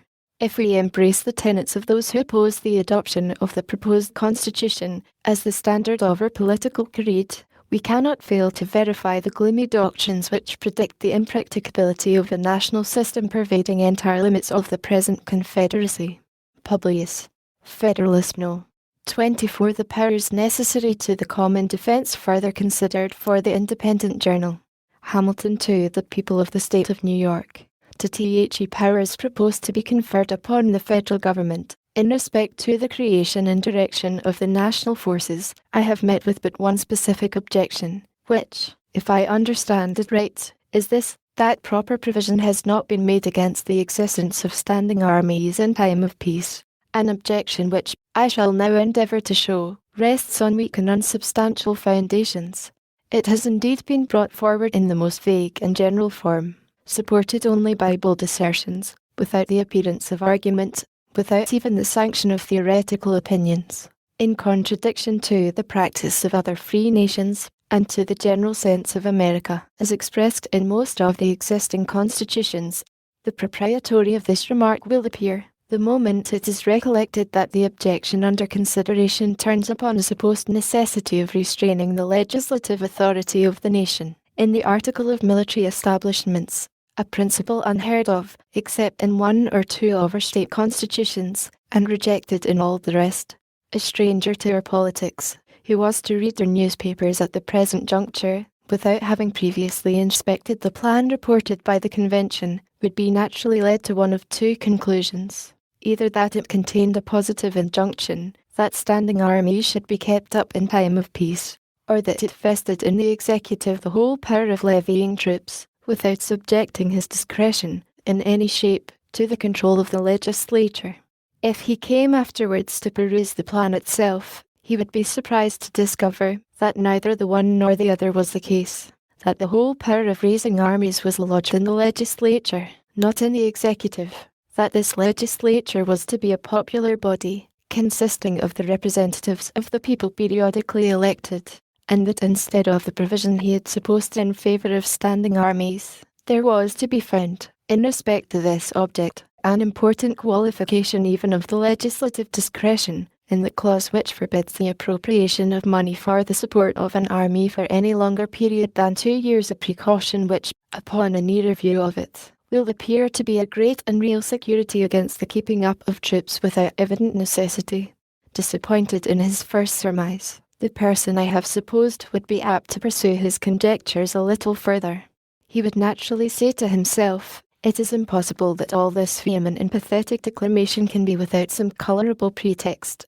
It must needs be that this people, so jealous of their liberties, have, in all the preceding models of the constitutions which they have established, inserted the most precise and rigid precautions on this point, the omission of which, in the new plan, has given birth to all this apprehension and clamour."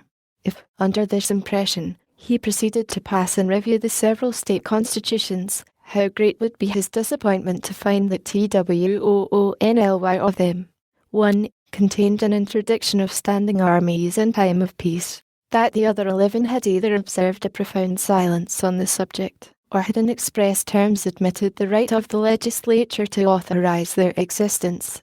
Still, however, he would be persuaded that there must be some plausible foundation for the cry raised on this head. He would never be able to imagine, while any source of information remained unexplored, that it was nothing more than an experiment upon the public courage, dictated either by a deliberate intention to deceive, or by the overflowings of a zeal to intemper it to be ingenious. It would probably occur to him that he would be likely to find the precautions he was in search of in the primitive compact between the states. Here, at length, he would expect to meet with the solution of the enigma. No doubt, he would observe to himself, the existing confederation must contain the most explicit provisions against military establishments in time of peace, and a departure from this model, in a favourite point, has occasioned the discontent which appears to influence these political champions. If he should now apply himself to a careful and critical survey of the Articles of Confederation, his astonishment would not only be increased, but would acquire a mixture of indignation at the unexpected discovery that these articles, instead of containing the prohibition he looked for, and will be had, with jealous circumspection, restricted the authority of the state legislatures in this particular, had not imposed a single restraint on that of the United States. If he happened to be a man of quick sensibility, or ardent temper, he could now no longer refrain from regarding these clamours as the dishonest artifices of a sinister and unprincipled opposition to a plan which ought at least to receive a fair and candid examination from all sincere lovers of their country. How else, he would say, could the authors of them have been tempted to vent such loud censures upon that plan, about a point in which it seems to have conformed itself to the general sense of America as declared in its different forms of government, and in which it has even superadded a new and powerful guard unknown to any of them?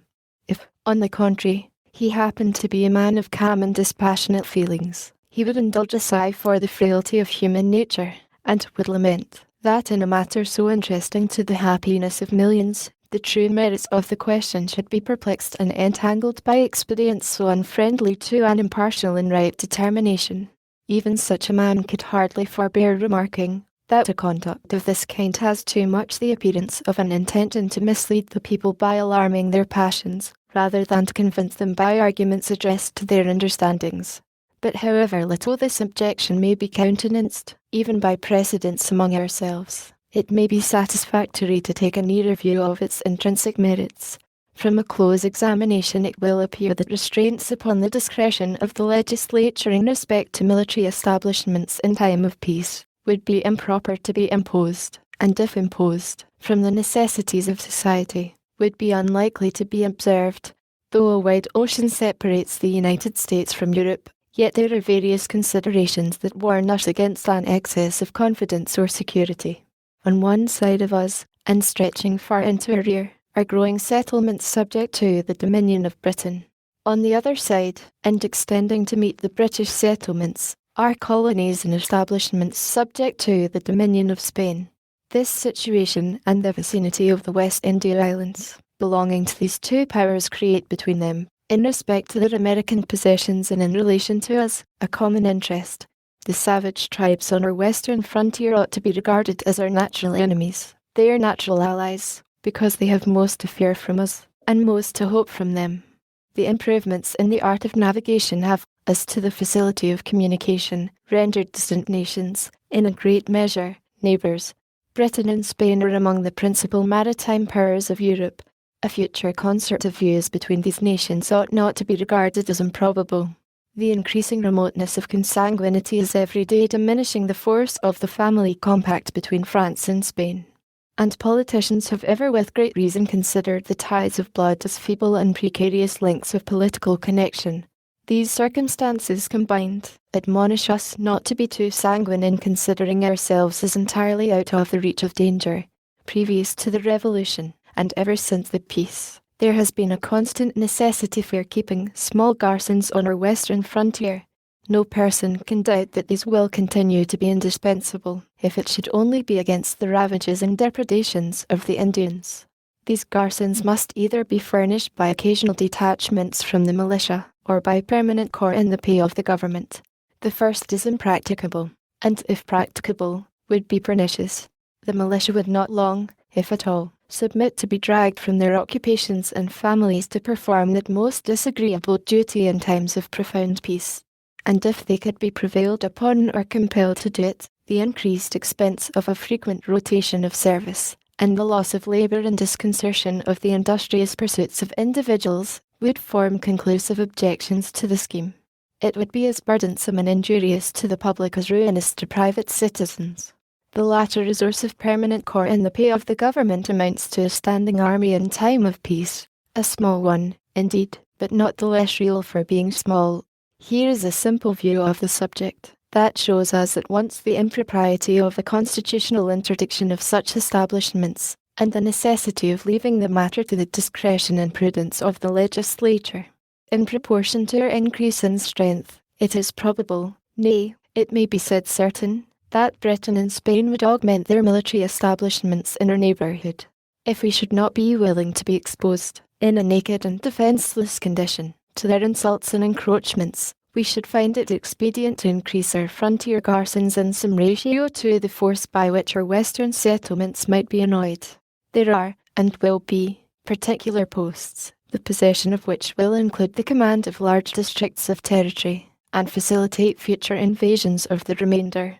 It may be added that some of those posts will be keys to the trade with the Indian nations.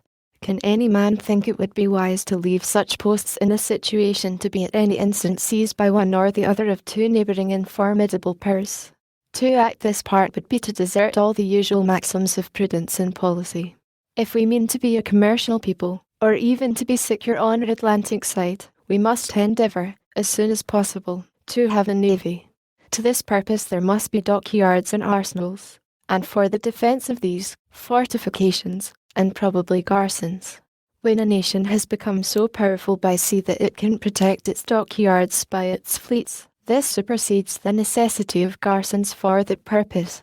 But where naval establishments are in their infancy, moderate garrisons will, in all likelihood, be found an indispensable security against descents for the destruction of the arsenals and dockyards, and sometimes of the fleet itself. Publius. No 1 at 1 This statement of the matter is taken from the printed collection of state constitutions. Pennsylvania and North Carolina are the two which contain the interdiction in these words. As standing armies in time of peace are dangerous to liberty, they ought not to be kept up. This is, in truth, rather a caution than a prohibition. New Hampshire, Massachusetts, Delaware, and Maryland have, in each of their bills of rights, a clause to this effect. Standing armies are dangerous to liberty, and ought not to be raised or kept up without the consent of the legislature, which is a formal admission of the authority of the legislature. New York has no bills of rights, and her constitution says not a word about the matter. No bills of rights appear annexed to the constitutions of the other states, except the foregoing, and their constitutions are equally silent. I am told, however, that 1 or 2 states have bills of rights which do not appear in this collection, but that those also recognize the right of the legislative authority in this respect. Federalist No. 25. The same subject continued. The powers necessary to the common defence further considered. From the New York Packet. Friday, December the 21st, 1787. Hamilton to the people of the state of New York. It may perhaps be urged that the objects enumerated in the preceding number ought to be provided for by the state governments, under the direction of the Union. But this would be, in reality, an inversion of the primary principle of our political association, as it would in practice transfer the care of the common defence from the federal head to the individual members, a project oppressive to some states, dangerous to all, and baneful to the Confederacy. The territories of Britain, Spain, and of the Indian nations in our neighbourhood do not border on particular states, but encircle the Union from Maine to Georgia. The danger, though in different degrees, is therefore common, and the means of guarding against it ought, in like manner, to be the objects of common councils and of a common treasury. It happens that some states, from local situation, are more directly exposed. New York is of this class. Upon the plan of separate provisions, New York would have to sustain the whole weight of the establishments requisite to her immediate safety, and to the immediate or ultimate protection of her neighbours. This would neither be equitable as it respected New York nor safe as it respected the other states. Various inconveniences would attend such a system. The states, to whose lot it might fall to support the necessary establishments, would be as little able as willing, for a considerable time to come, to bear the burden of competent provisions. The security of all would thus be subjected to the parsimony, improvidence, or inability of a part. If the resources of such part becoming more abundant and extensive, its provisions should be proportionally enlarged. The other states would quickly take the alarm at seeing the whole military force of the Union in the hands of 2 or 3 of its members, and those probably amongst the most powerful. They would each choose to have some counterpose, and pretences could easily be contrived. In this situation, military establishments, nourished by mutual jealousy, would be apt to swell beyond their natural or proper size, and being at the separate disposal of the members, they would be engines for the abridgment or demolition of the national authority. Reasons have been already given to induce a supposition that the state governments will too naturally be prone to a rivalship with it of the Union, the foundation of which will be the love of power, and that in any contest between the federal head and one of its members the people will be most apt to unite with their local government. If, in addition to this immense advantage, the ambition of the members should be stimulated by the separate and independent possession of military forces, it would afford too strong a temptation and too great a facility to them to make enterprises upon, and finally to subvert, the constitutional authority of the Union. On the other hand, the liberty of the people would be less safe in this state of things than in that which left the national forces in the hands of the national government. As far as an army may be considered as a dangerous weapon of power, it had better be in those hands of which the people are most likely to be jealous than in those of which they are least likely to be jealous. For it is a truth, which the experience of ages has attested, that the people are always most in danger when the means of injuring their rights are in the possession of those of whom they entertain the least suspicion. The framers of the existing Confederation, fully aware of the danger to the Union from the separate possession of military forces by the states, have, in express terms, prohibited them from having either ships or troops, unless with the consent of Congress. The truth is, that the existence of a federal government and military establishments under state authority are not less at variance with each other than a due supply of the federal treasury and the system of quotas and requisitions. There are other lights besides those already taken notice of, in which the impropriety of restraints on the discretion of the national legislature will be equally manifest. The design of the objection, which has been mentioned, is to preclude standing armies in time of peace, though we have never been informed how far it is designed the prohibition should extend, whether to raising armies as well as to keeping them in a season of tranquillity or not. If it be confined to the latter it will have no precise signification, and it will be ineffectual for the purpose intended. When armies are once raised, what shall be denominated keeping them up, contrary to the sense of the Constitution? What time shall be requisite to ascertain the violation? Shall it be a week, a month, a year?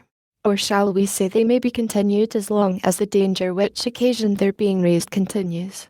This would be to admit that they might be kept up in time of peace, against threatening or impending danger, which would be at once to deviate from the literal meaning of the prohibition, and to introduce an extensive latitude of construction. Who shall judge of the continuance of the danger? This must undoubtedly be submitted to the national government, and the matter would then be brought to this issue, that the national government, to provide against apprehended danger, might in the first instance raise troops, and might afterwards keep them on foot as long as they supposed the peace or safety of the community was in any degree of jeopardy. It is easy to perceive that a discretion so latitudinary as this would afford ample room for eluding the force of the provision. The supposed utility of a provision of this kind can only be founded on the supposed probability, or at least possibility, of a combination between the executive and the legislative, in some scheme of usurpation. Should this at any time happen, how easy would it be to fabricate pretenses of approaching danger? Indian hostilities, instigated by Spain or Britain, would always be at hand. Provocations to produce the desired appearances might even be given to some foreign power, and appeased again by timely concessions, if we can reasonably presume such a combination to have been formed, and that the enterprise is warranted by a sufficient prospect of success. The army, when once raised, from whatever cause, or on whatever pretext, may be applied to the execution of the project. If, to obviate this consequence, it should be resolved to extend the prohibition to the raising of armies in time of peace, the United States would then exhibit the most extraordinary spectacle which the world has yet seen, that of a nation incapacitated by its constitution to prepare for defence, before it was actually invaded. As the ceremony of a formal denunciation of war has of late fallen into disuse, the presence of an enemy within our territories must be waited for, as the legal warrant to the government to begin its levies of men for the protection of the state. We must receive the blow, before we could even prepare to return it. All that kind of policy by which nations anticipate distant danger, and meet the gathering storm, must be abstained from, as contrary to the genuine maxims of a free government. We must expose our property and liberty to the mercy of foreign invaders, and invite them by our weakness to seize the naked and defenceless prey, because we are afraid that rulers, created by our choice, dependent on our will, might endanger that liberty, by an abuse of the means necessary to its preservation. Here I expect we shall be told that the militia of the country is its natural bulwark, and would be at all times equal to the national defence. This doctrine, in substance, had like to have lost us our independence. It cost millions to the United States that might have been saved. The facts which, from our own experience, forbid a alliance of this kind, are too recent to permit us to be the dupes of such a suggestion. The steady operations of war against a regular and disciplined army can only be successfully conducted by a force of the same kind. Considerations of economy, not less than of stability and vigour, confirm this position. The American militia, in the course of the late war, have, by their valour on numerous occasions, erected the eternal monuments to their fame, but the bravest of them feel and know that the liberty of their country could not have been established by their efforts alone, however great and valuable they were. War, like most other things, is a science to be acquired and perfected by diligence, by perseverance, by time, and by practice. All violent policy, as it is contrary to the natural and experienced course of human affairs, defeats itself. Pennsylvania, at this instant, affords an example of the truth of this remark. The Bill of Rights of that state declares that standing armies are dangerous to liberty, and ought not to be kept up in time of peace. Pennsylvania, nevertheless, in a time of profound peace, from the existence of partial disorders in one or two of her counties, has resolved to raise a body of troops, and in all probability will keep them up as long as there is any appearance of danger to the public peace. The conduct of Massachusetts affords a lesson on the same subject, though on different ground. That state, without waiting for the sanction of Congress, as the Articles of the Confederation require, was compelled to raise troops to quell a domestic insurrection, and still keeps a corps in pay to prevent a revival of the spirit of revolt. The particular constitution of Massachusetts opposed no obstacle to the measure. But the instance is still of use to instruct us that cases are likely to occur under our government, as well as under those of other nations, which will sometimes render a military force in time of peace essential to the security of the society, and that it is therefore improper in this respect to control the legislative discretion. It also teaches us, in its application to the United States, how little the rights of a feeble government are likely to be respected, even by its own constituents. And it teaches us, in addition to the rest, how unequal parchment provisions are to a struggle with public necessity. It was a fundamental maxim of the Lacedaemonian Commonwealth that the post of admiral should not be conferred twice on the same person. The Peloponnesian confederates, having suffered a severe defeat at sea from the Athenians, demanded Lysander, who had before served with success in the capacity to command the combined fleets.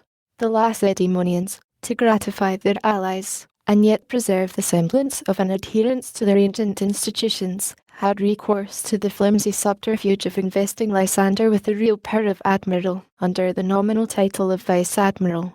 This instance is selected from among a multitude that might be cited to confirm the truth already advanced and illustrated by domestic examples, which is, that nations pay little regard to rules and maxims calculated in their very nature to run counter to the necessities of society. Wise politicians will be cautious about fettering the government with restrictions that cannot be observed, because they know that every breach of the fundamental laws, though dictated by necessity, impairs that sacred reverence which ought to be maintained in the breast of rulers towards the constitution of a country, and forms a precedent for other breaches where the same plea of necessity does not exist at all, or is less urgent and palpable. Publius. Federalist No. 26. The idea of restraining the legislative authority in regard to the common defense considered for the Independent Journal. Hamilton to the people of the state of New York. It was a thing hardly to be expected that in a popular revolution the minds of men should stop at that happy mean which marks the salutary boundary between power and privilege, and combines the energy of government with the security of private rights. A failure in this delicate and important point is the great source of the inconveniences we experience, and if we are not cautious to avoid a repetition of the error, in our future attempts to rectify and ameliorate our system, we may travel from one chimerical project to another. We may try change after change, but we shall never be likely to make any material change for the better. The idea of restraining the legislative authority, in the means of providing for the national defence, is one of those refinements which owe their origin to a zeal for liberty more ardent than enlightened. We have seen, however, that it has not had thus far an extensive prevalency, that even in this country, where it made its first appearance, Pennsylvania and North Carolina are the only two states by which it has been in any degree patronized, and that all the others have refused to give at least countenance, wisely judging that confidence must be placed somewhere, that the necessity of doing it is implied in the very act of delegating power, and that it is better to hazard the abuse of that confidence than to embarrass the government and endanger the public safety by impolitic restrictions on the legislative authority. The opponents of the proposed Constitution combat, in this respect, the general decision of America, and instead of being taught by experience the propriety of correcting any extremes into which we may have heretofore run, they appear disposed to conduct us into others still more dangerous and more extravagant, as if the tone of government had been found too high or too rigid. The doctrines they teach are calculated to induce us to depress or to relax it, by expedients which, upon other occasions, have been condemned or forborne. It may be affirmed without the imputation of invective, that if the principles they inculcate, on various points, could so far obtain as to become the popular creed, they would utterly unfit the people of this country for any species of government whatever. But a danger of this kind is not to be apprehended. The citizens of America have too much discernment to be argued into anarchy. And I am much mistaken if experience has not wrought a deep and solemn conviction in the public mind, that greater energy of government is essential to the welfare and prosperity of the community. It may not be amiss in this place concisely to remark the origin and progress of the idea, which aims at the exclusion of military establishments in time of peace. though in speculative minds it may arise from a contemplation of the nature and tendency of such institutions, fortified by the events that have happened in other ages and countries, yet as a national sentiment, it must be traced to those habits of thinking which we derive from the nation from whom the inhabitants of these states have in general sprung. In England, for a long time after the Norman conquest, the authority of the monarch was almost unlimited. Inroads were gradually made upon the prerogative, in favour of liberty, first by the barons, and afterwards by the people, till the greatest part of its most formidable pretensions became extinct. But it was not till the Revolution in 1688, which elevated the Prince of Orange to the throne of Great Britain, that English liberty was completely triumphant. As incident to the undefined power of making war, an acknowledged prerogative of the Crown, Charles II had, by his own authority, kept on foot in time of peace a body of 5,000 regular troops, and this number James II increased to 30,000, who were paid out of his civil list.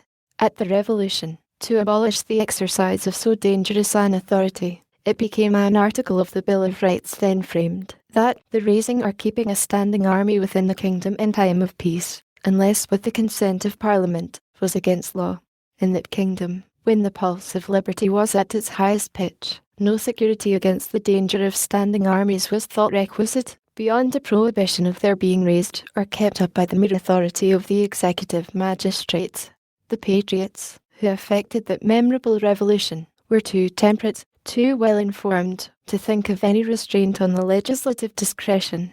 They were aware that a certain number of troops for guards and garrisons were indispensable, that no precise bounds could be set to the national exigencies, that a power equal to every possible contingency must exist somewhere in the government, and that when they referred the exercise of that power to the judgment of the legislature, they had arrived at the ultimate point of precaution which was reconcilable with the safety of the community. From the same source, the people of America may be said to have derived an hereditary impression of danger to liberty from standing armies in time of peace. The circumstances of a revolution quickened the public sensibility on every point connected with the security of popular rights, and in some instances raised the warmth of our zeal beyond the degree which consisted with the due temperature of the body politic. The attempts of two of the states to restrict the authority of the legislature in the article of military establishments are of the number of these instances. The principles which had taught us to be jealous of the power of an hereditary monarch were by an injudicious excess extended to the representatives of the people in their popular assemblies. Even in some of the states, where this error was not adopted, we find unnecessary declarations that standing armies ought not to be kept up, in time of peace, without the consent of the legislature. I call them unnecessary, because the reason which had introduced a similar provision into the English Bill of Rights is not applicable to any of the state constitutions. The power of raising armies at all, under those constitutions, can by no construction be deemed to reside anywhere else than in the legislatures themselves, and it was superfluous, if not absurd, to declare that a matter should not be done without the consent of a body, which alone had the power of doing it. Accordingly, in some of these constitutions, and among others, in that of the state of New York, which has been justly celebrated, both in Europe and America, as one of the best of the forms of government established in this country, there is a total silence upon the subject. It is remarkable that even in the two states which seem to have meditated an interdiction of military establishments in time of peace, the mode of expression made use of is rather cautionary than prohibitory. It is not said that standing armies shall not be kept up, but that they ought not to be kept up in time of peace. This ambiguity of terms appears to have been the result of a conflict between jealousy and conviction, between the desire of excluding such establishments at all events, and the persuasion that an absolute exclusion would be unwise and unsafe. Can it be doubted that such a provision, whenever the situation of public affairs was understood to require a departure from it, would be interpreted by the legislature into a mere admonition, and would be made to yield to the necessities or supposed necessities of the state? Let the fact already mentioned, with respect to Pennsylvania, decide. What then, it may be asked, is the use of such a provision, if it cease to operate the moment there is an inclination to disregard it? Let us examine whether there be any comparison, in point of efficacy, between the provision alluded to and that which is contained in the new constitution for restraining the appropriations of money for military purposes to the period of 2 years. The former, by aiming at too much, is calculated to effect nothing. The latter, by steering clear of an imprudent extreme, and by being perfectly compatible with a proper provision for the exigencies of the nation, will have a salutary and powerful operation. The legislature of the United States will be obliged, by this provision, once at least in every 2 years, to deliberate upon the propriety of keeping a military force on foot, to come to a new resolution on the point, and to declare their sense of the matter, by a formal vote in the face of their constituents. They are not at liberty to vest in the executive department permanent funds for the support of an army, if they were even incautious enough to be willing to repose in it so improper a confidence, as the spirit of party, in different degrees, must be expected to infect all political bodies. There will be, no doubt, persons in the national legislature willing enough to arraign the measures and criminate the views of the majority. The provision for the support of a military force will always be a favourable topic for declamation. As often as the question comes forward, the public attention will be roused and attracted to the subject by the party in opposition, and if the majority should be really disposed to exceed the proper limits, the community will be warned of the danger, and will have an opportunity of taking measures to guard against it. Independent of parties in the national legislature itself, as often as the period of discussion arrived, the state legislatures, who will always be not only vigilant but suspicious and jealous guardians of the rights of the citizens against encroachments from the federal government, will constantly have their attention awake to the conduct of the national rulers, and will be ready enough, if anything improper appears, to sound the alarm to the people, and not only to be the voice, but, if necessary, the arm of their discontent. Schemes to subvert the liberties of a great community require time to mature them for execution. An army, so large as seriously to menace those liberties, could only be formed by progressive augmentations, which would suppose, not merely a temporary combination between the legislature and executive, but a continued conspiracy for a series of time. Is it probable that such a combination would exist at all? Is it probable that it would be persevered in, and transmitted along through all the successive variations in the representative body, which biennial elections would naturally produce in both houses? Is it presumable that every man, the instant he took his seat in the National Senate or House of Representatives, would commence a traitor to his constituents and to his country? Can it be supposed that there would not be found one man, discerning enough to detect so atrocious a conspiracy, or bold or honest enough to apprise his constituents of their danger?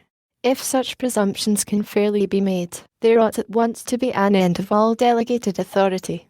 The people should resolve to recall all the powers they have heretofore parted with out of their own hands, and to divide themselves into as many states as there are counties, in order that they may be able to manage their own concerns in person.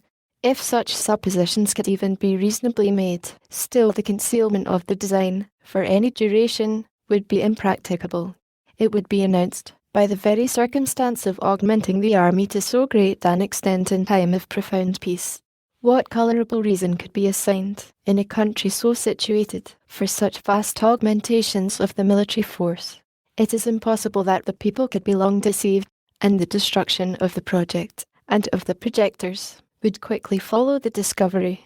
It has been said that the provision which limits the appropriation of money for the support of an army to the period of 2 years would be unavailing, because the executive, when once possessed of a force large enough to awe the people into submission, would find resources in that very force sufficient to enable him to dispense with supplies from the acts of the legislature. But the question again recurs, upon what pretence could he be put in possession of a force of that magnitude in time of peace?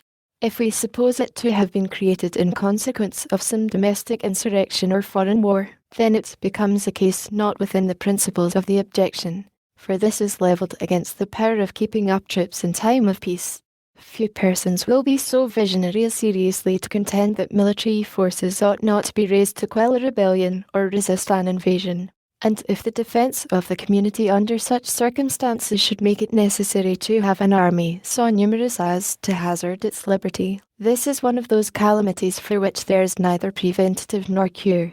It cannot be provided against by any possible form of government. It might even result from a simple league offensive and defensive, if it should ever be necessary for the Confederates or Allies to form an army for common defense. But it is an evil infinitely less likely to attend us in a united than in its united state. Nay, it may be safely asserted that it is an evil altogether unlikely to attend us in the latter situation. It is not easy to conceive a possibility that dangers so formidable can assail the whole Union, as to demand a force considerable enough to place our liberties in the least jeopardy, especially if we take into view the aid to be derived from the militia, which ought always to be counted upon as a valuable and powerful auxiliary. But in a state of disunion, as has been fully shown in another place, the contrary of this supposition would become not only probable, but almost unavoidable. Publius, Federalist No. 27. The same subject continued. The idea of restraining the legislative authority in regard to the common defense considered, from the New York Packet. Tuesday, December the 25th. 1787. Hamilton to the people of the state of New York. It has been urged, in different shapes, that a constitution of the kind proposed by the convention cannot operate without the aid of a military force to execute its laws. This, however, like most other things that have been alleged on its side, rests on mere general assertion, unsupported by any precise or intelligible designation of the reasons upon which it is founded. As far as I have been able to divine the latent meaning of the objectors, it seems to originate in a presupposition that the people will be disinclined to the exercise of federal authority in any matter of an internal nature. Waiving any exception that might be taken to the inaccuracy or inexplicitness of the distinction between internal and external, let us inquire what ground there is to presuppose that disinclination in the people. Unless we presume at the same time that the powers of the general government will be worse administered than those of the state government, there seems to be no room for the presumption of ill will, disaffection, or opposition in the people. I believe it may be laid down as a general rule that their confidence in and obedience to a government will commonly be proportioned to the goodness or badness of its administration. It must be admitted that there are exceptions to this rule, but these exceptions depend so entirely on accidental causes that they cannot be considered as having any relation to the intrinsic merits or demerits of a constitution. These can only be judged of by general principles and maxims.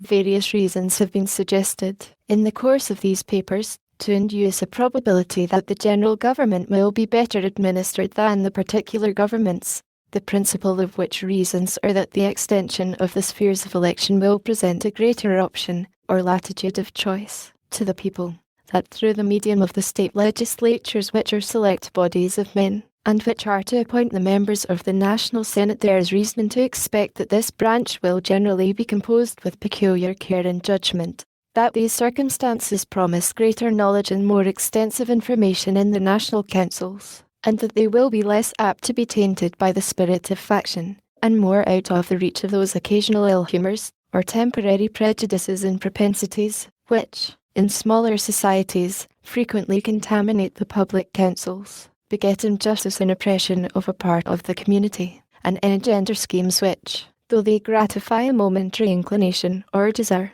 terminate in general distress, dissatisfaction, and disgust.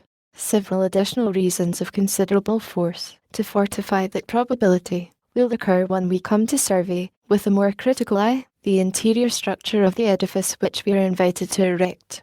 It will be sufficient here to remark that until satisfactory reasons can be assigned to justify an opinion that the federal government is likely to be administered in such a manner as to render it odious or contemptible to the people, there can be no reasonable foundation for the supposition that the laws of the Union will meet with any greater obstruction from them, or will stand in need of any other methods to enforce their execution, than the laws of the particular members. The hope of impunity is a strong incitement to sedition, the dread of punishment a proportionably strong discouragement to it. Will not the government of the Union, which, if possessed of a due degree of power, can call to its aid the collective resources of the whole Confederacy, be more likely to repress the former sentiment and to inspire the latter, than that of a single state, which can only command the resources within itself. A turbulent faction in a state may easily suppose itself able to contend with the friends to the government in its state, but it can hardly be so infatuated as to imagine itself a match for the combined efforts of the Union. If this reflection be just, there is less danger of resistance from irregular combinations of individuals to the authority of the Confederacy than to that of a single member.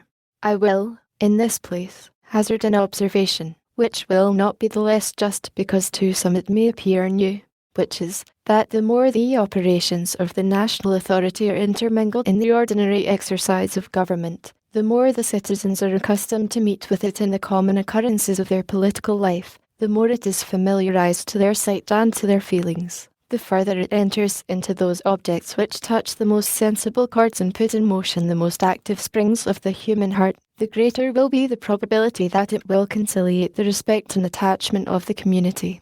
Man is very much a creature of habit.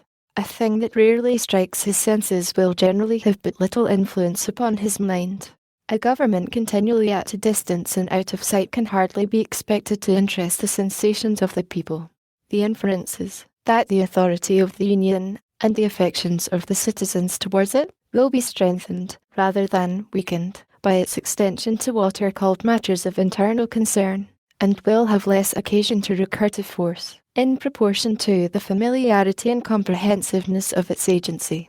The more it circulates through those channels and currents in which the passions of mankind naturally flow, the less will it require the aid of the violent and perilous expedients of compulsion. One thing, at all events, must be evident, that a government like the one proposed would bid much fairer to avoid the necessity of using force, than that species of league contend for by most of its opponents, the authority of which should only operate upon the states in their political or collective capacities. It has been shown that in such a confederacy there can be no sanction for the laws but force, that frequent delinquencies in the members are the natural offspring of the very frame of the government, and that as often as these happen, they can only be redressed, if at all, by war and violence. The plan reported by the Convention, by extending the authority of the federal head to the individual citizens of the several states, will enable the government to employ the ordinary magistracy of each in the execution of its laws. It is easy to perceive that this will tend to destroy, in the common apprehension, all distinction between the sources from which they might proceed, and will give the federal government the same advantage for securing a due obedience to its authority which is enjoyed by the government of each state, in addition to the influence on public opinion which will result from the important consideration of its having power to call to its assistance and support the resources of the whole Union.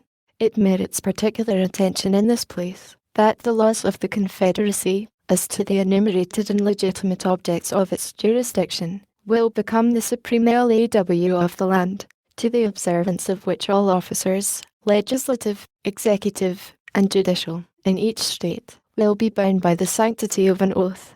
Thus the legislatures, courts, and magistrates of the respective members will be incorporated into the operations of the national government as far as its just and constitutional authority extends, and will be rendered auxiliary to the enforcement of its laws. 1%. Any man who will pursue, by his own reflections, the consequences of this situation, will perceive that there is good ground to calculate upon a regular unpeaceable execution of the laws of the Union, if its powers are administered with a common share of prudence. If we will arbitrarily suppose the contrary, we may deduce any inferences we please from the supposition, for it is certainly possible, by an injudicious exercise of the authorities of the best government that ever was, or ever can be instituted, to provoke and precipitate the people into the wildest excesses. But though the adversaries of the proposed constitution should presume that the national rulers would be insensible to the motives of public good, or to the obligations of duty, I would still ask them how the interests of ambition, or the views of encroachment, can be promoted by such a conduct. Publius. No one at one the sophistry which has been employed to show that this will tend to the destruction of the state governments, will, in its proper place, be fully detected. Federalist No. 28. The same subject continued. The idea of restraining the legislative authority in regard to the common defense considered, for the Independent Journal. Hamilton to the people of the state of New York. The there may happen cases in which the national government may be necessitated to resort to force, cannot be denied. Our own experience has corroborated the lessons taught by the examples of other nations, that emergencies of this sort will sometimes arise in all societies, however constituted, that seditions and insurrections are, unhappily, maladies as inseparable from the body politic as tumours and eruptions from the natural body, that the idea of governing at all times by the simple force of law, which we have been told is the only admissible principle of republican government, has no place but in the reveries of those political doctors whose sagacity disdains the admonitions of experimental instruction. Should such emergencies at any time happen under the national government, there could be no remedy but force. The means to be employed must be proportioned to the extent of the mischief. If it should be a slight commotion in a small part of a state, the militia of the residue would be adequate to its suppression, and the national presumption is that they would be ready to do their duty. An insurrection, whatever may be its immediate cause, eventually endangers all government. Regard to the public peace, if not to the rights of the Union, would engage the citizens to whom the contagion had not communicated itself to oppose the insurgents. And if the general government should be found in practice conducive to the prosperity and felicity of the people, it were irrational to believe that they would be disinclined to its support. If, on the contrary, the insurrection should pervade a whole state, or a principal part of it, the employment of a different kind of force might become unavoidable. It appears that Massachusetts found it necessary to raise troops for repressing the disorders within its state, that Pennsylvania, from the mere apprehension of commotions among a part of her citizens, has thought proper to have recourse to the same measure. Suppose the state of New York had been inclined to re-establish her lost jurisdiction over the inhabitants of Vermont, could she have hoped for success in such an enterprise from the efforts of the militia alone? Would she not have been compelled to raise and to maintain a more regular force for the execution of her design?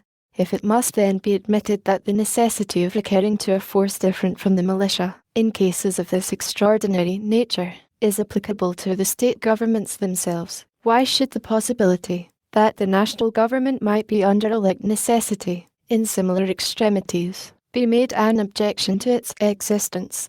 Is it not surprising that men who declare an attachment to the Union in the abstract should urge as an objection to the proposed Constitution what applies with tenfold weight to the plan for which they contend, and what, as far as it has any foundation in truth, is an inevitable consequence of civil society upon an enlarged scale? Who would not prefer that possibility to the unceasing agitations and frequent revolutions which are the continual scourges of petty republics? Let us pursue this examination in another light.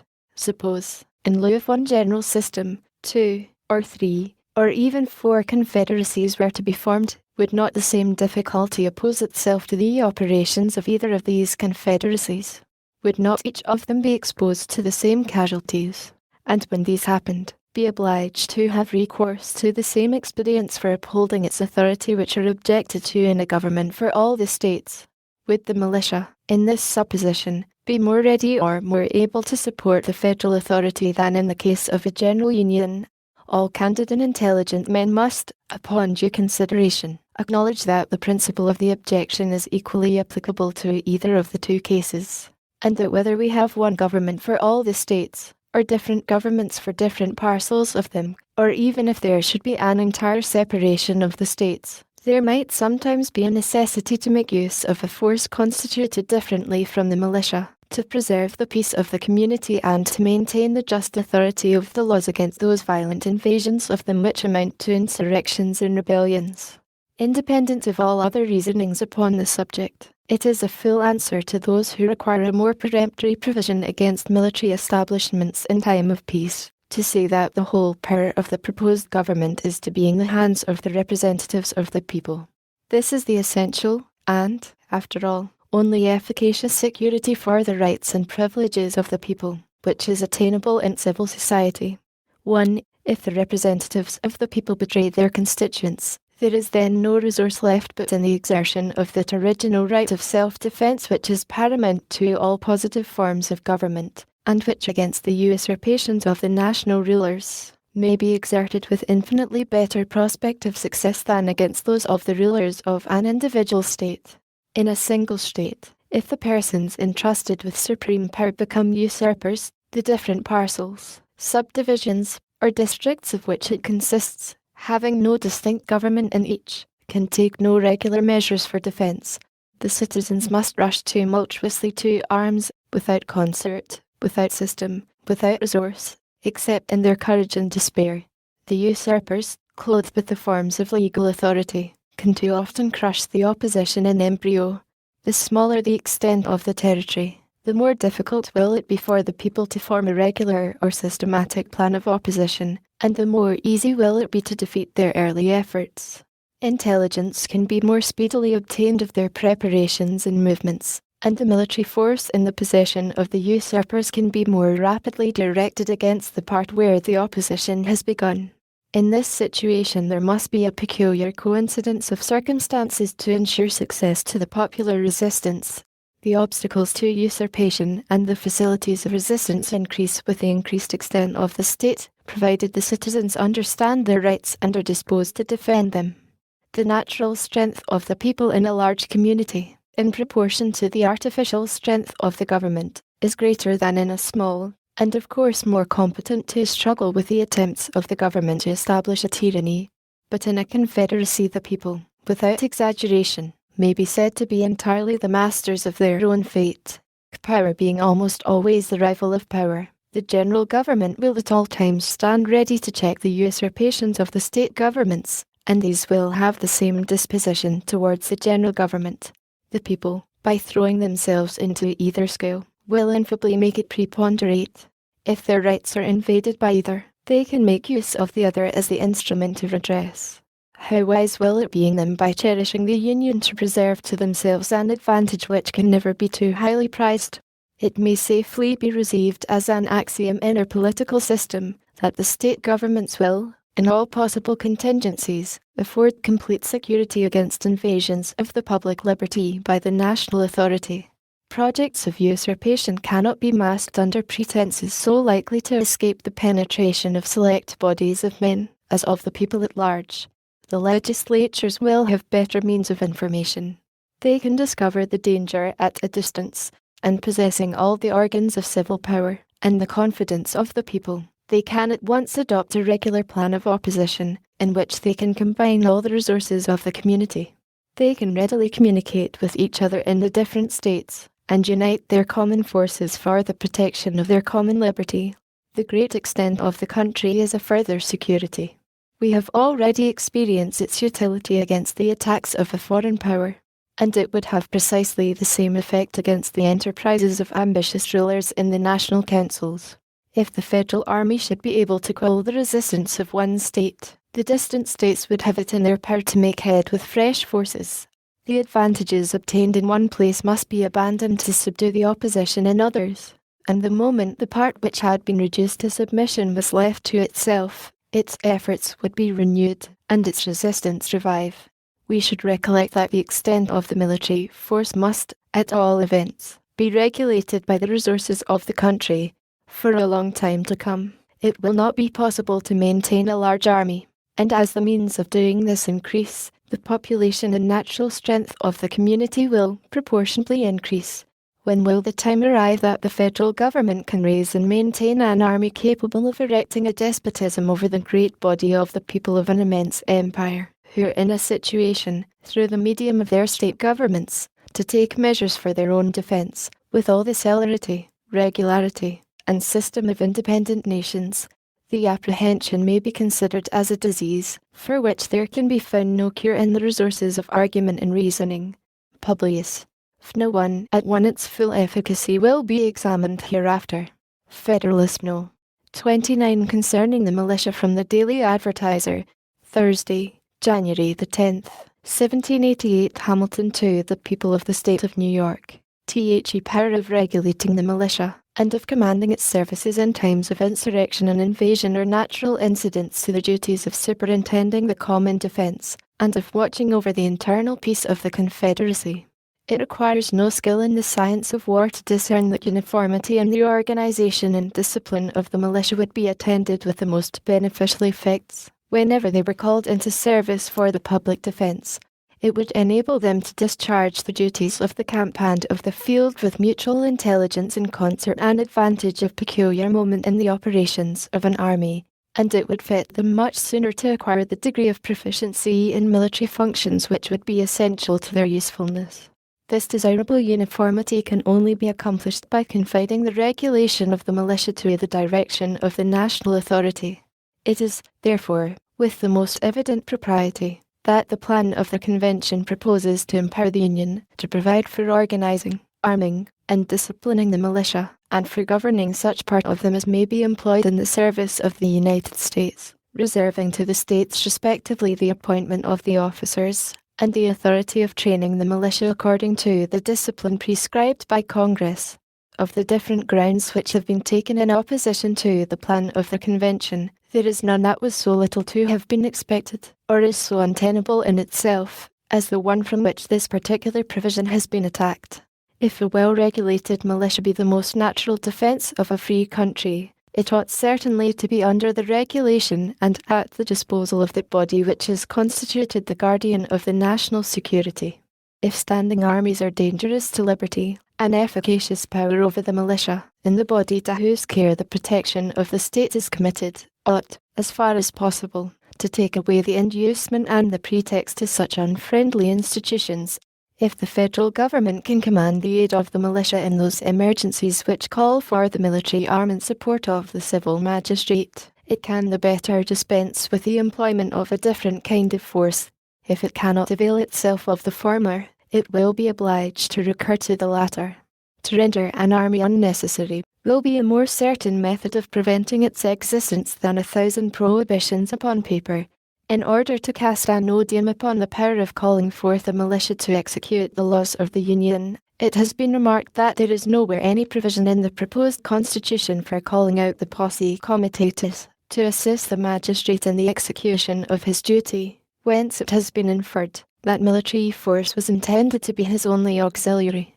There is a striking incoherence in the objections which have appeared, and sometimes even from the same quarter, not much calculated to inspire a very favourable opinion of the sincerity or fair dealing of their authors, the same persons who tell us in one breath that the powers of the federal government will be despotic and unlimited, inform us in the next that it has not authority sufficient even to call out the posse comitatus. The latter, fortunately, is as much short of the truth as the former exceeds it. It would be as absurd to doubt that a right to pass all laws necessary and proper to execute its declared powers would include that of requiring the assistance of the citizens to the officers who may be entrusted with the execution of those laws, as it would be to believe that a right to enact laws necessary and proper for the imposition and collection of taxes would involve that of varying the rules of descent and of the alienation of landed property, or of abolishing the trial by jury in cases relating to it. It being therefore evident that the supposition of a want of power to require the aid of the posse comitatus is entirely destitute of colour, it will follow that the conclusion which has been drawn from it, in its application to the authority of the federal government over the militia, is as uncandid as it is illogical. What reason could there be to infer that force was intended to be the sole instrument of authority, merely because there is a power to make use of it when necessary? What shall we think of the motives which could induce men of sense to reason in this manner? How shall we prevent a conflict between charity and judgment? By a curious refinement upon the spirit of republican jealousy, we are even taught to apprehend danger from the militia itself, in the hands of the federal government. It is observed that select corps may be formed, composed of the young and ardent, who may be rendered subservient to the views of arbitrary power. What plan for the regulation of the militia may be pursued by the national government is impossible to be foreseen, but so far from viewing the matter in the same light with those who object to select corps as dangerous, were the Constitution ratified, and were I to deliver my sentiments to a member of the federal legislature from this state on the subject of a militia establishment, I should hold to him, in substance, the following discourse. The project of disciplining all the militia of the United States is as futile as it would be injurious. if it were capable of being carried into execution. A tolerable expertness in military movements is a business that requires time and practice.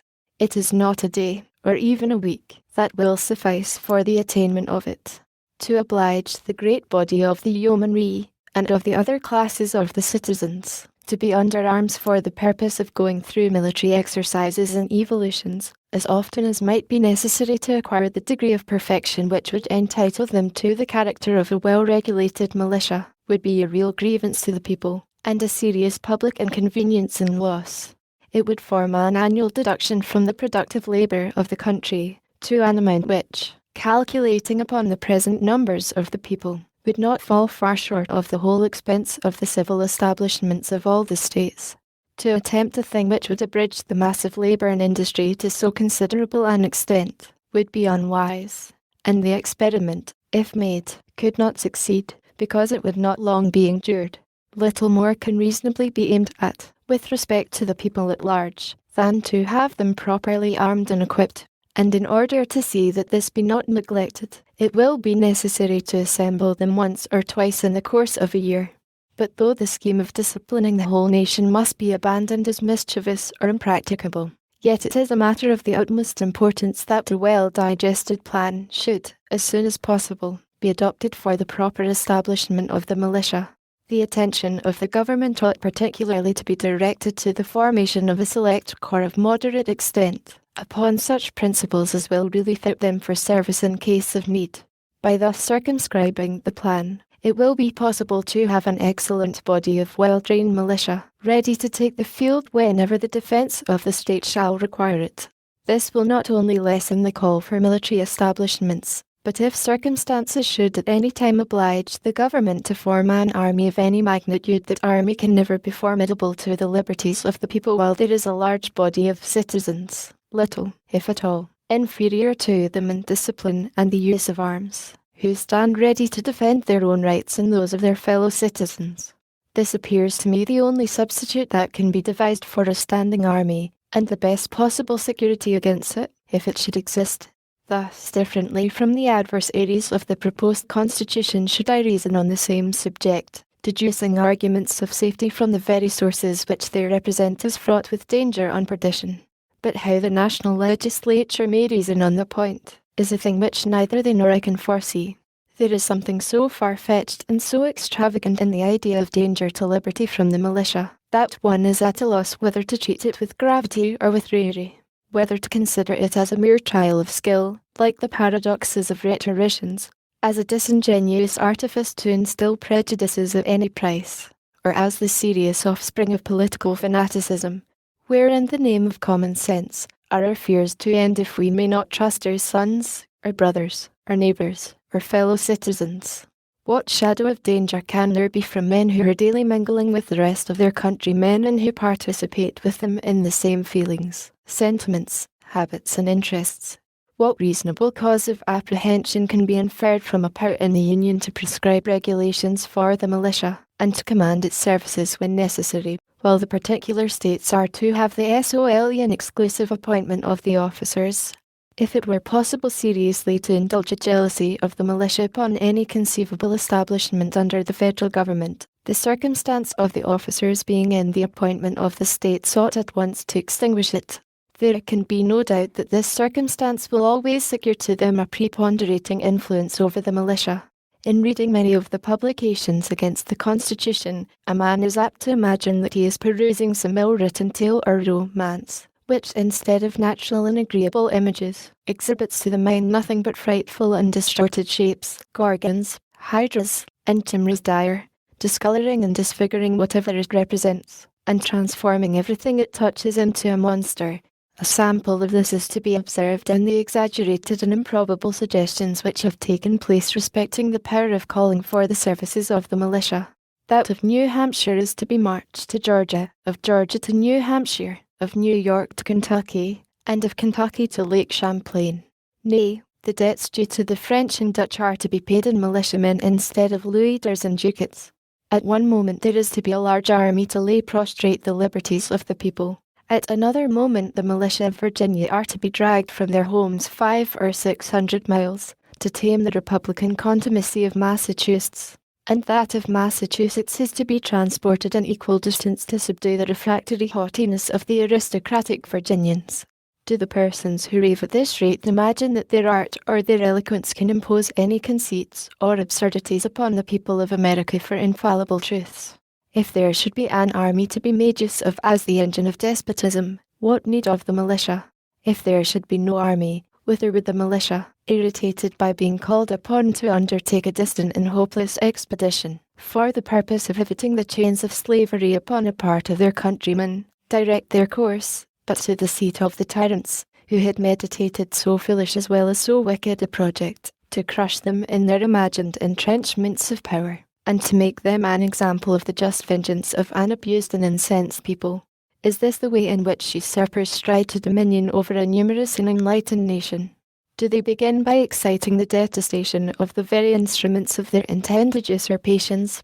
Do they usually commence their career by wanton and disgustful acts of power, calculated to answer no end, but to draw upon themselves universal hatred and execration?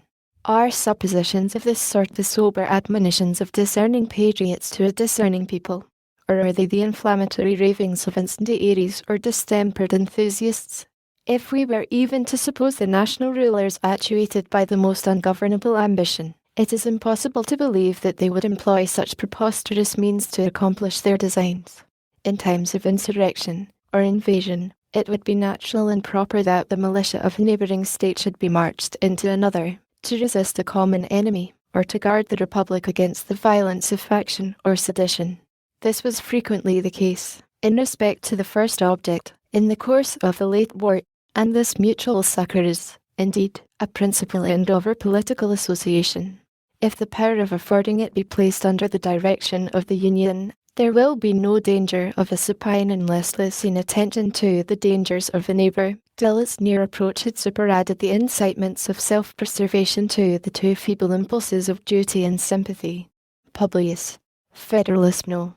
30 concerning the general power of taxation from the New York Packet. Friday, December the 28th, 1787.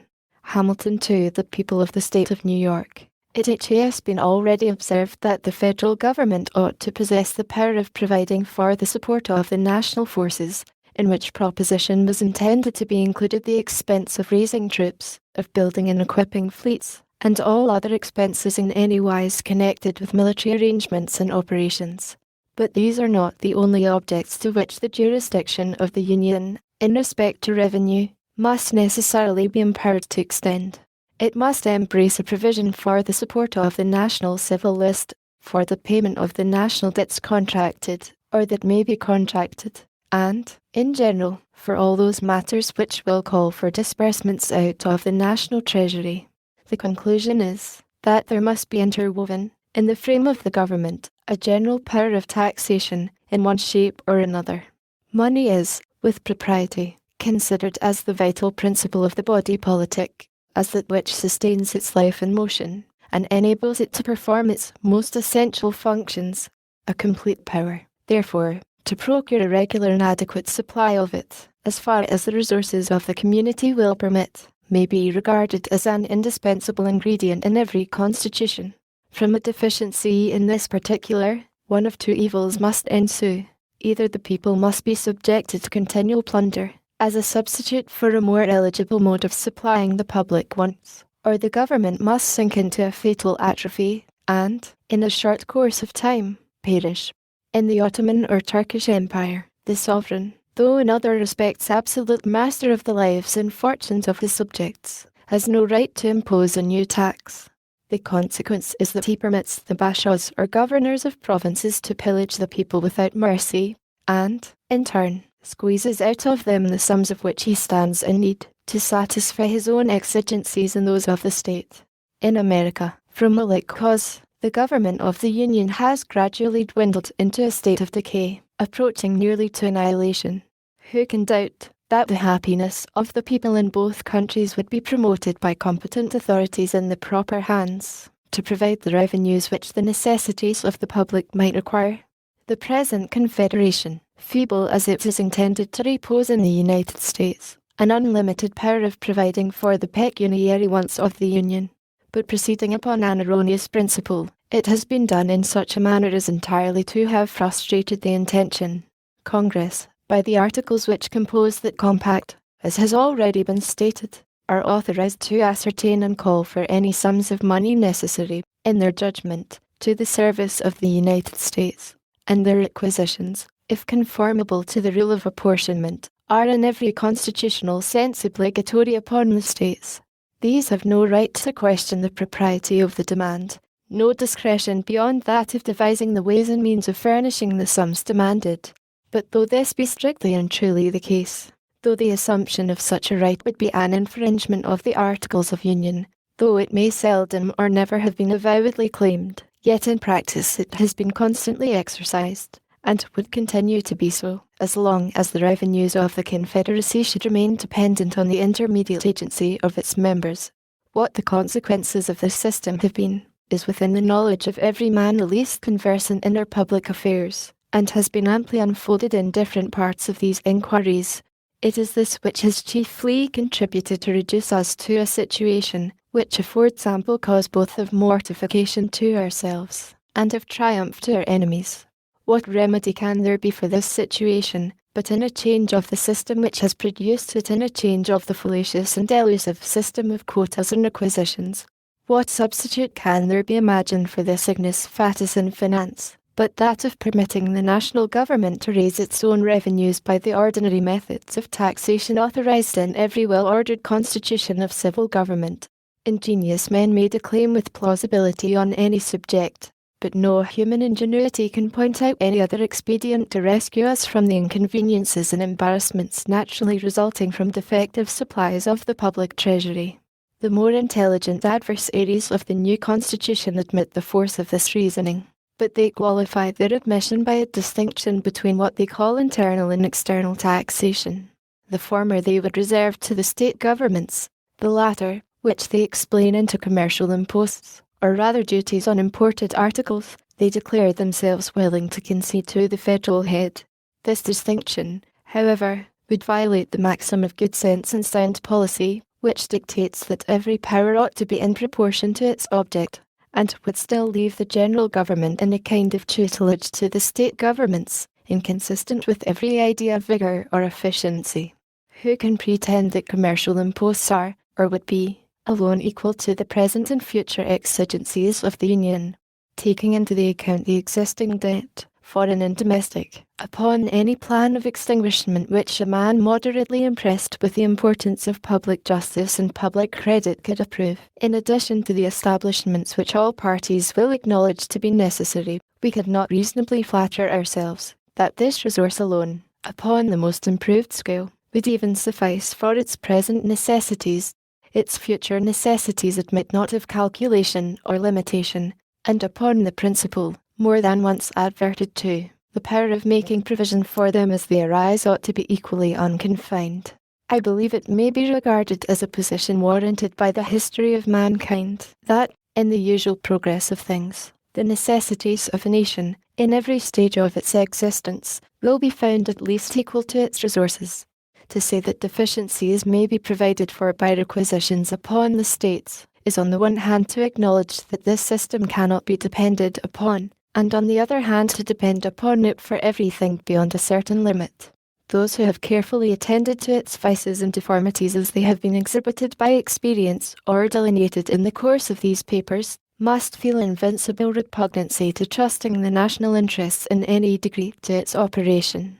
Its inevitable tendency, whenever it is brought into activity, must be to enfeeble the Union, and sow the seeds of discord and contention between the federal head and its members, and between the members themselves. Can it be expected that the deficiencies would be better supplied in this mode than the total wants of the Union have heretofore been supplied in the same mode? It ought to be recollected that if less will be required from the states, they will have proportionably less means to answer the demand. If the opinions of those who contend for the distinction which has been mentioned were to be received as evidence of truth, one would be led to conclude that there was some known point in the economy of national affairs at which it would be safe to stop and to say, Thus far the ends of public happiness will be promoted by supplying the wants of government, and all beyond this is unworthy of our care or anxiety. How is it possible that a government half supplied and always necessitous, can fulfill the purposes of its institution, can provide for the security, advance the prosperity, or support the reputation of the Commonwealth? How can it ever possess either energy or stability, dignity or credit, confidence at home or respectability abroad? How can its administration be anything else than a succession of expedients temporizing, impotent, disgraceful? How will it be able to avoid a frequent sacrifice of its engagements to immediate necessity? How can it undertake or execute any liberal or enlarged plans of public good? Let us attend to what would be the effects of this situation in the very first war in which we should happen to be engaged. We will presume, for argument's sake, that the revenue arising from the impost duties answers the purposes of a provision for the public debt and of a peace establishment for the Union. Thus circumstanced, a war breaks out. What would be the probable conduct of the government in such an emergency? Taught by experience that proper dependence could not be placed on the successive requisitions, unable by its own authority to lay hold of fresh resources, and urged by considerations of national danger, would it not be driven to the expedient of diverting the funds already appropriated from their proper objects to the defence of the state? It is not easy to see how a step of this kind could be avoided, and if it should be taken, it is evident that it would prove the destruction of public credit at the very moment that it was becoming essential to the public safety. To imagine that at such a crisis credit might be dispensed with, would be the extreme of infatuation. In the modern system of war, nations the most wealthy are obliged to have recourse to large loans. A country so little opulent as ours must feel this necessity in a much stronger degree. But who would lend to a government that prefaced its overtures for borrowing by an act which demonstrated that no reliance could be placed on the steadiness of its measures for paying? The loans it might be able to procure would be as limited in their extent as burdensome in their conditions. They would be made upon the same principles that usurers commonly lend to bankrupt and fraudulent debtors, with a sparing hand and at enormous premiums. It may perhaps be imagined that, from the scantiness of the resources of the country, the necessity of diverting the established funds in the case supposed would exist, though the national government should possess an unrestrained power of taxation. But two considerations will serve to quiet all apprehension on this head. One is, that we are sure the resources of the community, in their full extent, will be brought into activity for the benefit of the Union. The other is, that whatever deficiencies there may be, can without difficulty be supplied by loans. The power of creating new funds upon new objects of taxation, by its own authority, would enable the national government to borrow as far as its necessities might require. Foreigners, as well as the citizens of America, could then reasonably repose confidence in its engagements. But to depend upon a government that must itself depend upon 13 other governments for the means of fulfilling its contracts, when once its situation is clearly understood, would require a degree of courage not often to be met with in the pecuniary transactions of mankind, and little reconcilable with the usual sharp-sightedness of avarice. Reflections of this kind may have trifling weight with men who hope to see realized in America the halcyon scenes of the poetic or fabulous age. But to those who believe we are likely to experience a common portion of the vicissitudes and calamities which have fallen to the lot of other nations, they must appear entitled to serious attention. Such men must behold the actual situation of their country with painful solicitude, and deprecate the evils which ambition or revenge might, with too much facility, inflict upon it. Publius. Federalist No. 31. The same subject continued, concerning the general power of taxation, from the New York Packet. Tuesday, January the 1st, 1788.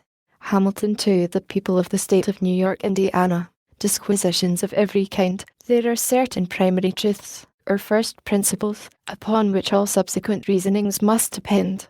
These contain an internal evidence which, antecedent to all reflection or combination, commands the assent of the mind. Where it produces not this effect, it must proceed either from some defect or disordering the organs of perception, or from the influence of some strong interest, or passion, or prejudice. Of this nature are the maxims in geometry, that the whole is greater than its part. Things equal to the same are equal to one another. Two straight lines cannot enclose a space, and all right angles are equal to each other.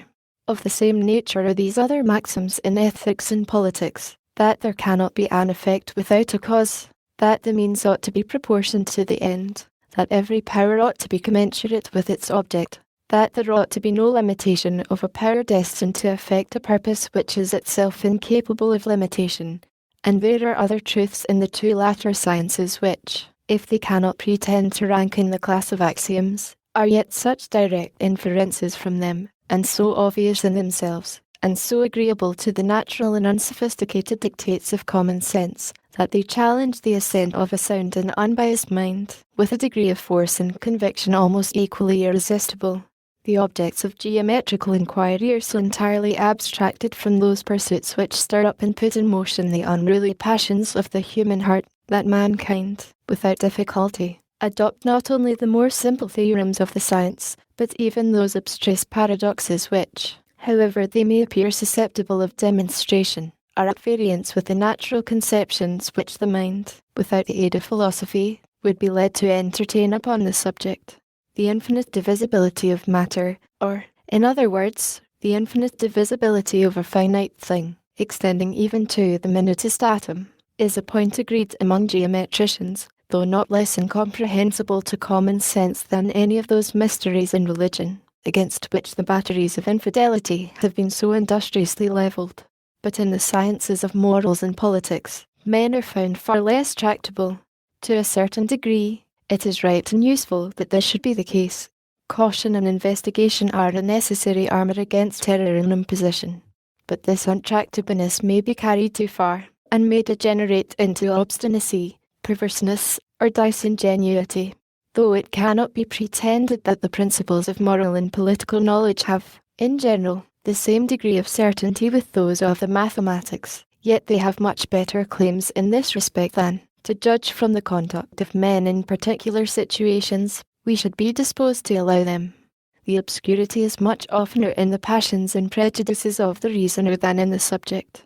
Men, upon too many occasions, do not give their own understandings fair play, but, yielding to some untoward bias, they entangle themselves in words and confound themselves in subtleties. How else could it happen, if we admit the objectors to be sincere in their opposition, that positions so clear as those which manifest the necessity of a general power of taxation in the government of the Union, should have to encounter any adversaries among men of discernment? Though these positions have been elsewhere fully stated, they will perhaps not be improperly recapitulated in this place, as introductory to an examination of what may have been offered by way of objection to them. They are in substance as follows. A government ought to contain in itself every power requisite to the full accomplishment of the objects committed to its care, and to the complete execution of the trusts for which it is responsible, free from every other control but to regard to the public good and to the sense of the people. As the duties of superintending the national defence and of securing the public peace against foreign or domestic violence involve a provision for casualties and dangers to which no possible limits can be assigned, the power of making that provision ought to know no other bounds than the exigencies of the nation and the resources of the community. As revenue is the essential engine by which the means of answering the national exigencies must be procured, the power of procuring that article in its full extent must necessarily be comprehended in that of providing for those exigencies. As theory and practice conspire to prove that the power of procuring revenue is unavailing when exercised over the states in their collective capacities, the federal government must of necessity be invested with an unqualified power of taxation in the ordinary modes. Did not experience evince the contrary, it would be natural to conclude that the propriety of a general power of taxation in the national government might safely be permitted to rest on the evidence of these propositions, unassisted by any additional arguments or illustrations. But we find, in fact, that the antagonists of the proposed constitution, so far from acquiescing in their justness or truth, seem to make their principal and most zealous effort against this part of the plan. It may therefore be satisfactory to analyse the arguments with which they combat it. Those of them which have been most laboured with that view seem in substance to amount to this. It is not true, because the exigencies of the Union may not be susceptible of limitation, that its power of laying taxes ought to be unconfined. Revenue is as requisite to the purposes of the local administrations as to those of the Union, and the former are at least of equal importance with the latter to the happiness of the people. It is, therefore, as necessary that the state governments should be able to command the means of supplying their wants, as that the national government should possess the like faculty in respect to the wants of the Union. But an indefinite power of taxation in the latter might, and probably would in time, deprive the former of the means of providing for their own necessities, and would subject them entirely to the mercy of the national legislature. As the laws of the Union are to become the supreme law of the land, as it is to have power to pass all laws that may be necessary for carrying into execution the authorities with which it is proposed to vest it, the national government might at any time abolish the taxes imposed for state objects upon the pretence of an interference with its own. It might allege a necessity of doing this in order to give efficacy to the national revenues, and thus all the resources of taxation might by degrees become the subjects of federal monopoly, to the entire exclusion and destruction of the state governments. This mode of reasoning appears sometimes to turn upon the supposition of usurpation in the national government. At other times it seems to be designed only as a deduction from the constitutional operation of its intended powers. It is only in the latter light that it can be admitted to have any pretensions to fairness. The moment we launch into conjectures about the usurpations of the federal government, we get into an unfathomable abyss, and fairly put ourselves out of the reach of all reasoning. Imagination may range at pleasure till it gets bewildered amidst the labyrinths of an enchanted castle, and knows not on which side to turn to extricate itself from the perplexities into which it has so rashly adventured. Whatever may be the limits or modifications of the powers of the Union, it is easy to imagine an endless train of possible dangers, and by indulging an excess of jealousy and timidity, we may bring ourselves to a state of absolute skepticism and irresolution. I repeat here what I have observed in substance in another place, that all observations founded upon the danger of usurpation ought to be referred to the composition and structure of the government, not to the nature or extent of its powers. The state governments, by their original constitutions, are invested with complete sovereignty. In what does our security consist against usurpation from the quarter? Doubtless in the manner of their formation, and in a due dependence of those who are to administer them upon the people. If the proposed construction of the federal government be found, upon an impartial examination of it, to be such as to afford, to a proper extent, the same species of security, all apprehensions on the score of usurpation ought to be discarded. It should not be forgotten that a disposition in the state governments to encroach upon the rights of the Union is quite as probable as a disposition in the Union to encroach upon the rights of the state governments. What side would be likely to prevail in such a conflict must depend on the means which the contending parties could employ toward ensuring success, as in republics strength is always on the side of the people. And as there are weighty reasons to induce a belief that the state governments will commonly possess most influence over them, the natural conclusion is that such contests will be most apt to end to the disadvantage of the Union, and that there is greater probability of encroachments by the members upon the federal head than by the federal head upon the members. But it is evident that all conjectures of this kind must be extremely vague and fallible, and that it is by far the safest course to lay them altogether aside, and to confine our attention wholly to the nature and extent of the powers as they are delineated in the Constitution. Everything beyond this must be left to the prudence and firmness of the people, as they will hold the scales in their own hands. It is to be hoped will always take care to preserve the constitutional equilibrium between the general and the state governments. Upon this ground, which is evidently the true one, it will not be difficult to obviate the objections which have been made to an indefinite power of taxation in the United States. Publius, Federalist No. 32. The same subject continued, concerning the general power of taxation, from the Daily Advertiser, Thursday, January the 3rd, 1788. Hamilton to the people of the state of New York. Although I am of opinion that there would be no real danger of the consequences which seem to be apprehended to the state governments from a power in the Union to control them in the levies of money, because I am persuaded that the sense of the people, the extreme hazard of provoking the resentments of the state governments, and a conviction of the utility and necessity of local administrations for local purposes, would be a complete barrier against the oppressive use of such a power. Yet I am willing here to allow, in its full extent, the justness of the reasoning which requires that the individual states should possess an independent and uncontrollable authority to raise their own revenues for the supply of their own wants. And making this concession, I affirm that, with the sole exception of duties on imports and exports, they would, under the plan of the Convention, retain that authority in the most absolute and unqualified sense, and that an attempt on the part of the national government to abridge them in the exercise of it would be a violent assumption of power, unwarranted by any article or clause of its constitution. An entire consolidation of the states into one complete national sovereignty would imply an entire subordination of the parts, and whatever powers might remain in them would be altogether dependent on the general will. But as the plan of the Convention aims only at a partial union or consolidation, the state governments would clearly retain all the rights of sovereignty which they before had, and which were not, by that act, exclusively delegated to the United States. This exclusive delegation, or rather this alienation, of state sovereignty, would only exist in 3 cases, where the Constitution in express terms granted an exclusive authority to the Union, where it granted in one instance an authority to the Union, and in another prohibited the states from exercising the like authority, and where it granted an authority to the Union, to which a similar authority in the states would be absolutely and totally contradictory and repugnant. I use these terms to distinguish this last case from another which might appear to resemble it, but which would, in fact, be essentially different. I mean where the exercise of a concurrent jurisdiction might be productive of occasional interferences in the policy of any branch of administration, but would not imply any direct contradiction or repugnancy in point of constitutional authority.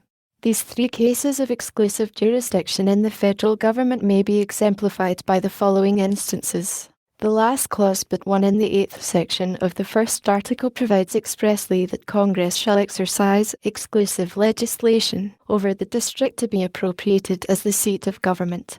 This answers to the first case. The first clause of the same section empowers Congress to lay and collect taxes, duties, imposts and excises, and the second clause of the 10th section of the same article declares that no state shall, without the consent of Congress, lay any imposts or duties on imports or exports, except for the purpose of executing its inspection laws. Hence would result an exclusive power in the Union to lay duties on imports and exports, with the particular exception mentioned, but this power is abridged by another clause, which declares that no tax or duty shall be laid on articles exported from any state, in consequence of which qualification, it now only extends to the duties on imports. This answers to the second case. The third will be found in the clause which declares that Congress shall have power to establish an uniform rule of naturalization throughout the United States. This must necessarily be exclusive, because if each state had power to prescribe a distinct rule, there could not be a uniform rule, a case which may perhaps be thought to resemble the latter, but which is in fact widely different, affects the question immediately under consideration. I mean the power of imposing taxes on all articles other than exports and imports. This, I contend, is manifestly a concurrent and co-equal authority in the United States and in the individual states. There is plainly no expression in the granting clause which makes that power exclusive in the Union. There is no independent clause or sentence which prohibits the states from exercising it. So far is this from being the case, that a plain and conclusive argument to the contrary is to be deduced from the restraint laid upon the states in relation to duties on imports and exports. This restriction implies an admission that, if it were not inserted, the states would possess the power it excludes, and it implies a further admission that as to all other taxes, the authority of the states remains undiminished.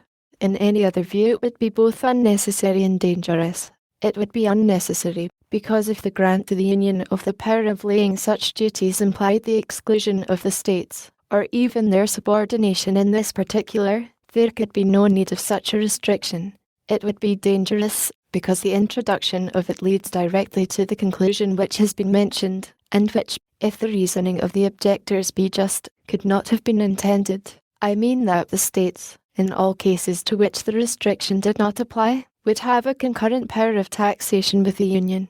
The restriction in question amounts to what lawyers call a negative pregnant, that is, a negation of one thing, and an affirmance of another, a negation of the authority of the states to impose taxes on imports and exports, and an affirmance of their authority to impose them on all other articles.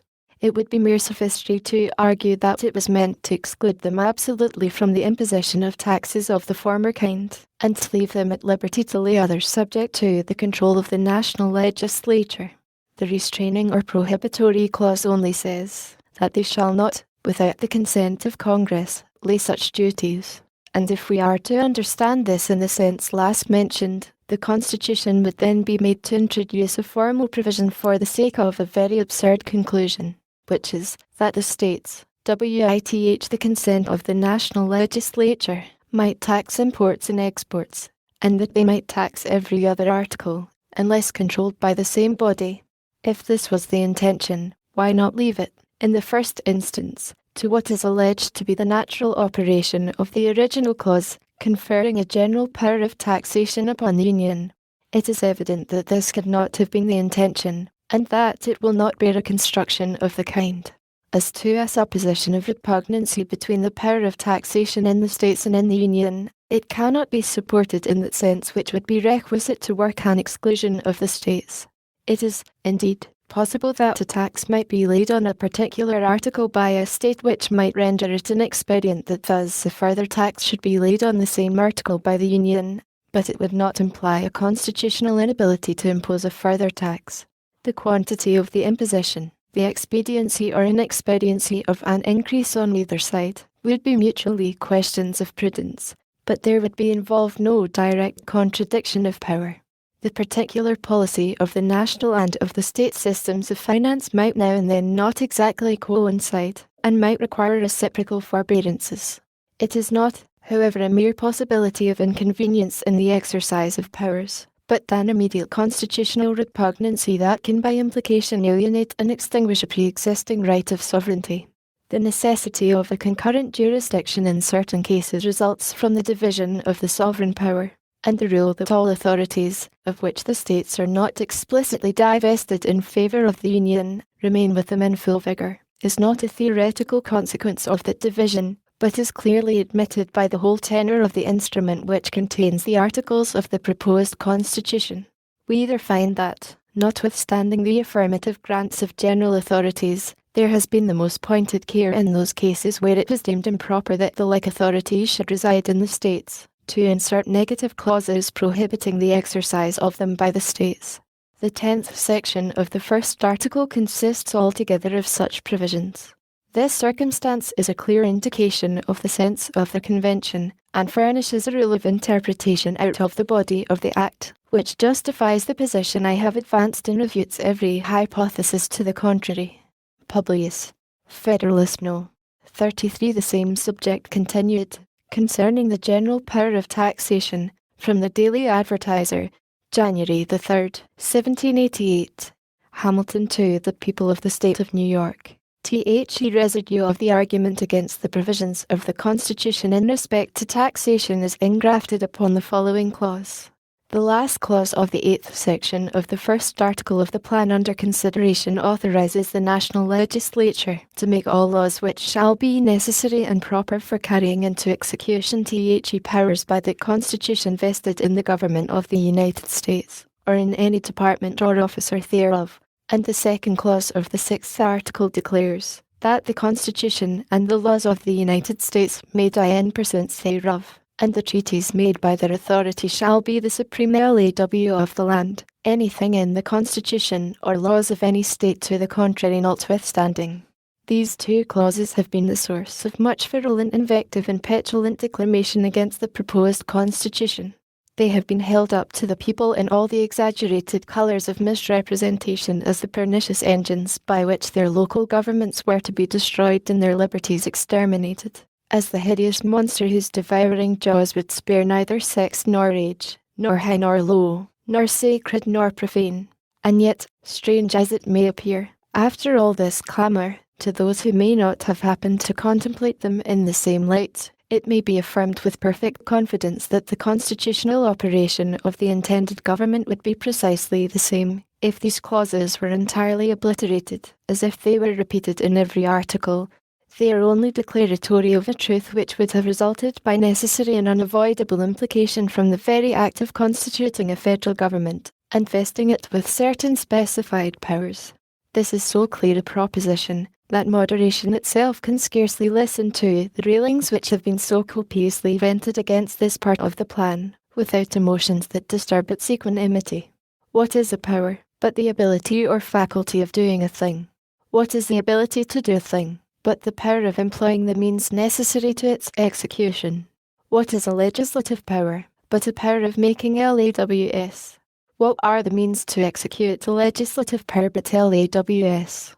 What is the power of laying and collecting taxes, but a legislative power, or a power of making laws, to lay and collect taxes? What are the proper means of executing such a power, but necessary and proper laws?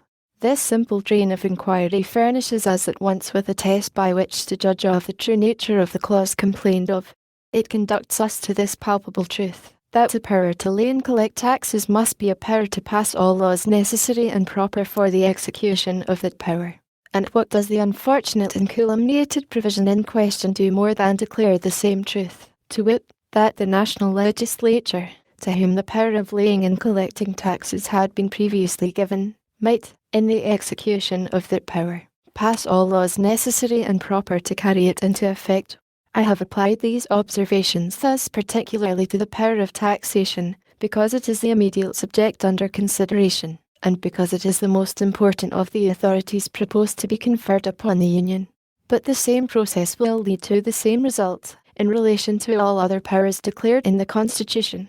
And it is expressly to execute these powers that the sweeping clause, as it has been affectedly called, authorizes the national legislature to pass all necessary and proper laws. If there is anything exceptionable, it must be sought for in the specific powers upon which this general declaration is predicated. The declaration itself, though it may be chargeable with tautology or redundancy, is at least perfectly harmless. But suspicion may ask, why then was it introduced? The answer is, that it could only have been done for greater caution, and to guard against all cavilling refinements in those who might hereafter feel a disposition to curtail and evade the legitimate authorities of the Union. The Convention probably foresaw, what it has been a principal aim of these papers to inculcate, that the danger which most threatens our political welfare is that the state governments will finally sap the foundations of the Union, and might therefore think it necessary, in so cardinal a point, to leave nothing to construction. Whatever may have been the inducement to it, the wisdom of the precaution is evident from the cry which has been raised against it, as that very cry betrays a disposition to question the great and essential truth which it is manifestly the object of that provision to declare. But it may be again asked, who is to judge of the necessity and propriety of the laws to be passed for executing the powers of the Union? I answer, first, that this question arises as well and as fully upon the simple grant of those powers as upon the declaratory clause, and I answer, in the second place, that the national government, like every other, must judge, in the first instance, of the proper exercise of its powers, and its constituents in the last.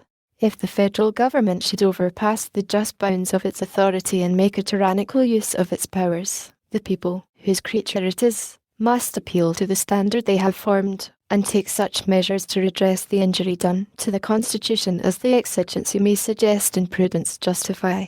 The propriety of a law, in a constitutional light, must always be determined by the nature of the powers upon which it is founded. Suppose, by some forced constructions of its authority, which, indeed, cannot easily be imagined, the federal legislature should attempt to vary the law of descent in any state, would it not be evident that, in making such an attempt, it had exceeded its jurisdiction, and infringed upon that of the state? Suppose, again, that upon the pretence of an interference with its revenues, it should undertake to abrogate a land tax imposed by the authority of a state, would it not be equally evident that this was an invasion of the concurrent jurisdiction in respect to this species of tax, which its constitution plainly supposes to exist in the state governments?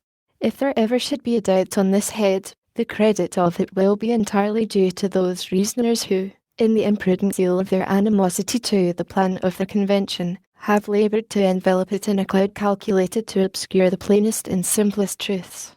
But it is said that the laws of the Union are to be the supreme law of the land. But what inference can be drawn from this, or what would they amount to, if they were not to be supreme? It is evident they would amount to nothing. LAW, by the very meaning of the term, includes supremacy. It is a rule which those to whom it is prescribed are bound to observe. This results from every political association. If individuals enter into a state of society, the laws of that society must be the supreme regulator of their conduct. If a number of political societies enter into a larger political society, the laws which the latter may enact, pursuant to the powers entrusted to it by its constitution, must necessarily be supreme over those societies, and the individuals of whom they are composed. It would otherwise be a mere treaty, dependent on the good faith of the parties, and not a government, which is only another word for political power and supremacy. But it will not follow from this doctrine the attacks of the large society which are not pursuant to its constitutional powers, but which are invasions of the residuary authorities of the smaller societies, will become the supreme law of the land. These will be merely acts of usurpation, and will deserve to be treated as such. Hence we perceive that the clause which declares the supremacy of the laws of the Union, like the one we have just before considered, only declares a truth, which flows immediately and necessarily from the institution of a federal government. It will not, I presume, have escaped observation that it expressly confines this supremacy to laws made pursuant to the Constitution, which I mention merely as an instance of caution in the Convention, since that limitation would have been to be understood, though it had not been expressed.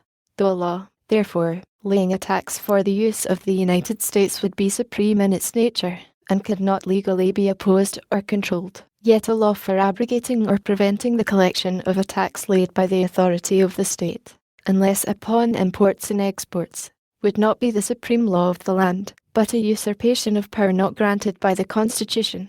As far as an improper accumulation of taxes on the same object might tend to render the collection difficult or precarious, this would be a mutual inconvenience, not arising from a superiority or defect of power on either side, but from an injudicious exercise of power by one or the other, in a manner equally disadvantageous to both.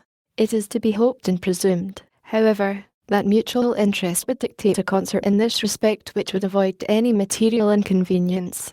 The inference from the whole is that the individual states would, under the proposed constitution, retain an independent and uncontrollable authority to raise revenue to an extent of which they may stand in need, by every kind of taxation, except duties on imports and exports. It will be shown in the next paper that this concurrent jurisdiction in the article of taxation was the only admissible substitute for an entire subordination, in respect to this branch of power, of the state authority to that of the Union. Publius, Federalist No. 34. The same subject continued, concerning the general power of taxation, from the New York Packet. Friday, January the 4th, 1788. Hamilton to the people of the state of New York. I flatter myself it has been clearly shown in my last number that the particular states, under the proposed constitution, would have co-equal authority with the Union in the article of revenue, except as to duties on imports, as this leaves open to the states far the greatest part of the resources of the community. There can be no colour for the assertion that they would not possess means as abundant as could be desired for the supply of their own wants, independent of all external control. That the field is sufficiently wide will more fully appear when we come to advert to the inconsiderable share of the public expenses for which it will fall to the lot of the state governments to provide. To argue upon abstract principles that this co-ordinate authority cannot exist, is to set up supposition and theory against fact and reality. However proper such reasonings might be to show that a thing ought not to exist, they are wholly to be rejected when they are made use of to prove that it does not exist contrary to the evidence of the fact itself. It is well known that in the Roman Republic the legislative authority, in the last resort, resided for ages in two different political bodies, not as branches of the same legislature, but as distinct and independent legislatures. in each of which an opposite interest prevailed, in one the patrician, in the other the plebeian. Many arguments might have been adduced to prove the unfitness of two such seemingly contradictory authorities, each having power to annul or repeal the acts of the other. But a man would have been regarded as frantic who should have attempted at Rome to disprove their existence. It will be readily understood that I allude to the Comitia Centuriata and the Comitia Tributa. The former, in which the people voted by centuries, was so arranged as to give a superiority to the patrician interest. In the latter, in which numbers prevailed, the plebeian interest had an entire predominancy. And yet these two legislatures coexisted for ages, and the Roman Republic attained to the utmost height of human greatness. In the case particularly under consideration, there is no such contradiction as appears in the example cited. There is no power on either side to annul the acts of the other, and in practice there is little reason to apprehend any inconvenience, because, in a short course of time, the wants of the states will naturally reduce themselves within a very narrow compass, and in the interim, the United States will, in all probability, find it convenient to abstain wholly from those objects to which the particular states would be inclined to resort. To form a more precise judgment of the true merits of this question, it will be well to advert to the proportion between the objects that will require a federal provision in respect to revenue, and those which will require a state provision. We shall discover that the former are altogether unlimited, and that the latter are circumscribed within very moderate bounds. In pursuing this inquiry, we must bear in mind that we are not to confine our view to the present period, but to look forward to remote futurity. Constitutions of civil government are not to be framed upon a calculation of existing exigencies, but upon a combination of these with the probable exigencies of ages, according to the natural and tried course of human affairs. Nothing, therefore, can be more fallacious than to infer the extent of any power, proper to be lodged in the national government, from an estimate of its immediate necessities. There ought to be a capacity to provide for future contingencies as they may happen, and as these are limitable in their nature, it is impossible safely to limit the capacity.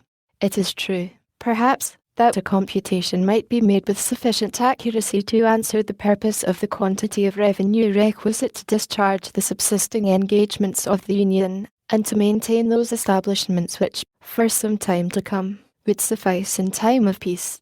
But would it be wise, or would it not rather be the extreme of folly, to stop at this point, and to leave the government entrusted with the care of the national defence in a state of absolute incapacity to provide for the protection of the community against future invasions of the public peace, by foreign war or domestic convulsions? If, on the contrary, we ought to exceed this point, where can we stop, short of an indefinite power of providing for emergencies as they may arise? Though it is easy to assert, in general terms, the possibility of forming a rational judgment of a due provision against probable dangers, yet we may safely challenge those who make the assertion to bring forward their data, and may affirm that they would be found as vague and uncertain as any that could be produced to establish the probable duration of the world. Observations confined to the mere prospects of internal attacks can deserve no weight, though even these will admit of no satisfactory calculation. But if we mean to be a commercial people, it must form a part of our policy to be able one day to defend that commerce. The support of a navy and of naval wars would involve contingencies that must baffle all the efforts of political arithmetic. Admitting that we ought to try the novel and absurd experiment in politics of tying up the hands of government from offensive war founded upon reasons of state, yet certainly we ought not to disable it from guarding the community against the ambition or enmity of other nations. A cloud has been for some time hanging over the European world. If it should break forth into a storm, who can assure us that in its progress a part of its fury would not be spent upon us? No reasonable man would hastily pronounce that we are entirely out of its reach. Or if the combustible materials that now seem to be collecting should be dissipated without coming to maturity, or if a flame should be kindled without extending to us, what security can we have that our tranquillity will long remain undisturbed from some other cause or from some other quarter? Let us recollect that peace or war will not always be left to our option, that however moderate or unambitious we may be, we cannot count upon the moderation, or hope to extinguish the ambition of others. Who could have imagined at the conclusion of the last war that France and Britain, wearied and exhausted as they both were, would so soon have looked with so hostile an aspect upon each other. To judge from the history of mankind, we shall be compelled to conclude that the fiery and destructive passions of war reign in the human breast with much more powerful sway than the mild and beneficent sentiments of peace, and that to model our political systems upon speculations of lasting tranquillity is to calculate on the weaker springs of the human character. What are the chief sources of expense in every government? What has occasioned that enormous accumulation of debts with which several of the European nations are oppressed? The answer plainly is wars and rebellions, the support of those institutions which are necessary to guard the body politic against these two most mortal diseases of society, the expenses arising from those institutions which are relative to the mere domestic police of a state, to the support of its legislative, executive, and judicial departments, with their different appendages, and to the encouragement of agriculture and manufactures, which will comprehend almost all the objects of state expenditure, are insignificant in comparison with those which relate to the national defence.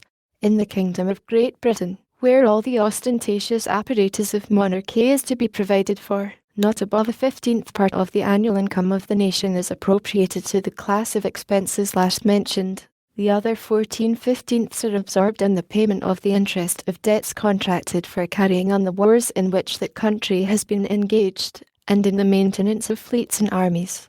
If, on the one hand, it should be observed that the expenses incurred in the prosecution of the ambitious enterprises and vainglorious pursuits of a monarchy are not the proper standard by which to judge of those which might be necessary in a republic, it ought, on the other hand, to be remarked that there should be as great a disproportion between the profusion and extravagance of a wealthy kingdom in its domestic administration, and the frugality and economy which in the particular become the modest simplicity of republican government.